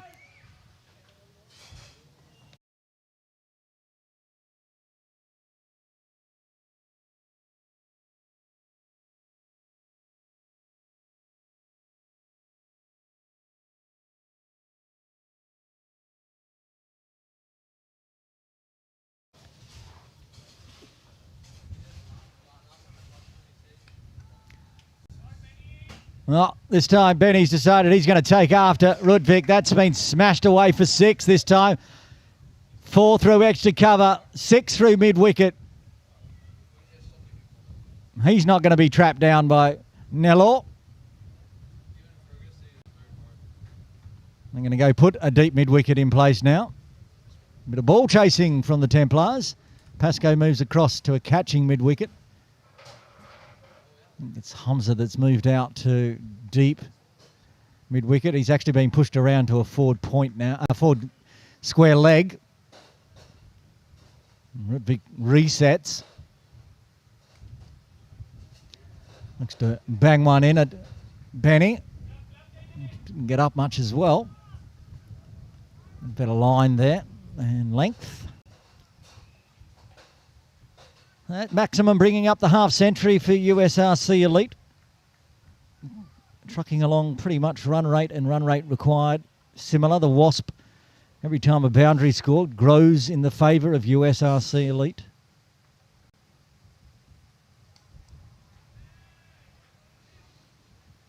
And a couple of dots to finish off the over, but 10 runs coming from it, 13 done. USRC are 54 for 2.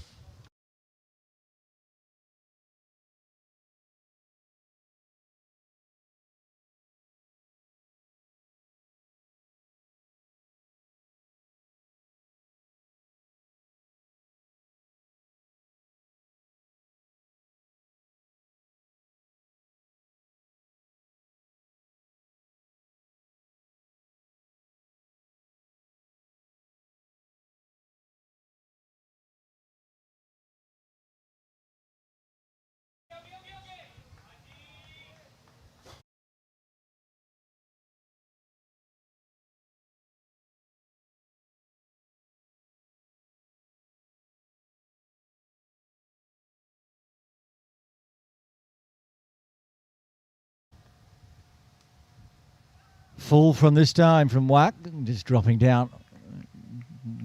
Whack to Whack. Wakas Khan on strike to Wakas Bucket. Bit shorter this time again, can't beat extra cover.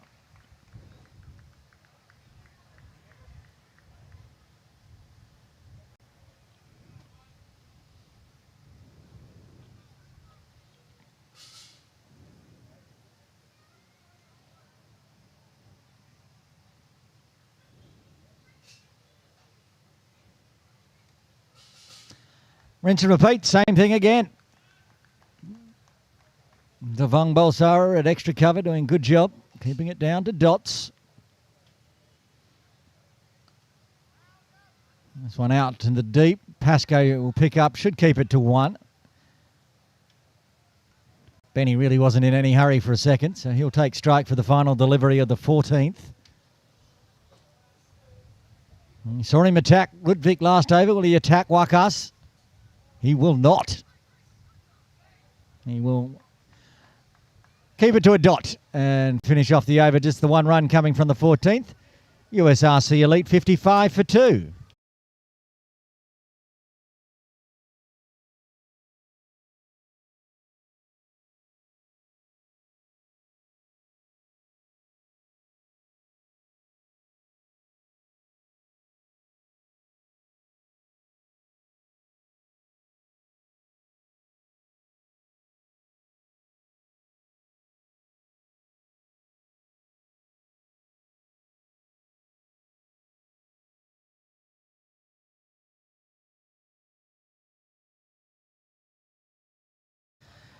Rudvik going to bowl a fourth here.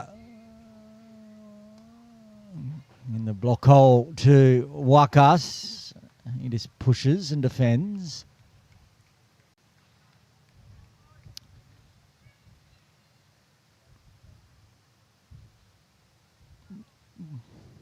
Unless I'm missing a player, it looks like the plan of only having 3 outside the circle continues. Forward and backward square. Oh no, there's 4. Deep third and a deep extra cover.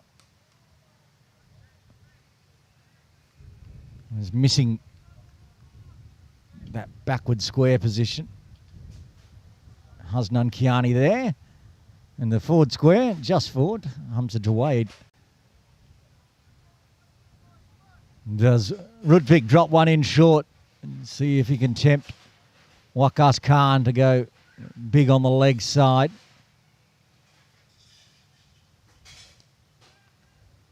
Tip and run on the arm of Wackhart's always dangerous.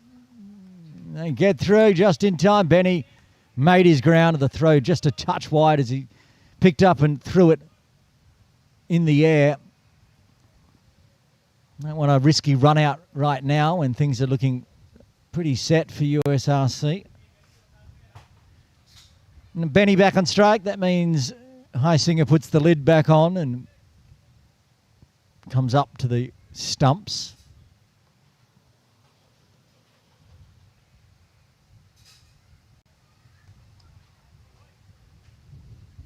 Looking very solid, Benny. Squares himself up, happy. Keeps it along the ground.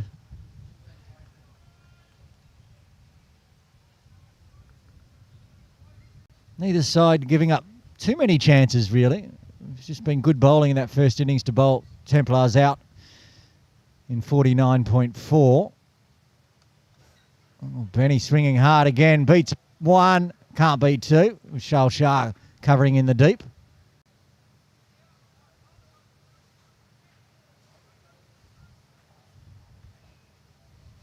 Tidy so far. Akbar Khan to face the final delivery of the 15th. Could get 2 more overs in before the drinks break here. The speed that Bhugwat gets through and over after this. And a run on the arm of Shale Shah this time. And, oh, direct hit. It's got to be close. Heisinger was thinking. Benny was ball watching.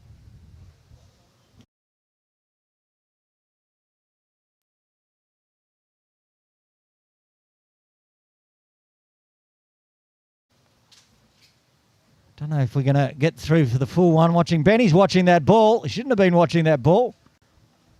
Wow.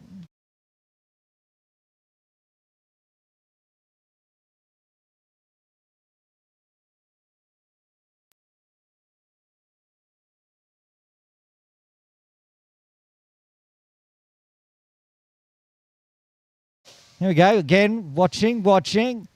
Lights up. Or just at the end, but we're back live here. Wakas bowling to Wakas.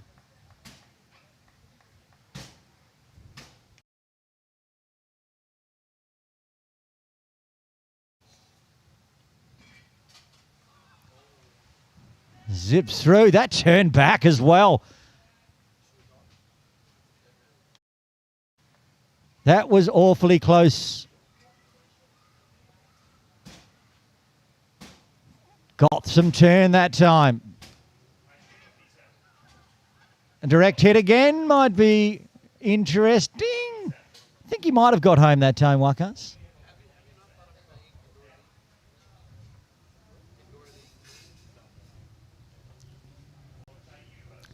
Well, I think we're going to get another over in after this one. So, nice bowling speed from Templars as well.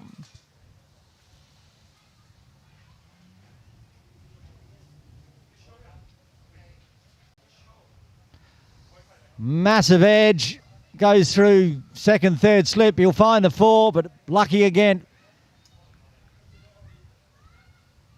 Benny just happy to swing the bat at that one.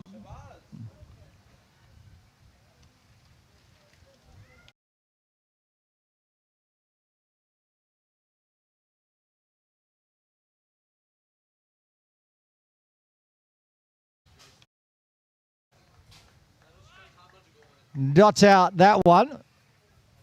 I think we've still got an over left before drinks. But the helmet's come off from Benny. He's having a drink. Pretty sure at 2:58 p.m. there's still an over to go. Umpire Sheldon DeCruz says, Benny, put your gear back on.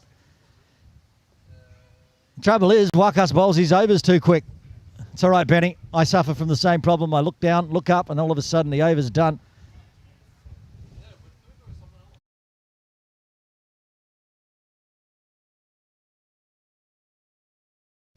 The final over before the drinks break, Devang Bhulsara to take over from Rutvik Nellore.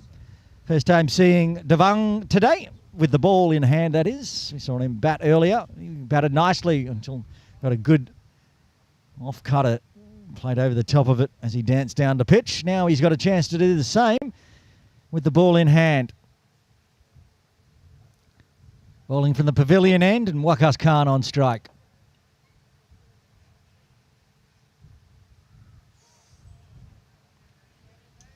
Starts with a bit of pace, but I think he got a bit unlucky too. That one cut back in. Devang's pleading his case, but it's in for a wide.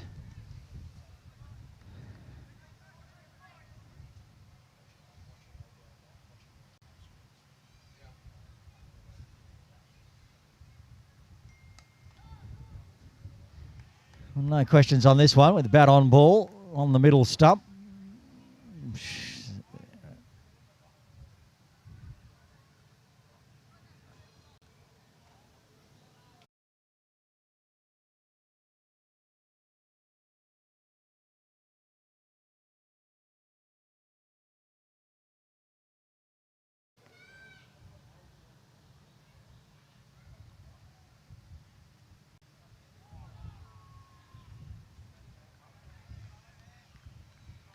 Prodding at this time. Heisinger thought, ooh, maybe an edge. No edge there.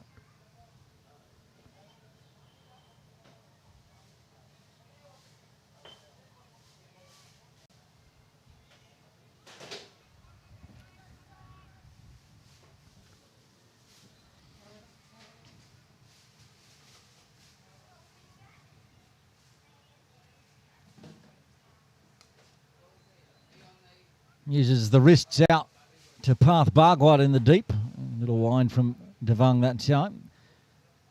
Just a single. Now we'll see what Benny's going to do. He's got 3 balls left before the drinks break. And last thing you'd like to do is lose a wicket. But the way he's been playing, I don't feel like Benny's going to miss out on anything here.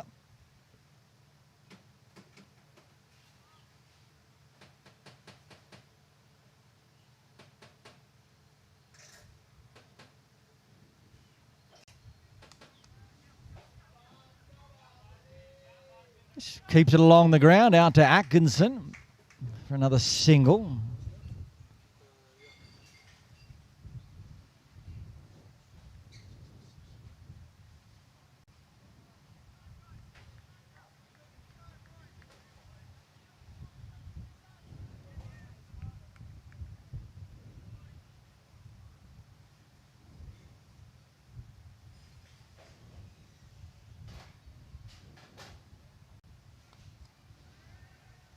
On the toes, but can't beat Pascoe at mid-wicket this time.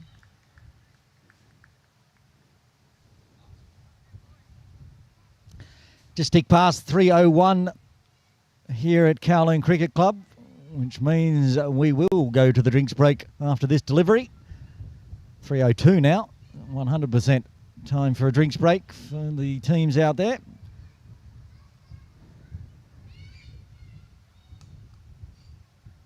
Oh, gets past Path Bhugwat that time at extra cover, and he's going to start. We'll go into the drinks break with a boundary here at Kowloon Cricket Club.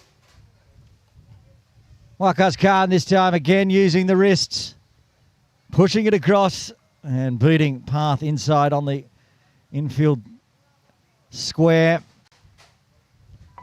So there you have it. Drinks break here. 17 overs done. USRC Elite 70 for 2. Same time, KCC Templars, they were 82 for 2. Join us in around 5 minutes' time for the second session of the second innings of Game 1 here at KCC.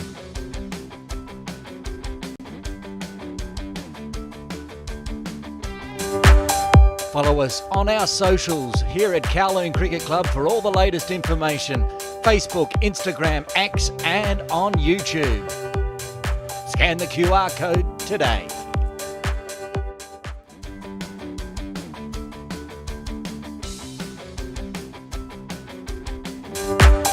Follow us on our socials here at Kowloon Cricket Club for all the latest information.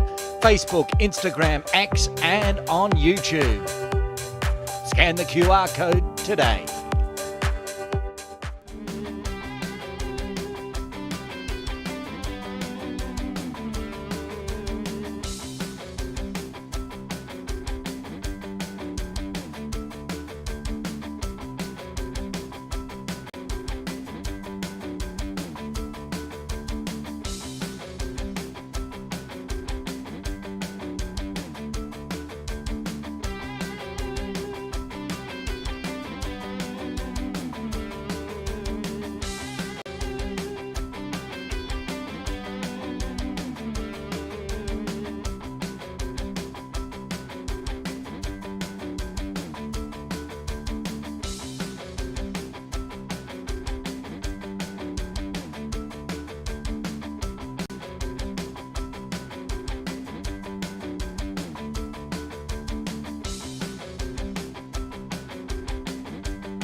Drinks break done. Pascoe to return to the attack from the Austin Road end.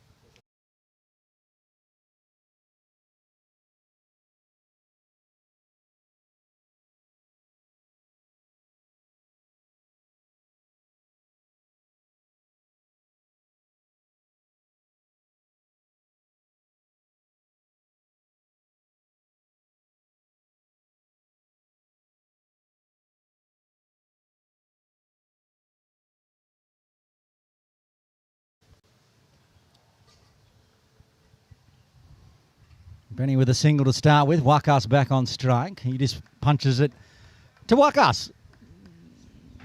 Not bowling this time, so he's now at extra cover catching.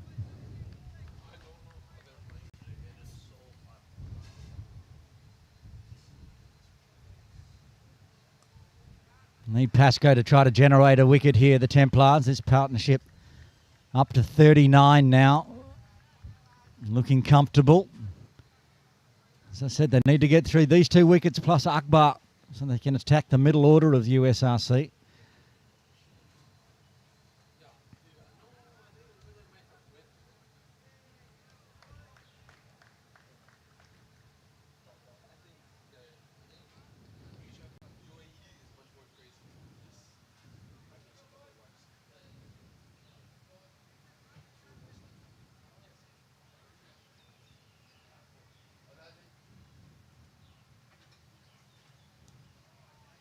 Nice forward defence from Wakas.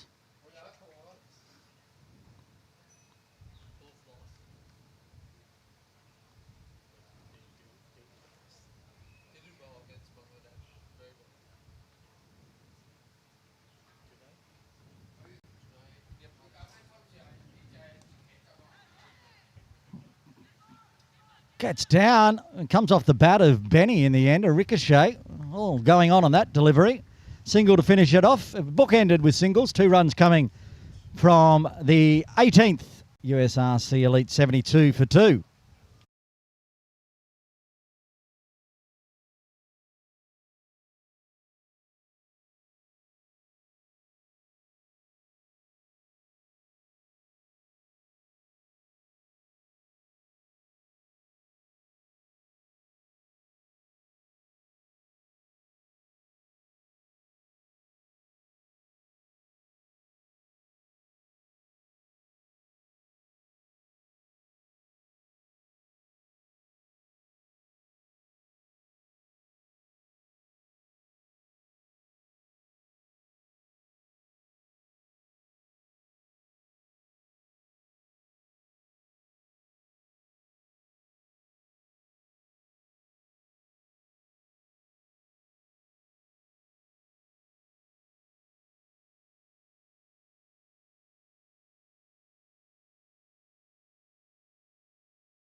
Just got down to that one in time, has none. There's Benny.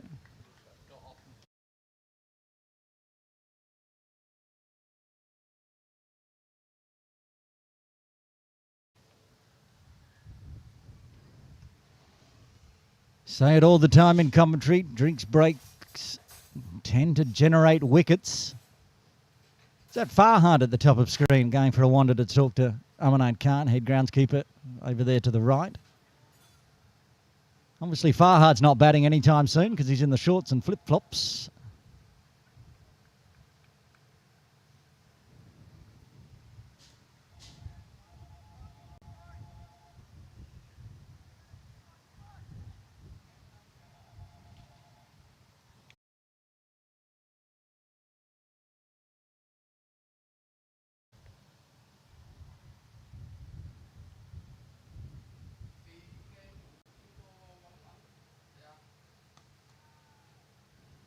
This one just eased out to deep square. Another single.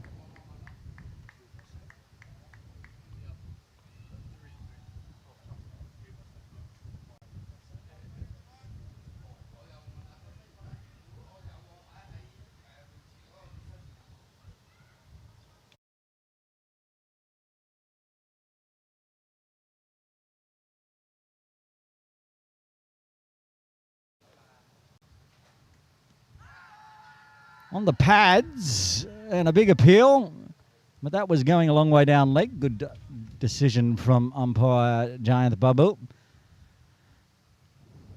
I think that's header alley. Talking to Amanat now from Diaskwa Little Sio 1. Not sure. I'll have to wait and see if he smiles, and if I get blinded by those big white teeth, I'll know it's header alley. Or he puts a singlet on, because he's a very fit man as well, former captain of Bahrain.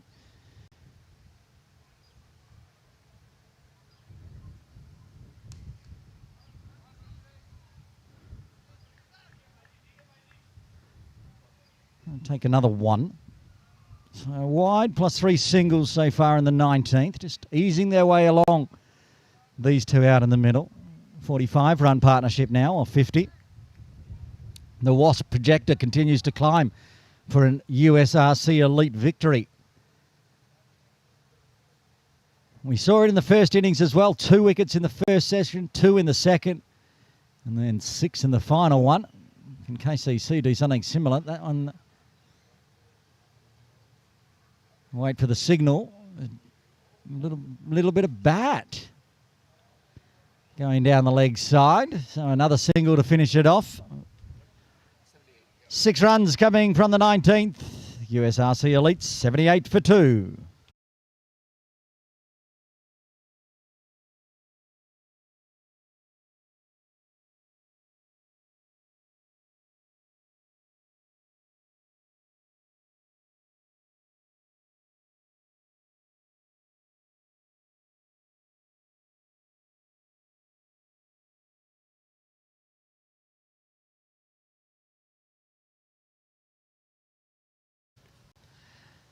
Dan Pascoe, he's going to bowl his 6th over now. Not leaving any in the tank for Dan as he tries to find a wicket. Massive backspin. Unfortunately got something on it there, Hamza Jawaid. And a good clean-up out in the deep from Shale. Keeps it to 1. It was hit straight to point where Hamza was waiting, but as soon as it pitched, it turned 45-degree angle.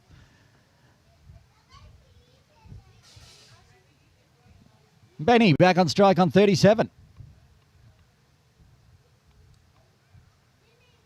Drives, can't beat Wakas again. Moving across from extra cover to a mid-off position to make sure that one's covered. Cloud trying to come across the ground as well. So Benny's in the dark while Dan's bowling in the sunshine, and he spooned it up this time straight to Wakas Barkat. Pascoe gets another one. He's got 2. That's the end of Benny Paras Singh for 37. USRC 79 for 3.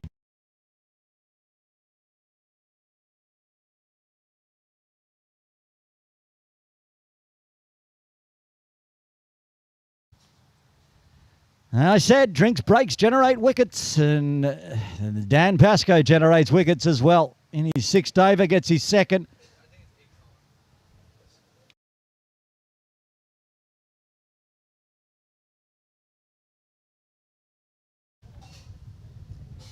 Well, a nice cameo from the number 3, Benny Paras Singh, comes to an end, 37, till he holds out, and the captain, Akbar Khan, comes to the crease at number 5, joining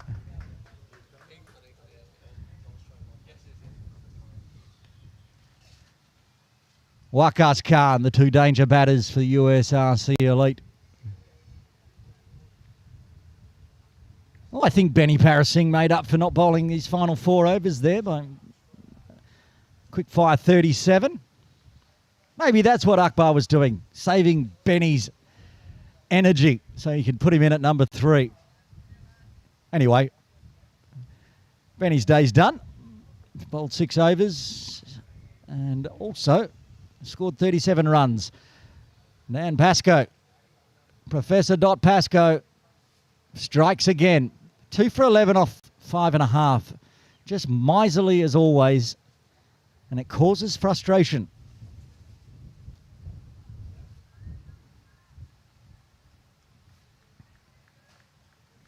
It'll be interesting. First game of the season. What Akbar are we going to see?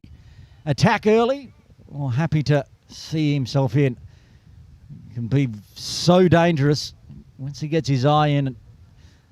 The ball start flying over the top of the swimming pool pavilion. The very dangerous Dan Pascoe will be bowling to him, so he has to just see himself in, I think, here. Pascoe to Akbar. He does that bottom hand drop as well we saw from Sada. Make sure it stays along the ground to Wakas this time.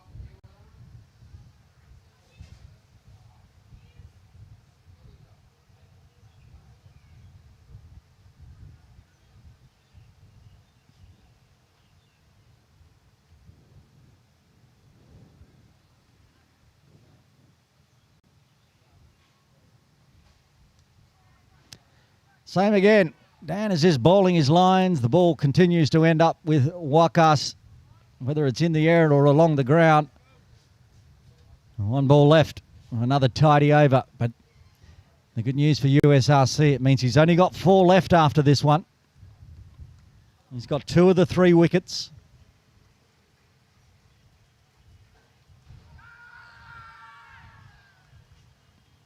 Heisinger thought the back foot was up. No movement from umpire Babu at square leg. And it is going to be a dot to finish with a wicket and a single coming from the 20th. USRC Elite 79 for 3.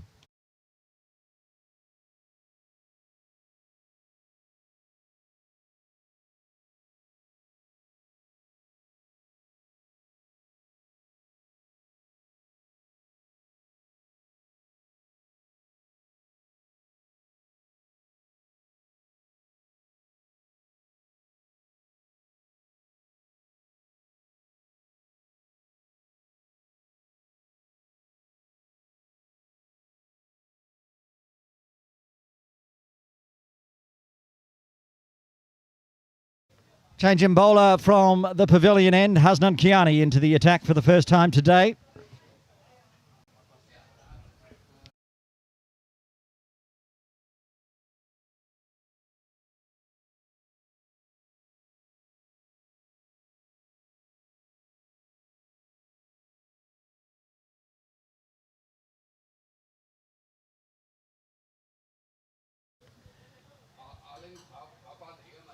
Akbar Khan on strike. Hasnan Kiani from the pavilion end.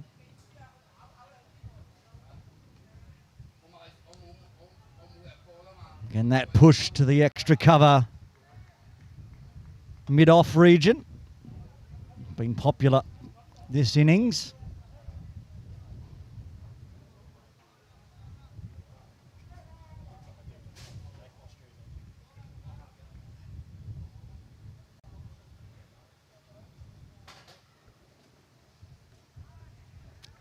Just decides to shoulder arms on this one. Outside off. Again, that channel with a bit of low bounce.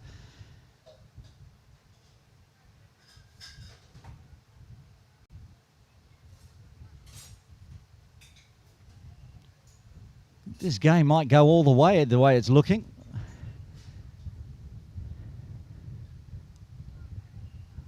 Just soft hands forward of square for a single.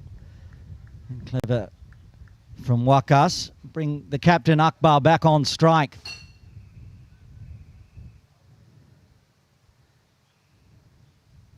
For Akbar, they've got a deep square leg. No deep mid-wicket though. A deep extra cover, deep third. And the backward square on the 45 down near the little red tractor.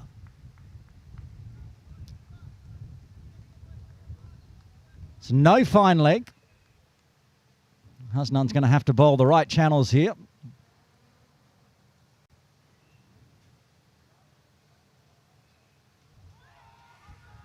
Another appeal from Heisinger for a stumping, but the back foot down again. Just had the toe down. Good ball from Hasnan.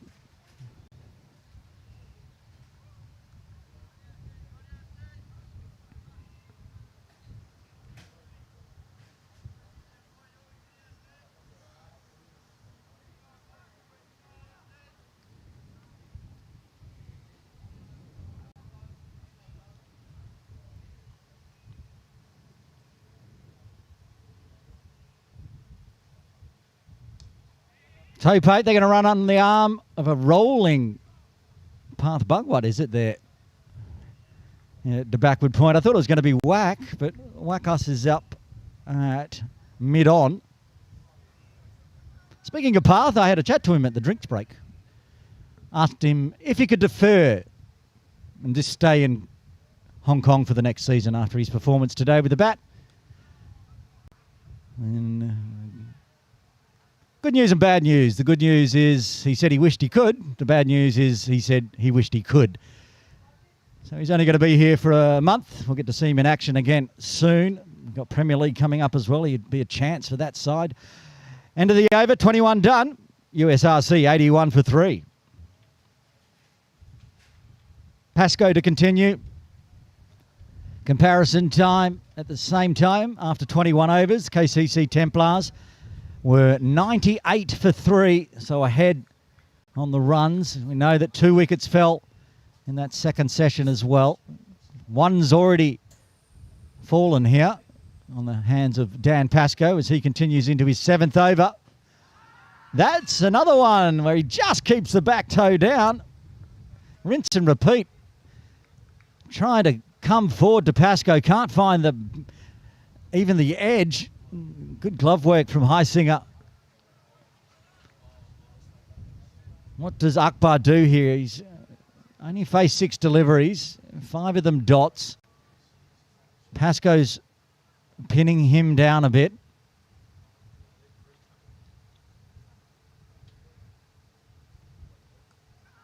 Full this time as he pushes it hard straight out to extra cover. So he gets a single and gets off strike. The more set, Akbar Khan back on strike, 19 off 35.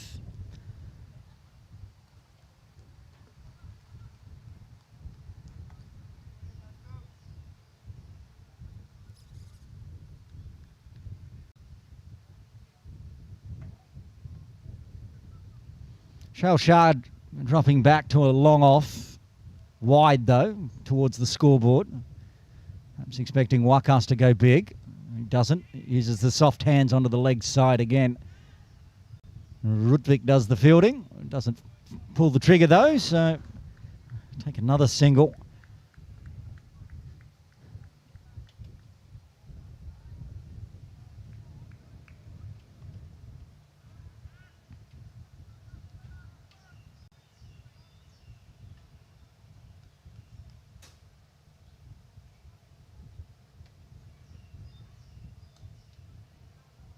Straight, Vora onto it quickly.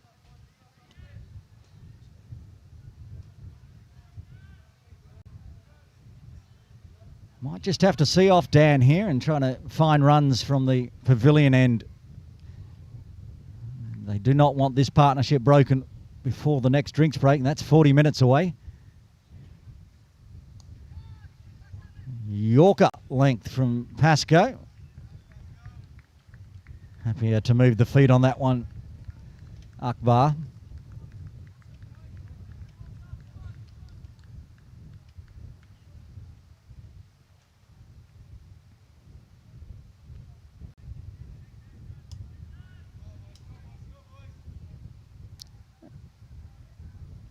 Ball not gripping correctly for Dan, so he pulls out of that delivery. Uses the towel and a bit of KCC turf dust. And get the grip up again. Resets.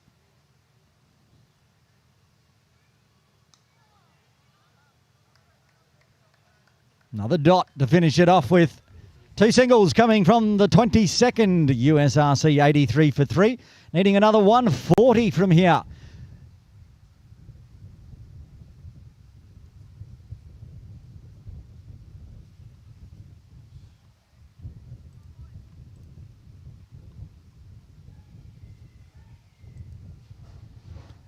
And talk of comparison time, after the 22nd over, KCC Templars had just moved into the three figures. They were 101 for 3. It's just tapering away a little bit, the light blue. But partnership's more important with plenty of overs in hand, still 28 overs left. Akbar Khan to face Hasnan Kiani. Plays it nicely off the pad, but protection. That backward square on the 45 near the little red tractor. And Bhulsara down there.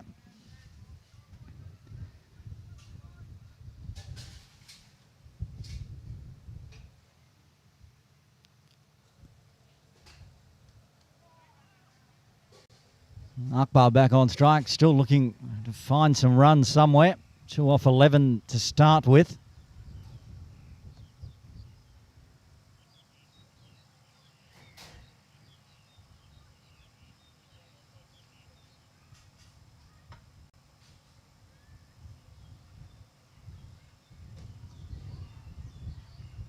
Straight back to Hasnan.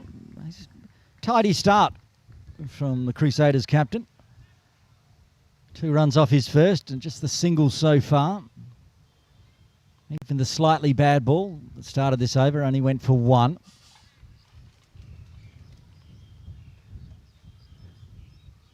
Nice cloud cover now for the players out there in the middle. Still no breeze though. And still no runs for Akbar.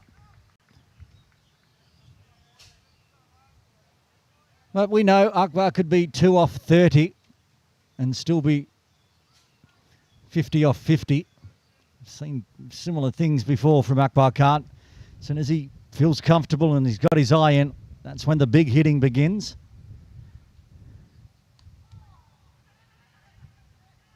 Instead, they're going to go for a cheeky single. Shah does a tumble, can't get the throw in. Well, he does get the throw in, just wasn't on the stumps.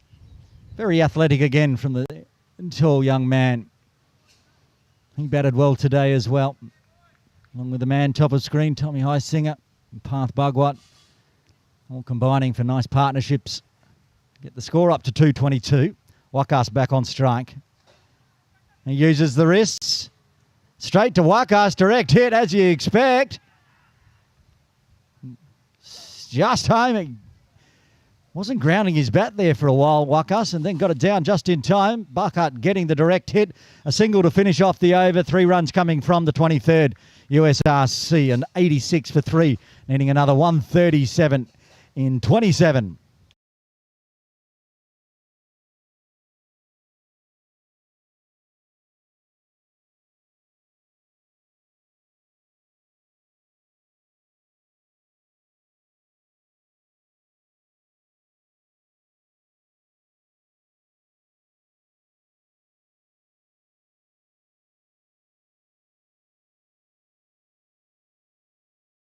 Dan Pascoe to continue. 7 overs so far, 2 maidens, 2 for 13.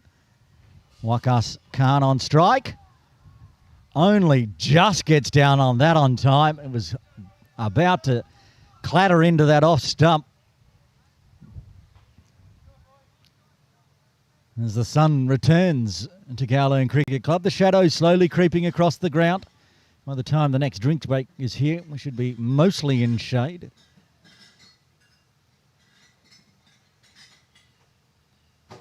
Comes forward this time to smother. And of course it ends up at extra cover and Wakas Bhugwat.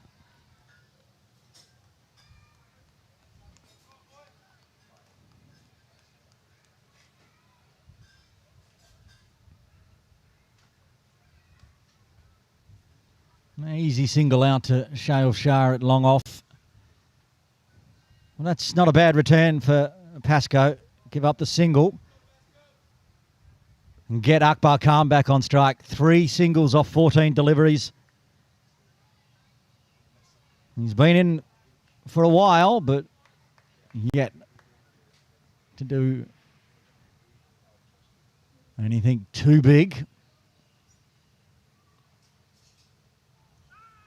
And there's a catch. Is it just spin or has it got the edge? No, just absolute turn. That is pitched and turned to first slip. Dan finding the little bit in the pitch there. That was pretty cool. Too good for everyone, except for Jamie Atkinson at first slip.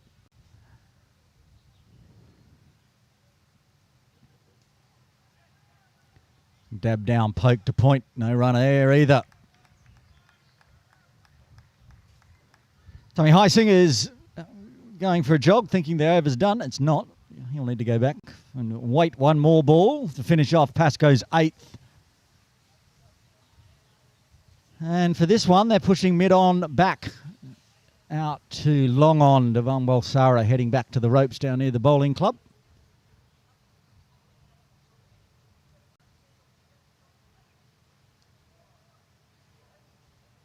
And he'll finish with a dot. Single coming from his 8th. 24 overs done. 26 from Main. USRC Elite. 87 for 3.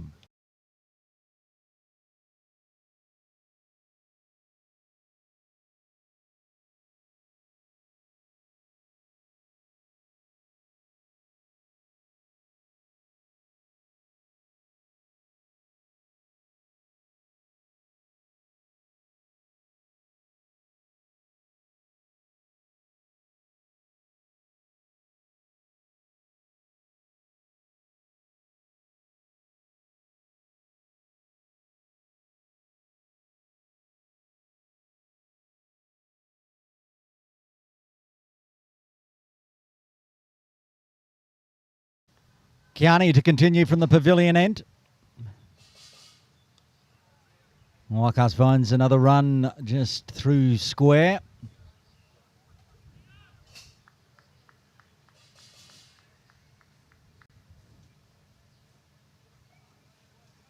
Back-to-back hot days for Hasnan Kiani out there in the middle. Dash Vora also yesterday. Rudvik Nellor playing for the Crusaders yesterday as well.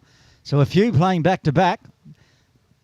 Fortunately, the exuberance of youth makes it okay because that'd be enough for me. One or the other. Can't play back-to-back days.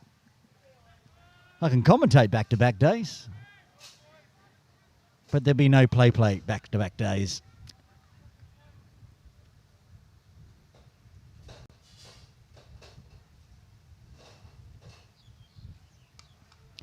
That's the first decent swing at it from Akbar, but again, Shail Shah.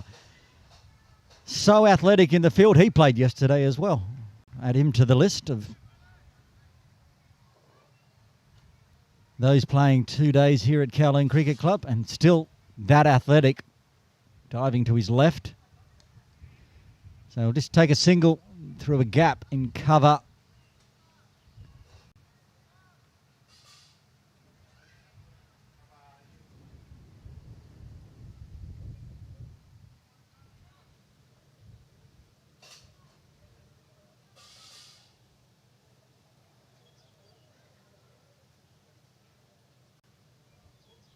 Just heading back to the KCC match centre. Have a look at some stats as Waikas tries to go leg side and goes nowhere with that one. Just going to scroll through. When was the last time a boundary was scored from USRC? And I can tell you it was the end of the 17th over. So if this one delivery is not a boundary, it'll be 8 overs since the last one. And it's the opposite of a boundary. It's a dot. So another tidy over from Hasnan comes to an end. 2 singles off it.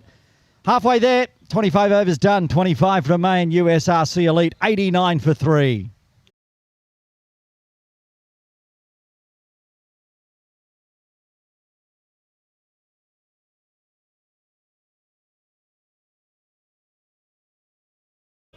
I'm going to leave a couple of overs for Dan Pascoe. Wakat's Barkat back into the attack. 4 overs, none for 21 so far. And this is a good decision by Captain Jamie Atkinson. I feel like Akbar is going to try to attack Wakas, as Akbar Khan did as well. Will it generate a wicket? Or will it end the drought of boundaries. It's going to be a drive straight back to Wakas. Bump ball.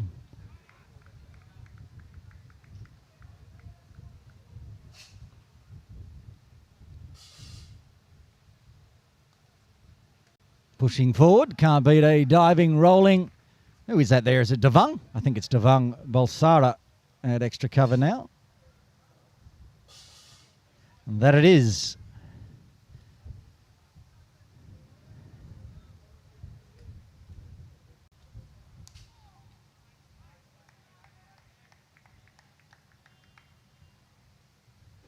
Akbar Khan now 4 off 23 deliveries.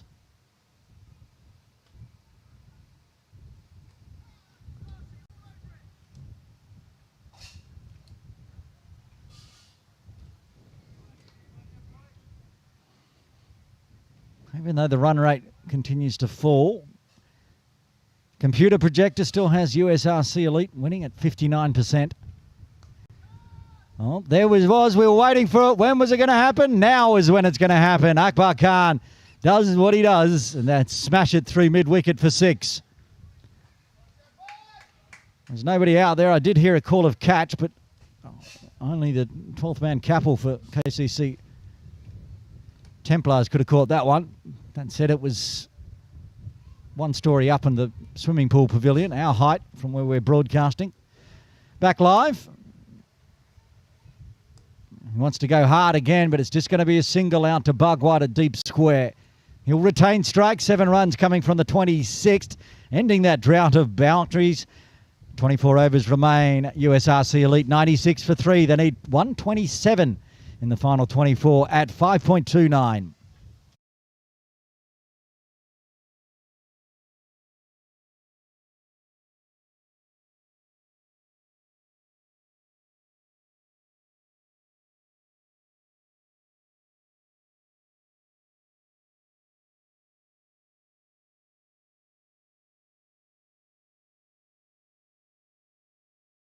Change in bowling from the pavilion end. Opening bowler Dash Vora back into the attack.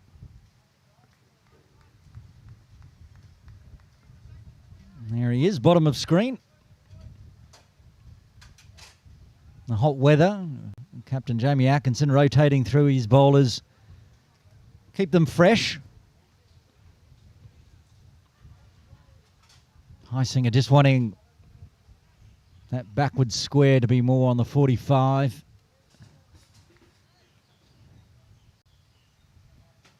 He's going to keep up to the stumps here, Tom.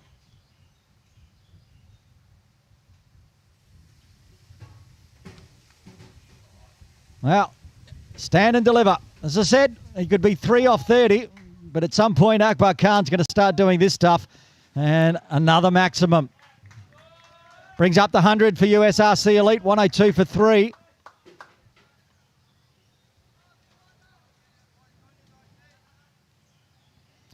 I'm surprised they didn't have a deep mid-wicket in place for Akbar.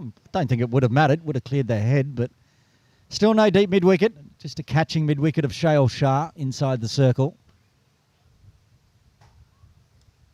So Fuller this time. They're going to run on the arm of Path Bhugwat. He goes to the bowler's end. And safely through, quick single.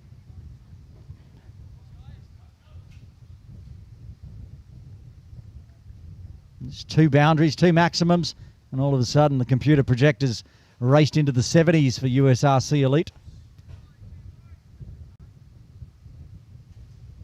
These two stay out in the middle for another 30 minutes or so, and I'll be right on board. But if KCC Templars can generate a wicket somehow, split these two, then they can start attacking the middle order batters. As did USRC to KCC in the first innings. They were only 4 down at the second drinks break, but they did find 6 wickets in the end, slowing the runs down a touch.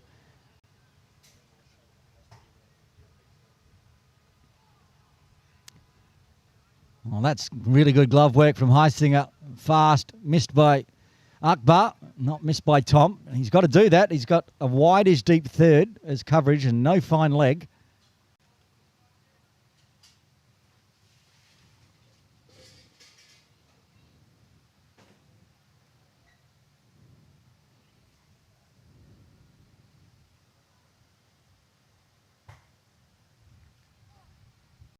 This one's guided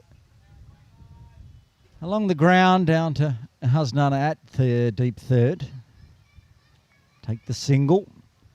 Good runs off Dash's fifth. Back into the attack. The quick bowlers are going to have to do what they can from the pavilion end, which is going to get targeted, always gets targeted, while the spinners try to generate some wickets from the Austin Road end. Path Bhugwat onto this one nice and quickly, so no single available. But a good over for USRC, 9 runs coming from it after 27.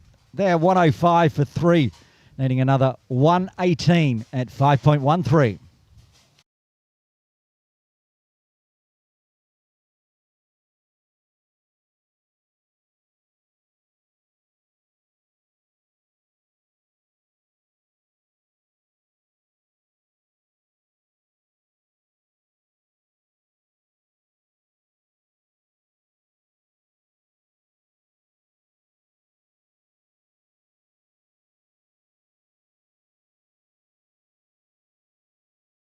Wakat's Baka to continue. And a big stretch forward again from Akbar. Took him for a maximum last over. Path Bhugwat's out at Ford Square in the deep for that catch. But nobody at Cow Corner mid-wicket. Pascoe out at long on. Perhaps there is someone at deep mid-wicket. I'll change the camera shortly and I'll have a look. Is there someone lurking? There's Path, forward of square. No, there's nobody else out this way for KCC.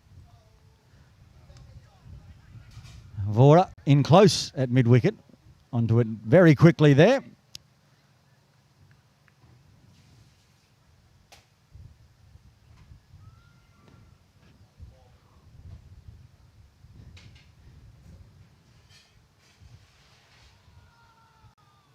Zip through, staying under the bat. And tidy from Wakas this time. Yeah, just the 3 it looks like outside the circle. Path, Pascoe, and there's somebody out on the offside. Shail Shah at deep cover. It's going to be a maiden for Wakas. He finishes off the 28 with 6 dots in a row. USRC Elite still 105 for 3.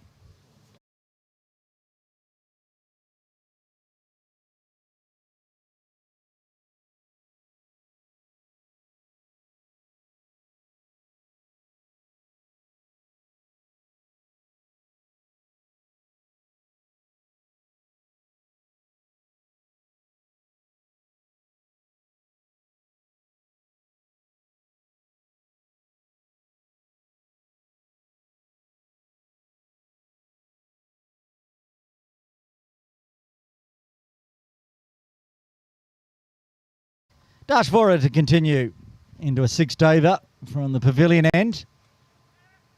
Work to do for Atkinson. Gets down with the slide nicely. Keeps it to 1. Now the big hitting Akbar. Was on 3, now he's on 19. 2 maximums helping him up to that score. Still no deep mid-wicket. I wonder if one should be out there for Dash's bowling.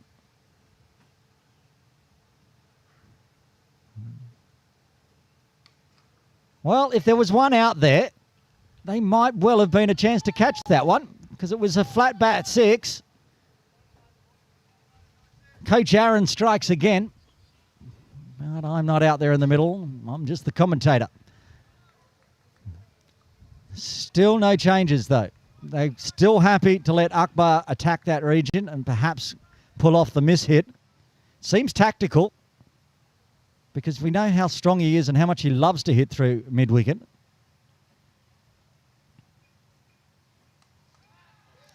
And this time he's just smoked it 2 straight, taken Wakas Buckard out of the play at mid-on. He's gone 6-4. 11 runs off 3 deliveries this over.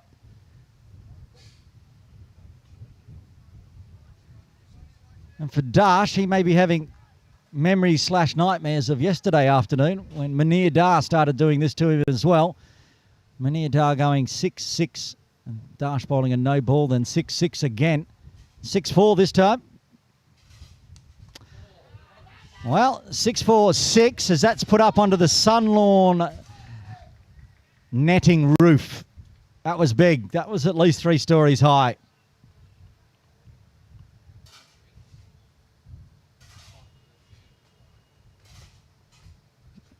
It's going to take some time to recover because it's sitting on top of the netting. Jamie Atkinson's gone for a run up the stairs, but I think we'll probably end up getting a replacement ball from umpire Babu because I don't think there's much Jamie can do about that one. He's up there.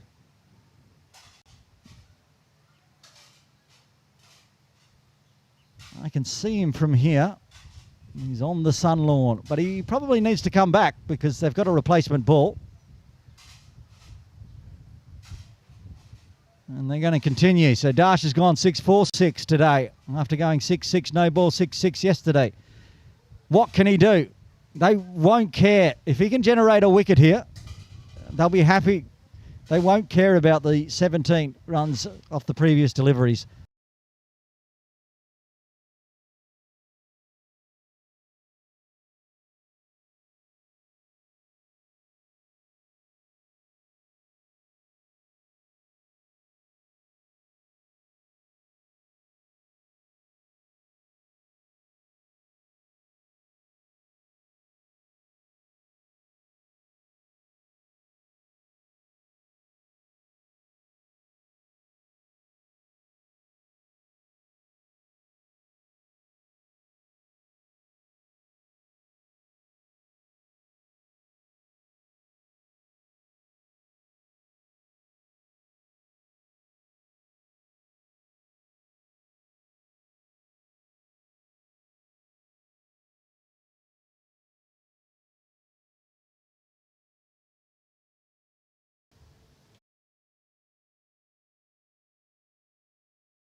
Drinks break done. Apologies for the technical issues we had.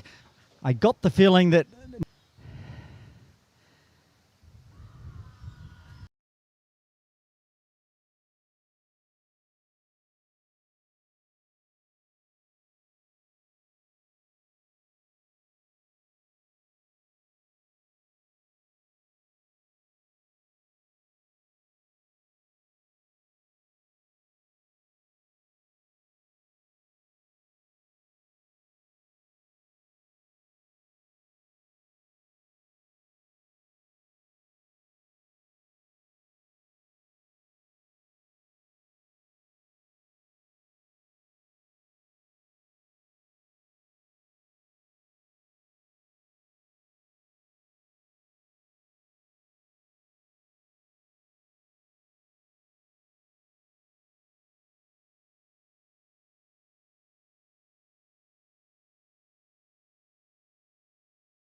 okay, I'm back. The 150 up for USRC Elite, 152 for 4 in the 34th, needing 71. Going along at a pretty nice clip. You can see 71 off 98 deliveries. Just like in the first innings, 2 wickets falling pretty much around each session. This final session now, can KCC Templars somehow find the 6 wickets like USRC did? Or can these two, Akbar Khan and Sheria Saeed, power elite to their first win of the season? Scooped up in the air, but doesn't carry out to Dan Pascoe in the deep.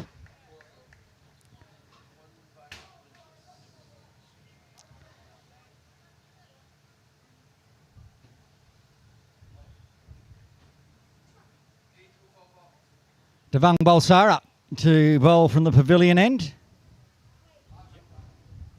Takes the hat off Devang.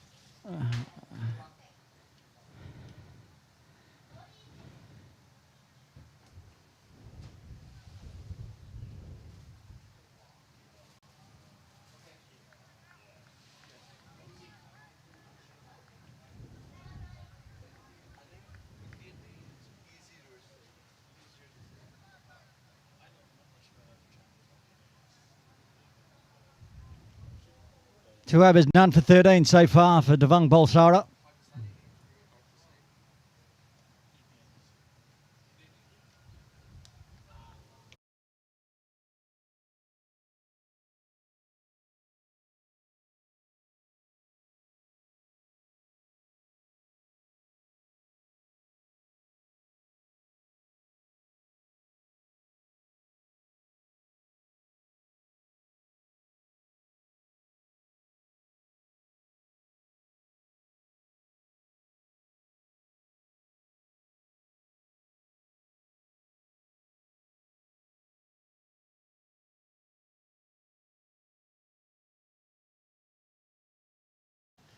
This one's pushed out into the deep. Going back, I don't know whether it was caught on camera or not because of our overheating issues. Oh, I'm overheating, doing some troubleshooting. But the Akbar Khan dismissal, apparently it was quite the genius ploy by Jamie Atkinson. He moved Hamza Jawade from a forward square right into that mid-wicket region where I was suggesting that there should be a fielder. Akbar didn't see him, so he didn't give it the full 100%, just did the flick thinking it was a safe zone to go. And it wasn't. So the dangerous Akbar Khan is gone, but there's still 6 wickets in hand here.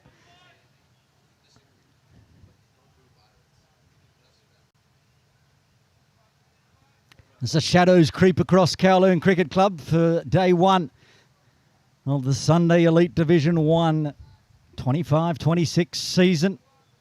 Aaron Bush with you, as I will be all season, here at Kowloon Cricket Club on a Sunday.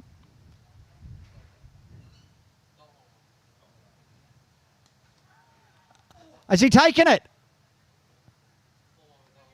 I think it's just fallen out of the right hand of Shayal Shah there. Almost took an absolute screamer.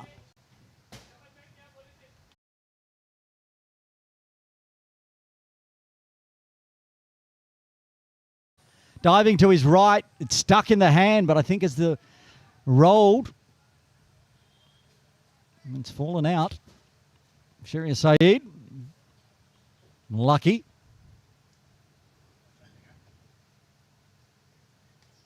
Keeps this one along the ground though. But this time Wakas has another shy. Oh, I think he was home just. I've already seen a direct hit from Wakas. And that would change the complex of this game. Just a cheeky run out from the Templars. As it stands, 67 off 91. Not the hardest of targets to chase down. But wickets change everything.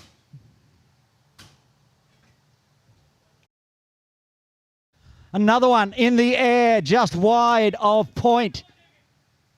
Path Bhugwat diving to his right. It was right on the ground as he put the hand down, picked up in the deep by Rudvik.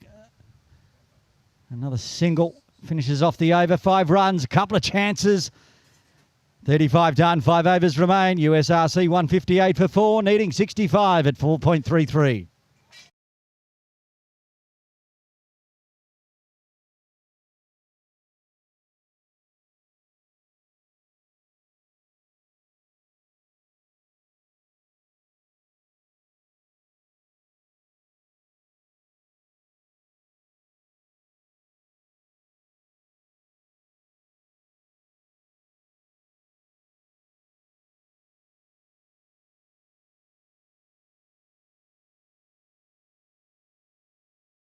Hasnan Kiani bowled the fifth over from the Austin Road end. He's been tidy today, none for 11.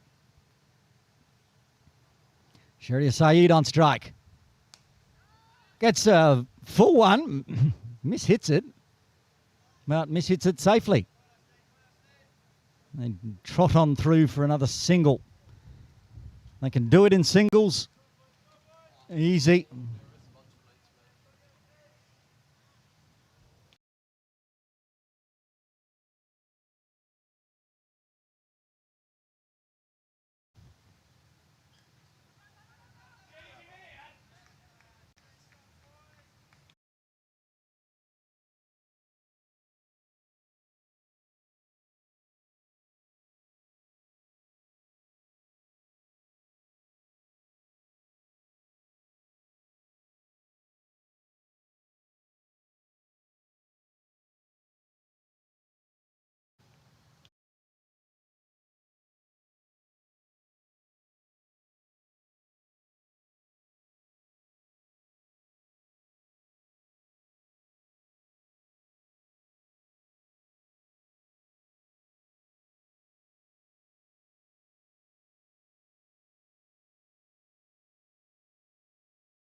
Full again, and a thick leading edge down to deep third for a single.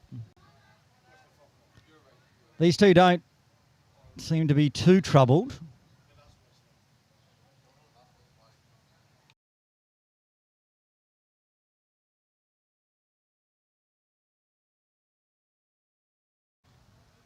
Yeah, doing it easy at the moment. These two already up to a 25-run partnership of 21, more than enough. Temps need to find a wicket. This is spooned up in the air. This could be the wicket. Shail Shah takes a great catch in the deep. And that's the end of Sharia Saeed for 16. USRC 161 for 5.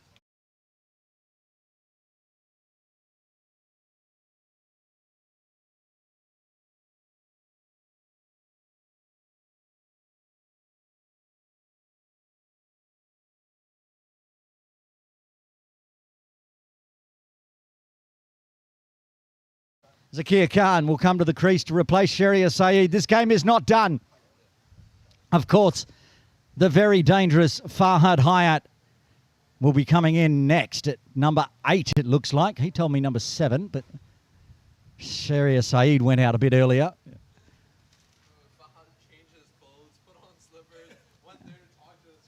Well, when they were 4 for, I was talking to Farhad when I was out running around troubleshooting. Shorts and flip-flops. I said, "Are you not batting today?" And he said, "Yeah, I'm going in at number 7. He's going in at number 8 now, but he definitely has pads on and pants on and shoes on. 3 requirements for going out to bat. The Templars get themselves back into the game. Kiani gets his first wicket. Big spoon out into the deep. Another tough chance. Shail Shah making sure of this one. Diving forward to his right. Picks it up nicely.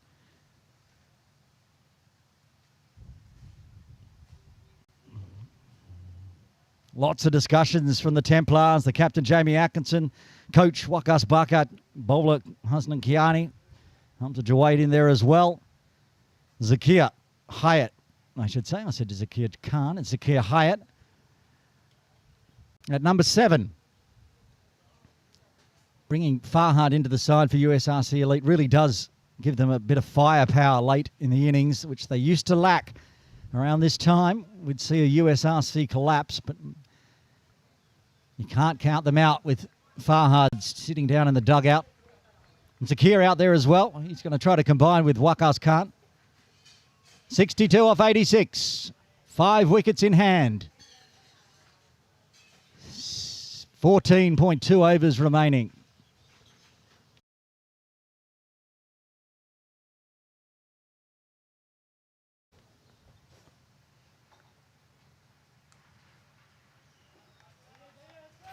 A bit wide from Hasnan to start with, and swats it to Wakas at extra cover. It's been good bowling from Hasnan today.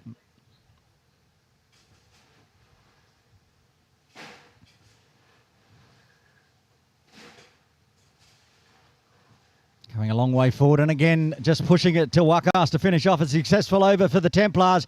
3 runs and a wicket coming from the 36th. USRC Elite, 161 for 5.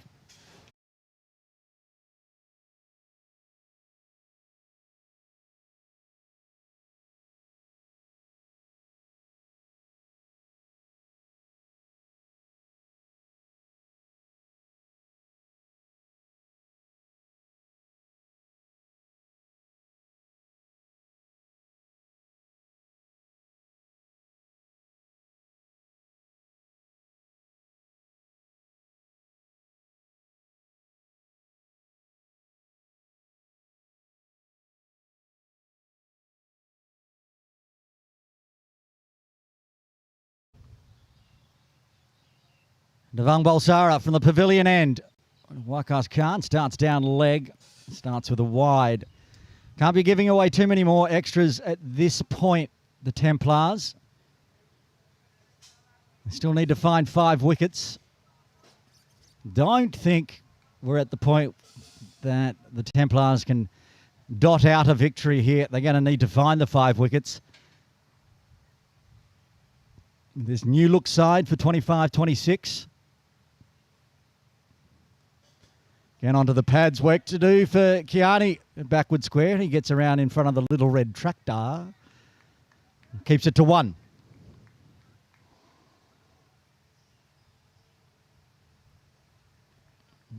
Centre wicket area in full shade now as the sun goes behind the buildings on Cox's Road.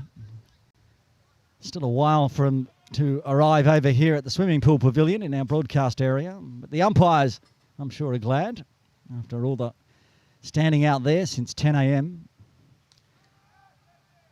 A little shuffle down the pitch there from Zakia, but can't find the gap.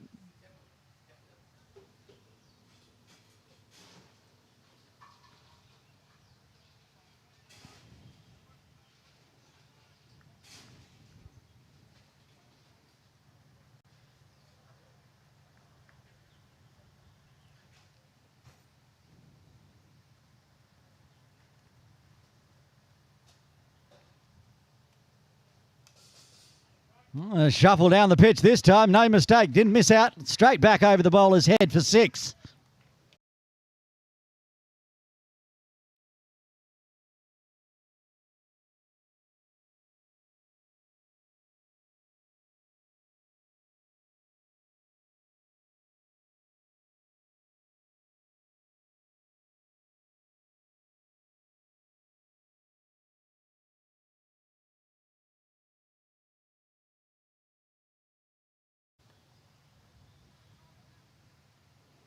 .54 off 81 now for USRC Elite.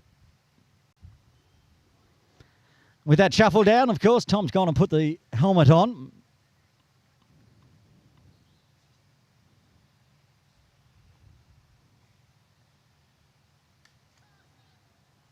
Swings hard through mid-wicket. Hamza Jawade is out there ready, so they take the 1, but it's been a big over already. 9 runs coming from it with 2 balls remaining of the 37th.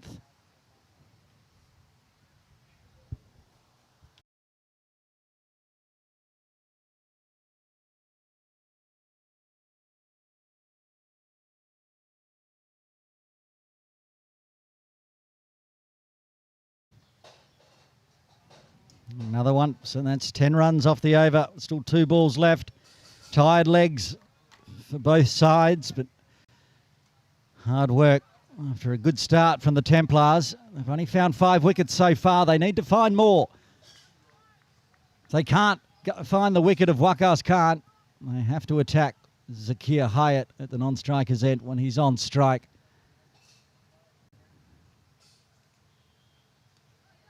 Wants the tip and run. Path Bhugwat's onto it quickly. A backward point. Sends Wakas back.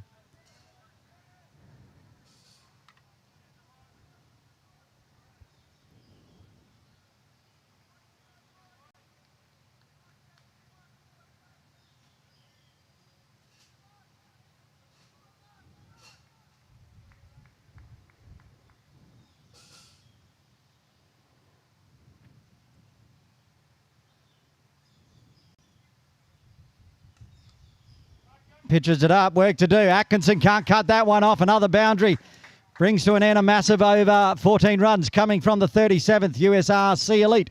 175 for 5.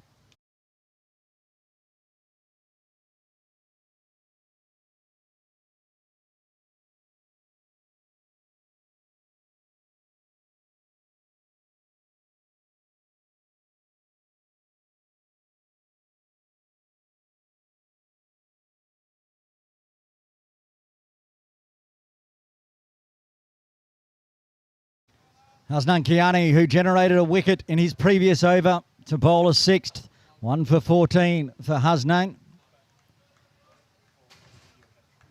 He's having a chat just off screen with Coach Wakas. There they are as they drift on. Well, Wakas' hand at least. Hasnan moves back to his mark. Zakir Hyatt, who looked aggressive last over, on strike. Hasnan continuing to bowl full.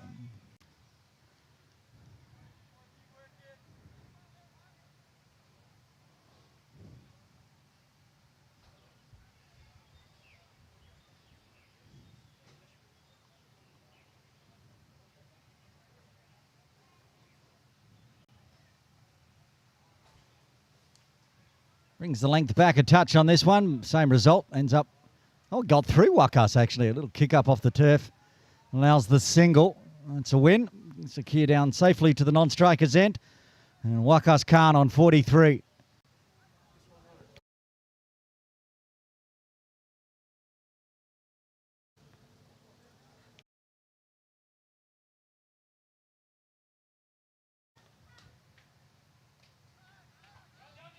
Uses the wrists.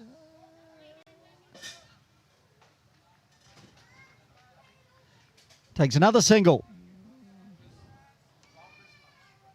Easy for USRC. They just need to remember that. Keep a level head. They only need to go at under 4 and over now. 3.68 to get their 46 runs with 5 wickets in hand.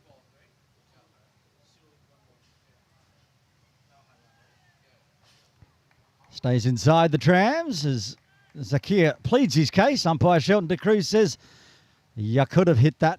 You choose not to. Dot ball.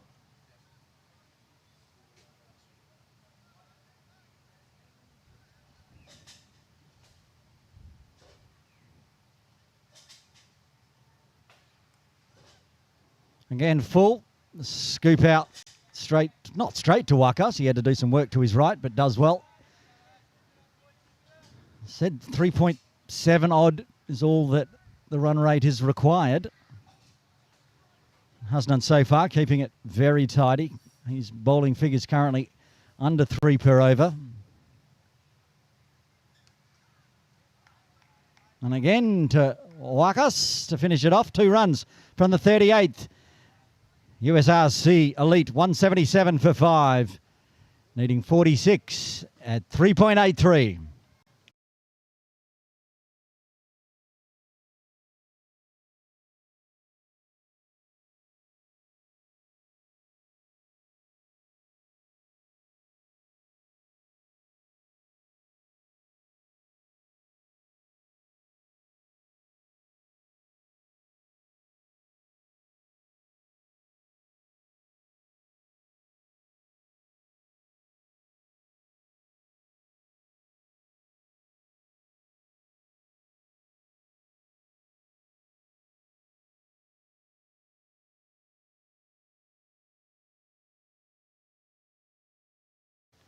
There's a look at who's got overs left. Still 4 left for Rudvik. I'm assuming he's going to be used in the final session, the last power play. Dash with 4 left as well. He's bowling now. 2 left for Pascoe, 2 for Wakas. So from the Austin Road end, they're going to have to find some more overs perhaps from Hasnan. No Shale Shah bowling yet. That's cut well, beats backward point. Work to do for Devang. They're going to take an easy 2 on the arm as he comes a long way around there, Devang, from extra cover.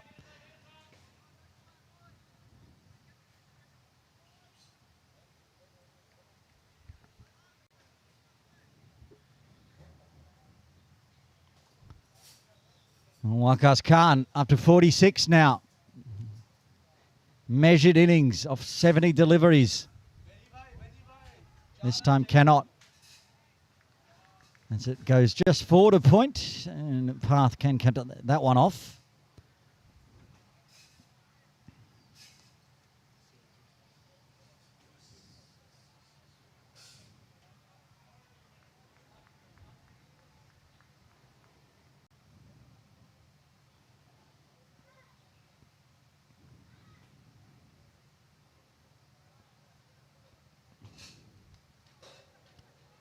Set back. Barcut right on the edge of the circle so they can take a nice quick single as well.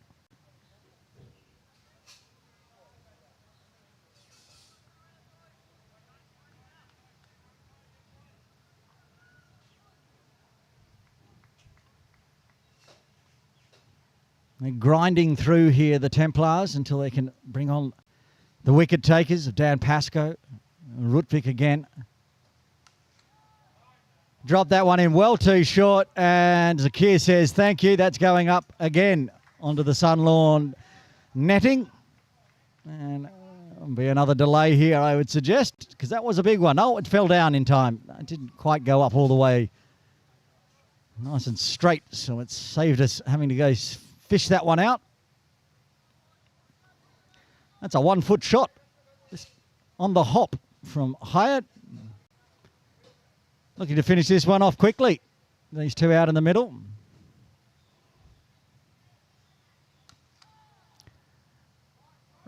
Rinse and repeat.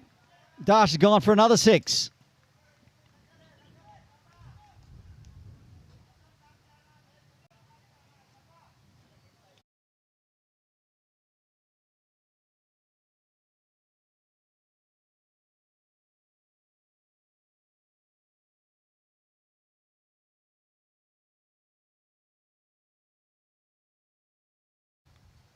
One ball left, the 39th, and the USRC moving towards the 200 mark now. It's a good follow-up delivery after going for a couple of maximums. 15 runs coming from the 39th. USRC 192 for 5, needing 31 now at just 2.82.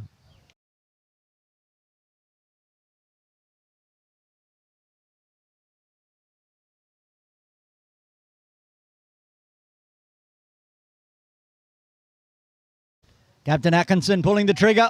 Dan Pascoe with just 2 overs left in his spell. He's got 2 wickets.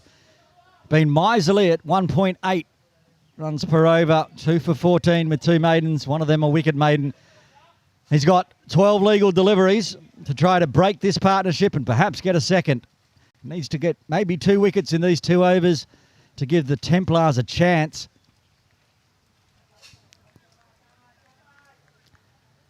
Akbar Khan, he's on strike on 47.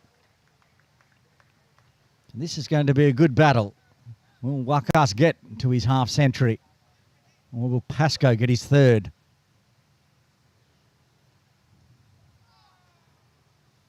Started with an inside edge out onto the leg side. With just 31 runs required, the wise head would say just see Pascoe out. No need to do anything extraordinary. Try to hit him for 6s. He's only got 11 deliveries left. More great fielding off his own bowling there from Pascoe. All Akbar Khan has to do is keep a level head, not get frustrated that he's getting pinned out. Maybe that's what Zakir is telling him. Don't worry about it. You can dot these out. No problem at all.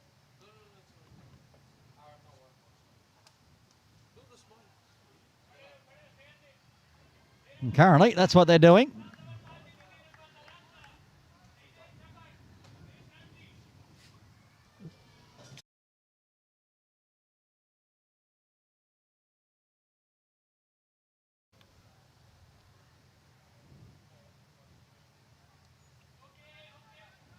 Again, sent back by Hyatt.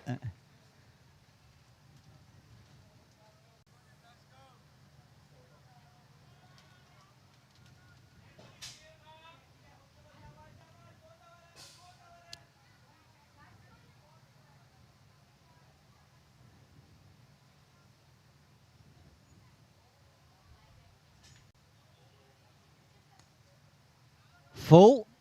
Pushed onto the leg side. Can't beat Nellor. So 5 dots. Even if the next one's a dot and the third maiden for Pascoe, it's a win for USRC. And so he will only have 1 over left.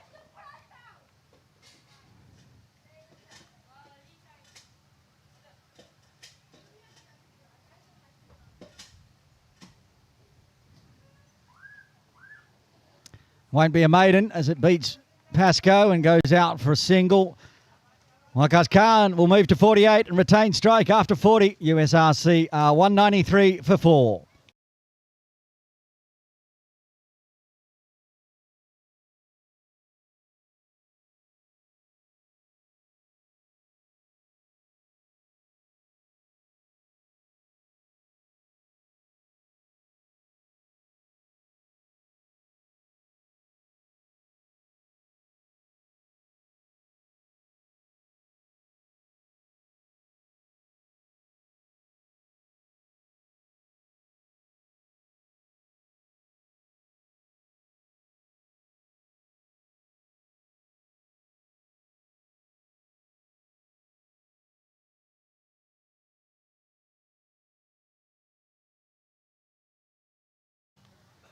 Nashvora to continue into a 7th. Expensive last over, going for 15.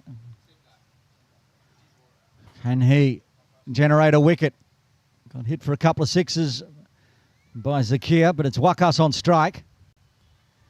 He just eases it off the pad. Shal Shah will cut it off backward of square. He'll move to 49. Right, now Zakir back on strike. He went bang, bang last over. I'm sure Dash would love to get that wicket.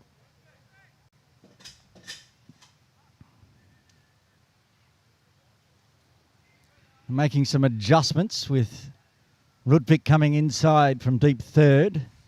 Got a long on. Wakas has gone right back onto the short boundary towards the boundary cafe.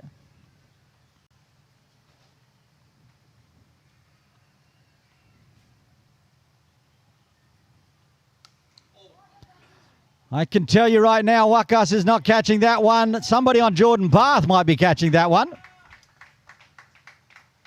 That brings the 200 up. And Dash taken for another 6 off the bat of Zakir Hyatt. He's raced to 26 off 14. 4th maximum for him. This was big. I think it might have just stayed in the ground. We've got the ball back. I thought that one was going over to the PLA Garrison. Back live. And finding an easy one on the leg side. Wakas says, hold up, Zakir. I'm on 49. I'd like to take the strike here if I may.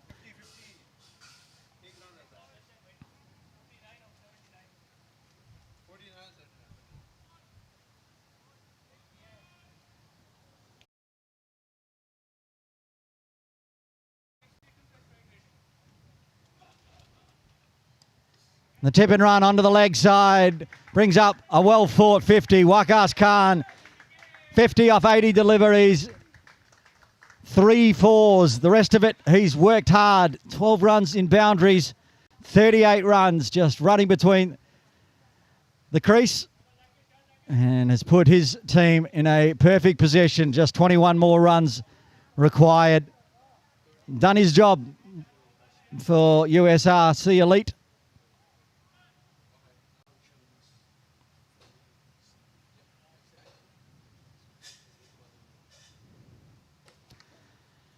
Zakir tries to do it one too many times, and this time he holds out to Wakas Buckout in the deep, and a cameo comes to an end. That's the end of Hyatt. He departs for 27, and is there a twist in the tail? USRC Elite lose their 6th on 202. Just not enough on that one. They had the trap set, and finally Dash gets the breakthrough. Farhad Hyatt will come to the crease to join Wakas Buckout. Akbar Khan, I should say. Akbar Khan taking the catch, of course.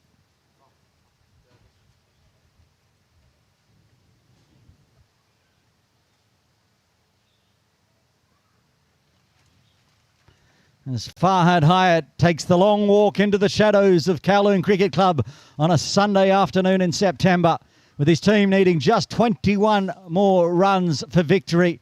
4 wickets in hand and an in-form Akbar Khan out in the middle.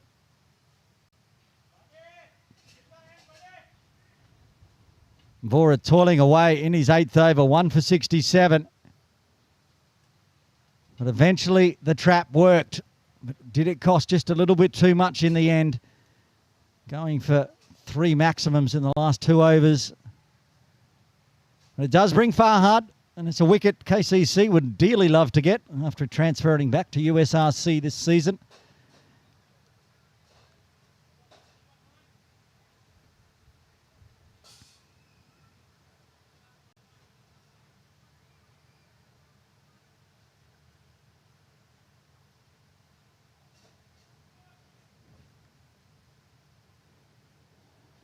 Here we go, final delivery of the 41st. Farhad survives, wicket falling, but 9 runs still coming from the over. 9 overs remain, 21 runs required for victory for USRC. 4 more wickets required for the Templars.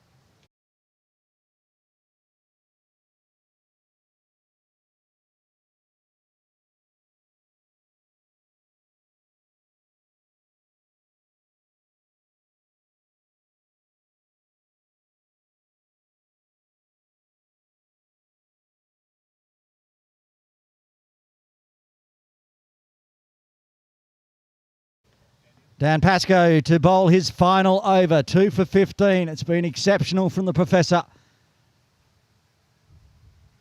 And he needs to find a wicket. Bhugwat just needs to survive. He can dot it out.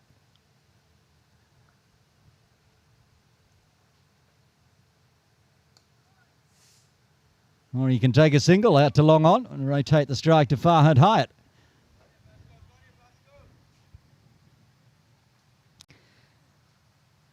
Into the 92nd over of the game today. Some tired gentlemen out there in the middle for both sides. Farhad having a nice rest though. He got 40 overs off after coming in at the innings break. He's got a nice big forward defence to Pascoe.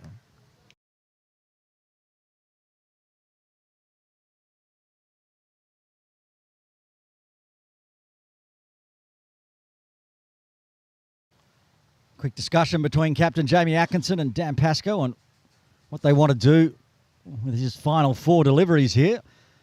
So while they do that, Wakas and Farhad will have a little discussion in the middle as well. Not much to discuss with only 20 runs to take them to victory.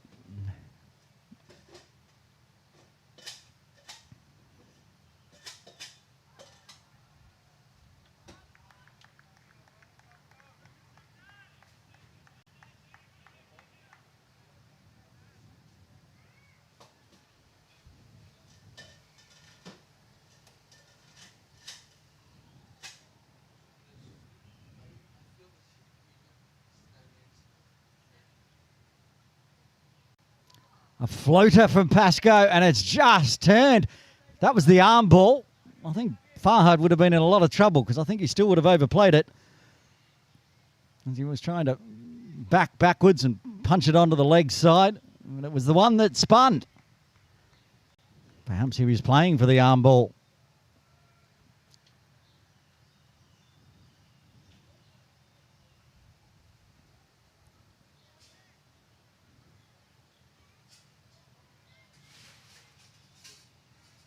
That's the faster, flatter one. Bottom edge of the bat to mid-wicket. Pascoe with 1 ball left of his 10-over spell. Done all he can today. He batted nicely as well, putting extra runs on late.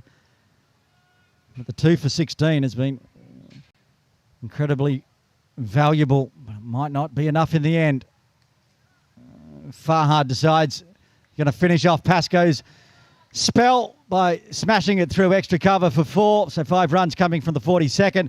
207 for 6, 16 runs required for USRC.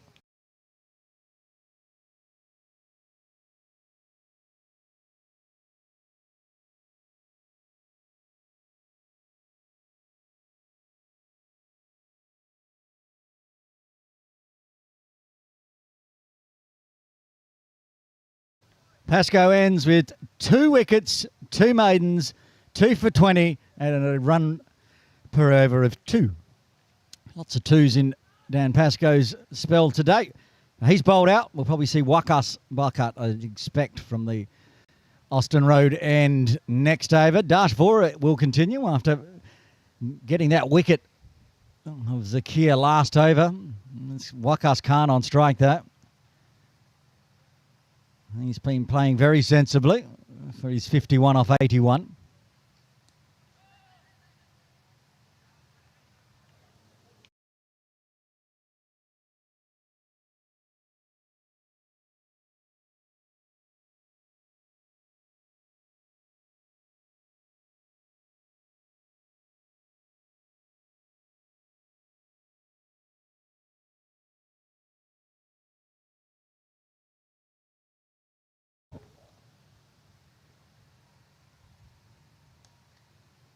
There's that big gap on the leg side where a single can be taken every single time.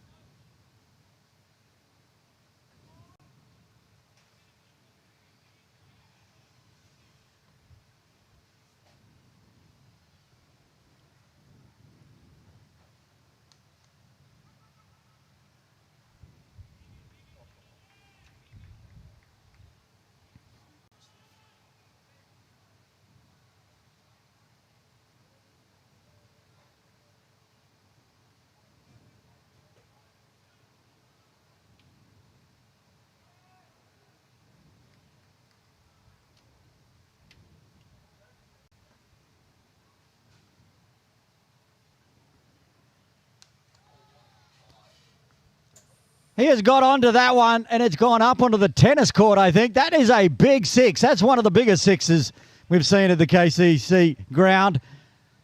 That one has departed. Did it bounce off the building, did it? Or do we have a spare? That went a long way.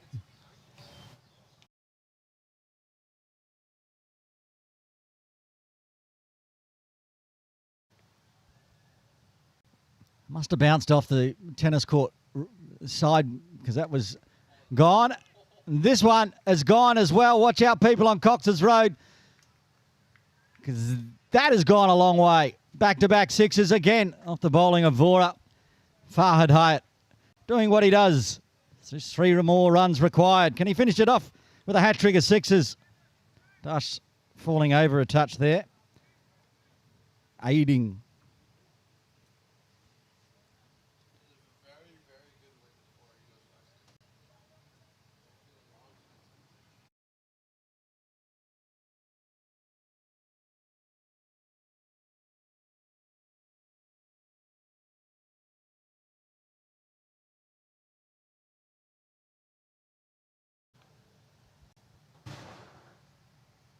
Final delivery of the 43rd.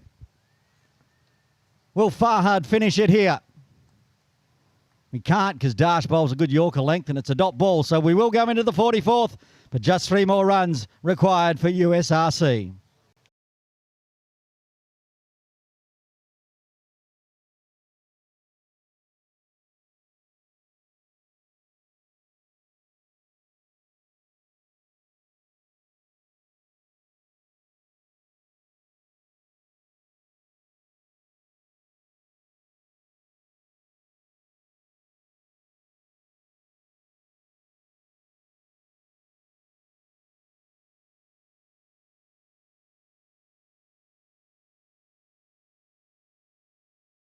Wakas Bucket to bowl what could well be the final over of the game here in Sunday Elite Division 1. 2 to tie, 3 to win. And the man who has got a half century, Wakas Khan, will be on strike.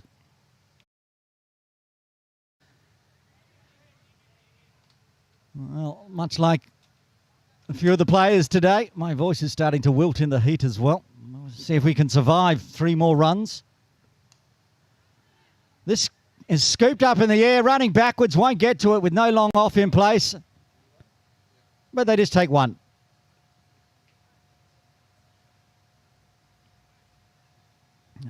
Perhaps they want Farhad, after being at KCC last year, to hit the winning runs here.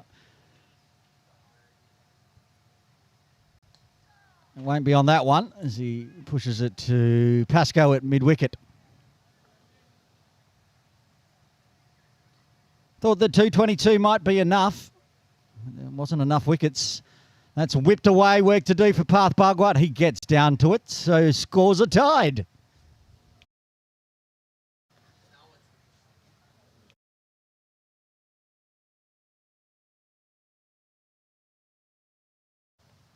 Scores tied. Akbar Khan scoops it up, goes over the top, all the way down for 4 runs to bring up a victory here at Kowloon Cricket Club for USRC Elite. They take home the spoils in the first week from Kowloon Cricket Club.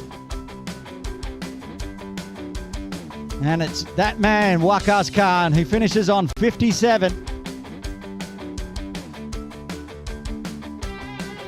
We'll have a look at the batting and bowling card as the teams shake hands. USRC getting the runs on the board thanks to Akbar Khan's 57 not out. A 37 from the pinch hitter at number 3, Benny Paris Singh. And 27 from a quickfire Zakir. Of course, the captain, Akbar Khan, with 43 as well, getting the side there for a 4-wicket victory in the end. The bowling card for Kowloon Cricket Club Templars. 2 wickets for Dan Pascoe, 2 for the new kid on the block, Ludwig Nalor, singles for Dash Vora, and 1 for Hasnan Kiani. But in the end, it's going to be USRC Elite taking home the 2 points today. Match summary, a fine 56 from Path Bhugwat and ably supported by Tom Heisinger and Shail Shah, getting the score up to 222, but it was just not enough today. USRC Elite with their new look side, including Farhad Hyatt. Farhad, of course, getting a 4 for 34, and that really got things underway for USRC Elite today. So they'll take home the spoils, the 2 points with a 4-wicket victory here from Kowloon Cricket Club. Don't forget, we'll be back live with commentary broadcast next Sunday from 10 a.m. It is Kowloon Cricket Club up against Shanghai Cricket Club in the morning, and in the afternoon it'll be the KCC Maidens up against CCC Fung Wong. Until then, Aaron Bush signing off.